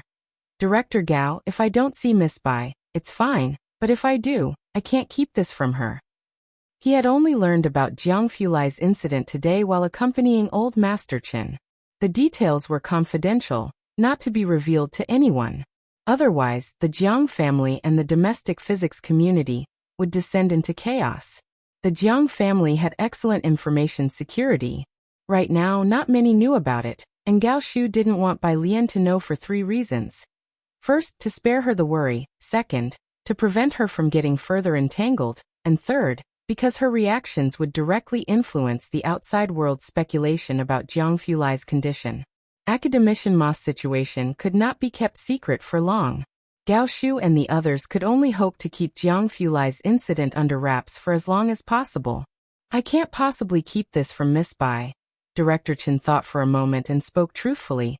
She can tell what I am thinking at a glance, and moreover, I think it's better not to hide this from her. She can keep a steady head. As for the Luo family matter, she can help you find a solution. Director Chen understood what Gao Shu and her colleagues were thinking. They felt that Bai Lian was too young and wouldn't be able to remain composed. But having worked closely with Bai Lian for nearly 2 years, Director Chen was all too familiar with her temperament. "Oh, think about it," Gao Shu, pressing her temples, spoke wearily. "Try to keep things stable. His condition isn't good right now, and the more people know, the more people will worry." Gao Shu told Chief Chen to keep it a secret as best as he could. But this Saturday, Dean Jian had arranged for him to go fishing with Ji Heng. The fishing squad from Shanghai apartment set out once again. As per tradition, after fishing, everyone would stay and have a meal together in room 103 in the evening. In the past, it was always Chief Chen who did the cooking. Now that Zhang Xiais was on summer vacation and staying in Jiangjing for a longer time, he had learned a thing or two from Qi Yundai and helped Chief Chen as his assistant. The fish slices were cut thin. Watching his knife skills, Chief Chen nodded. "Not bad." "Isn't it?" Zhang Xiais raised an eyebrow. "Sister Yan also said I did a good job." "Oh, where is your sister Yan?" Chief Chen casually sprinkled some green onions into the pan, dishing up the simmered tomato prawns. His question was just as casual. Zhang Xiais sliced the last piece of fish, waiting for the water to boil for the sauerkraut fish. She was called back by Xiangqing Culture and Tourism to meet guests at the airport. "I'll go back with Alien in a few days after I attend my last class." Xiangqing's tourism has skyrocketed in the last 2 years. Since becoming popular, the Cultural and Tourism Bureau stages events every year. Recently, during the peak summer travel season, Yanlu, called back by Xiangqing Culture and Tourism to meet passengers, trended on Weibo for an entire week. How many fans does Yanlu have? Who wouldn't be enticed by this? Miss Bai is also going back. Chief Chen's mind flickered. Yeah, Zhang Xiai saw the water boiling and added the fish slices. The Cultural and Tourism Bureau asked her to come back and share her study experience with the visiting students, telling how she became the national top scholar.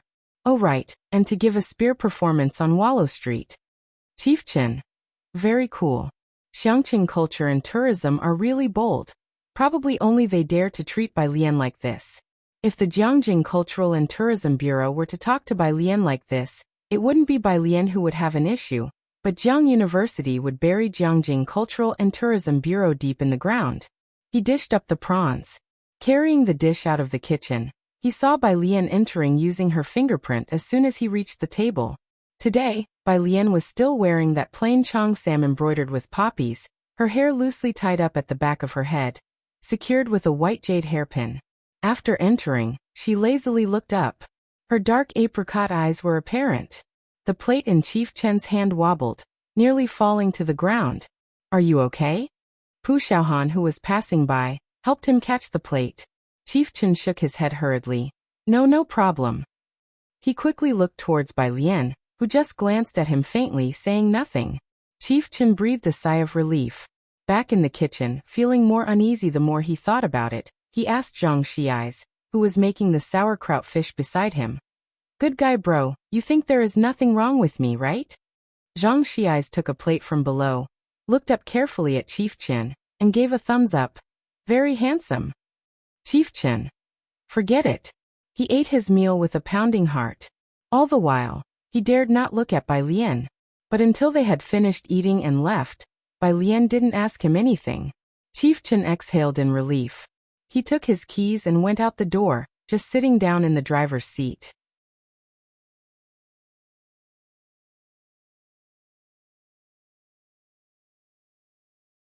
Chapter 870, 341 Alien, MTR Research Institute.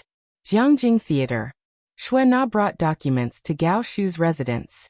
Gao Shu had been busy with the affairs of the Jiang family for a long time, and the theater had accumulated a pile of tasks.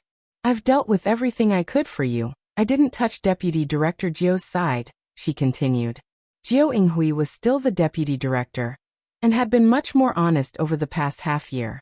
But Xue Na knew her bounds, aware that he was always watching Gao Shu closely.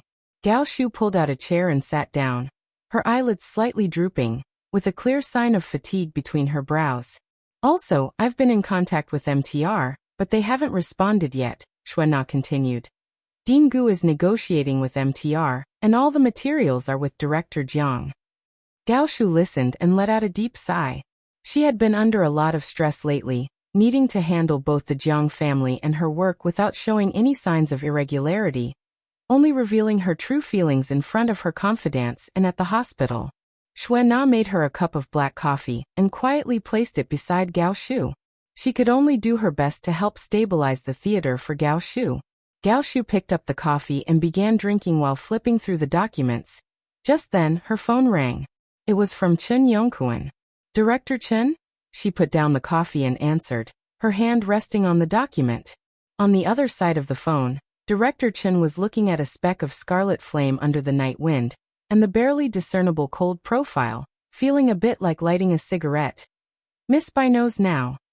Gao Shu stood up from the chair directly, wanting to scold Director Chen. But she stopped herself.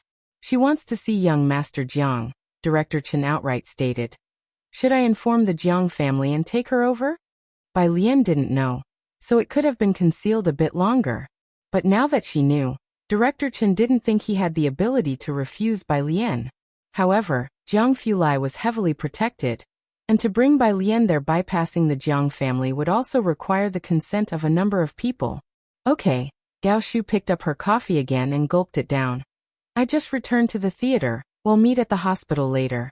As for how she enters, I'll take care of it. She and Director Chen thought alike. Since Bai Lian knew about it, they definitely had to take her to see him. At least to confirm that Jiang Fulai was not in life-threatening danger. Jiang Family Private Hospital.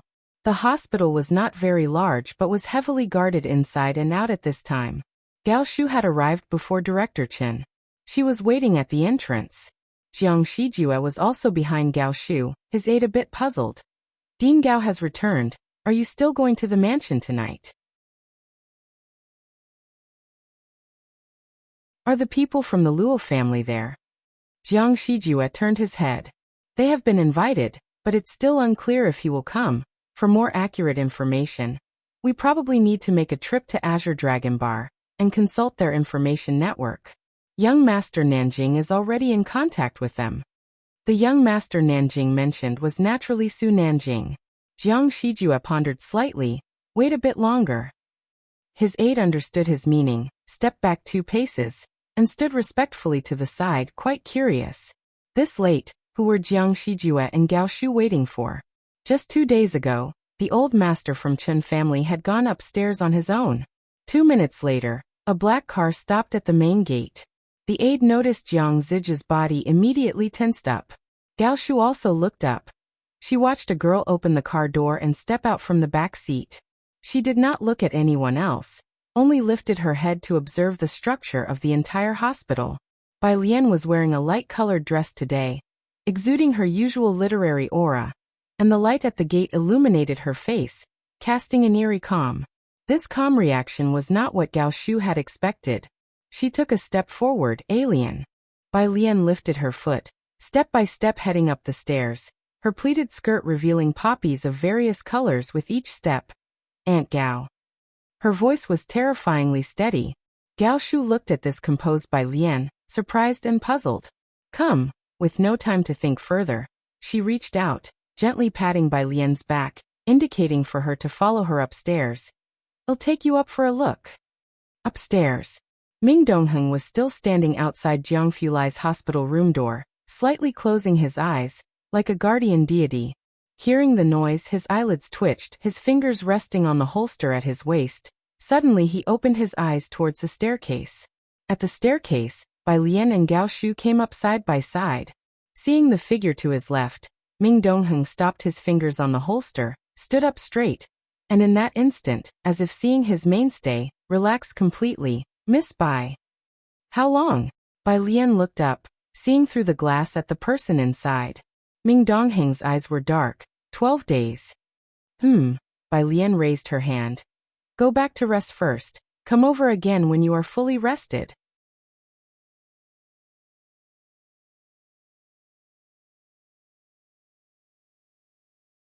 Chapter 871. 341 Alien. MTR Research Institute. _2 Hearing Bai Lian's words, Gao Shu and Jiang Shijua lifted their heads. They originally wanted to tell Bai Lian that Ming Dongheng only listened to Jiang Fulai, who was also the only person Jiang Fulai had taken with him before he fell into a coma. During this period he barely slept, only daring to half close his eyes, afraid to sleep deeply. Even when it was Jiang Shijua and Gao Shu who came, he never let his guard down. These 12 days, many had urged Ming Dongheng to get some sleep, but Ming Dongheng hadn't stepped half a step away from the hospital room door. Originally thinking that Bai Lian would say the same, Ming Dongheng straightened his collar and bowed slightly to Bai Lian. Yes, Miss Bai. Having said that, he headed directly for the stairwell. He didn't pause for even half a second. This attitude greatly exceeded the expectations of Gao Shu and Jiang Shijua. The two exchanged looks, once again surprised. Jiang Fulai's safety was paramount, and Ming Dongheng trusted no one else, having struggled up to this point. Bai Lian just left with a word? He hadn't called his subordinates to replace him yet? After a moment of stun, Jiang Shijua turned his head and said to his assistant, Notify the butler, ask Jiang Yunjian to come over urgently. Next to them, Bai Lian watched the person inside through the glass. What's the situation? Gao Shu snapped back to reality, walked over to Bai Lian, and explained, he was also in a coma once when he was 8 years old, similar to this situation, and it took him 2 months to wake up that time. Now that Bai Lian knew, Gao Shu didn't want her to worry, attempting to sound light-hearted. Don't worry, the doctor said his vital signs are all good, nothing will go wrong, just waiting for him to wake up is enough. At the top floor, the lighting was less bright, making Bai Lian's face appear especially cold. In her calm, there was a restrained fierceness. Bai Lian just looked at the glass, not speaking. After a long silence, she let out a light breath, slightly turning her eyes to look back at Jiang Shijua. I will call someone over. Jiang Shijua was startled and quickly said, You can. Jiang Fulai had absolute trust in Bai Lian. Last year in Jiangjing, he had expressed this idea to those around him. Ming Dongheng's behavior was evidence of this. Bai Lian took out her phone and dialed a number. Where are you?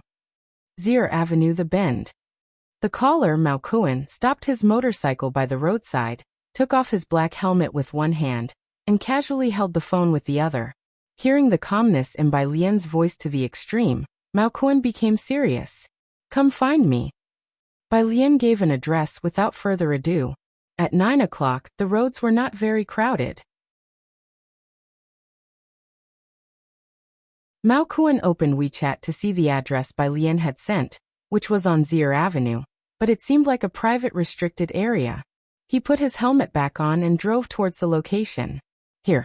After Bai Lian finished calling Mao Kuan, She gave Jiang Shijue the color and license plate number of Mao Kun's motorcycle.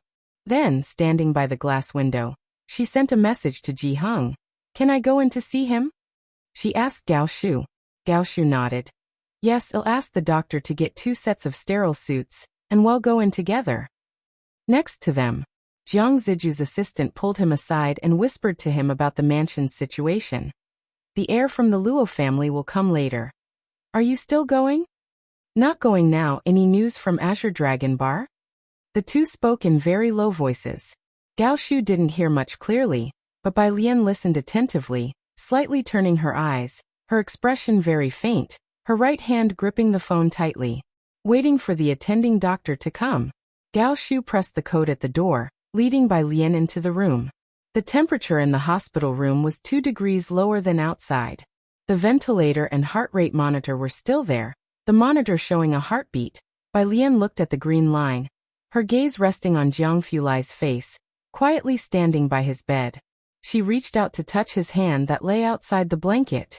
Even through the medical gloves, it felt consistently cold. Bai Lian's eyelashes trembled slightly, her fingertips slowly moved to his pulse. It was a strange pulse. Outside, a man around 30 years old came in, looking at Jiang Shijue. "President Jiang, where is Mr. Ming?" "Mr. Ming went to rest," Jiang Shijue replied seriously. "Before he returns, Yunjian, you must guard here 24 hours. I'll soon have someone from the Chen family come over." Jiang Yunjian nodded, then looked towards Gao Shu and Bai Lian walking outside, frowning slightly. "Who is that with Ding Gao?" He did not recognize Bai Lian. "Miss Bai." Jiang Shijue said just 3 words to Jiang Yunjian. "Miss Bai." Jiang Yunjian, having only heard her name, was seeing Bai Lian for the first time. "What is she doing here?" Jiang Shijue glanced at him. "Before Mr. Ming returns, just keep safe guard of this threshold." Shortly after, Bai Lian and several others came out. The door closed behind them. Bai Lian removed her mask while asking the doctor, "So what's the situation now?" Unaware of Bai Lian's identity, the doctor stood quietly next to Gao Shu, following Gao Shu's cue to explain. "Young Master Jiang has fallen into a deep coma. We haven't found the specific cause previously. To further analyze it, maybe the recent research on brainwave analysis by MTR can yield results, but these," the doctor hesitated. "MTR was selling favor to Jiang Fulai. They wouldn't do the same for others. The main issue was that Jiang Fulai was still unconscious, and they dared not leak the news of Jiang Fulai's coma." Jiang Shijue managed the Jiang family enterprise. That circle of international elites was unfamiliar to him. "I'm in contact." Gao Shu tried to seem relaxed. "Don't worry, alien. Ding Gu is in communication with them." Ding Gu was quite acquainted with them, it just needed some time. Moving such a large and new type of equipment to the country was not a trivial matter. Bai Lian took out her phone, scrolled through it, found Lance's WeChat, and without looking up, asked calmly, "What's the equipment you need called?" Gao Shu was surprised. The doctor instinctively replied to Bai Lian, "L-Night 3.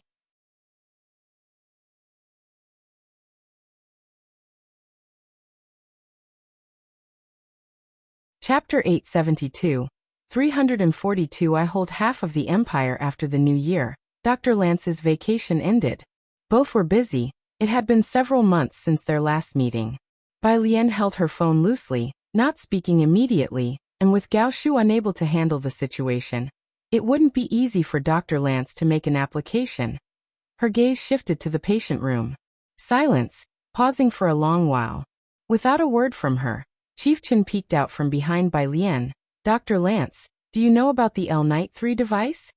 Dr. Lance had already walked to the door, where the lighting was strong. "The new device that was released not long ago?" Clearly he had heard of it. Yes, Chief Chen inquired again. "We currently have a situation requiring it." After listening, Dr. Lance didn't give them a definitive answer, but through the camera, he could see Bai Lian's seriousness. "I'll do my best, and I will need some help." Subconsciously, some mobilization was needed. "Okay, I'll have someone contact you." After speaking, Bai Lian hung up the video call. Jiang Shijue stood behind Gao Shu with his neatly draped coat, the innate gentleness in his bones evident even now as he bore the full weight of the Jiang family with unflustered ease. His gaze shifted between Bai Lian and Chief Chen. Gao Shu politely avoided looking at whom Bai Lian was speaking with, only hearing Dr. Lance's broken Chinese. The L-Night 3 device will arrive. It's just a matter of time. It's quite late now. Do you want to go back first? Bai Lian shook her head. She just watched the patient room. She had seen it not long ago. Jiang Fulai hadn't suffered any physical injuries. But he was definitely under the influence of drugs. And as for why he remained unconscious, Bai Lian had some ideas. She absolutely needed the L-Night 3 device. She needed the assistance to investigate his current condition. And moreover, if Jiang Fulai was in such a state while Ming Dongheng was like this, then the situation at Ma Institute could only be worse. Bai Lian pressed her lips together. If she wasn't leaving, Gao Shu would also stay to keep her company, while Jiang Shijue had to go out to take care of some matters. Just as he picked up his coat and went to the elevator, downstairs, Mao Kuan had arrived. His motorcycle bent low, its loud sound audible from a street away. If Bai Lian hadn't described the motorcycle's color and license plate earlier, it wouldn't have even been allowed on this street. The people downstairs brought him up. Not taking the stairs, they used an elevator.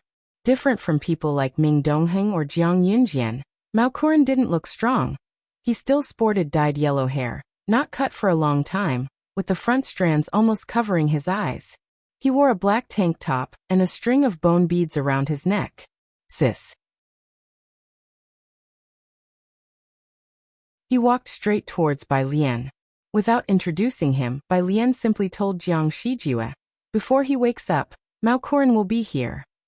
The implication was clear. Bai Lian was leaving Mao Kuan here to guard him. Even Jiang Shijue, who had seen much of the world, was startled by Bai Lian's words. By his side, Jiang Yunjian frowned at Mao Kuan. Mao Kuan's appearance really didn't give off the impression of a master. His hooligan-like attire made it hard to inspire confidence. Letting a stranger stay here, Jiang Shijue couldn't bear the responsibility if anything went wrong. He didn't dare to decide on his own, and only looked at Gao Shu. Fine, Gao Shu after all understood Bai Lian. Let him stay here with Yunjian. With Jiang Fulai unconscious, Gao Shu's word carried a lot of weight. With her keeping watch, naturally Jiang Shijue wouldn't do anything to offend Bai Lian. Mao Kuan remained outside the patient room. Bai Lian left with Gao Shu, and on the way back, Bai Lian rode in Gao Shu's car. Chief Chen and Jiang Shijue stayed where they were. As the car left, Chief Chen lit a cigarette, finally letting out a sigh of relief as he slowly exhaled a ring of smoke. Next to him, Jiang Yunjian looked towards Jiang Shijue. "President Jiang, why did you agree to let that blonde stay? What's he here for?" Chief Chen took a drag of his cigarette, glancing at Jiang Yunjian. Jiang Shijue noticed that Chief Chen had greeted Mao Kuan before leaving. "Chief Chen, who exactly is the person on the top floor?" "Mr. Mao." Chief Chen had seen Mao Kuan sitting at Bacter Street's Qinglong bar, surrounded by people calling him Young Master Mao. The cigarette in his hand. "President Jiang, before Mr. Ming's return, with Mr. Mao here, you don't have to worry about young Master Jiang's safety." Ming Dongheng's strength had grown tremendously over the past 2 years. No one in the Jiang family could match him, with an increase in his power and status that was visually noticeable. Could this blonde possibly possess strength comparable to Ming Dongheng? Jiang Shijue truly was surprised. But Chief Chen offered no further explanation, took out his car keys and drove away. Meanwhile, Gao Shu drove Bai Lian back to Shanghai apartment. All along the way, Bai Lian had the car window down, her hand resting on the windowsill. As the wind blew her neatly done hair apart, with a few loose strands floating in the air, her eyes calm and collected. Arriving downstairs, Gao Shu stopped and looked toward the passenger seat, where Bai Lian's hands still rested on the windowsill, her fingertips tapping rhythmically. You're tuning in to the Echoes of the Heart YouTube channel. Don't forget to subscribe and join us on this journey to catch the most captivating stories.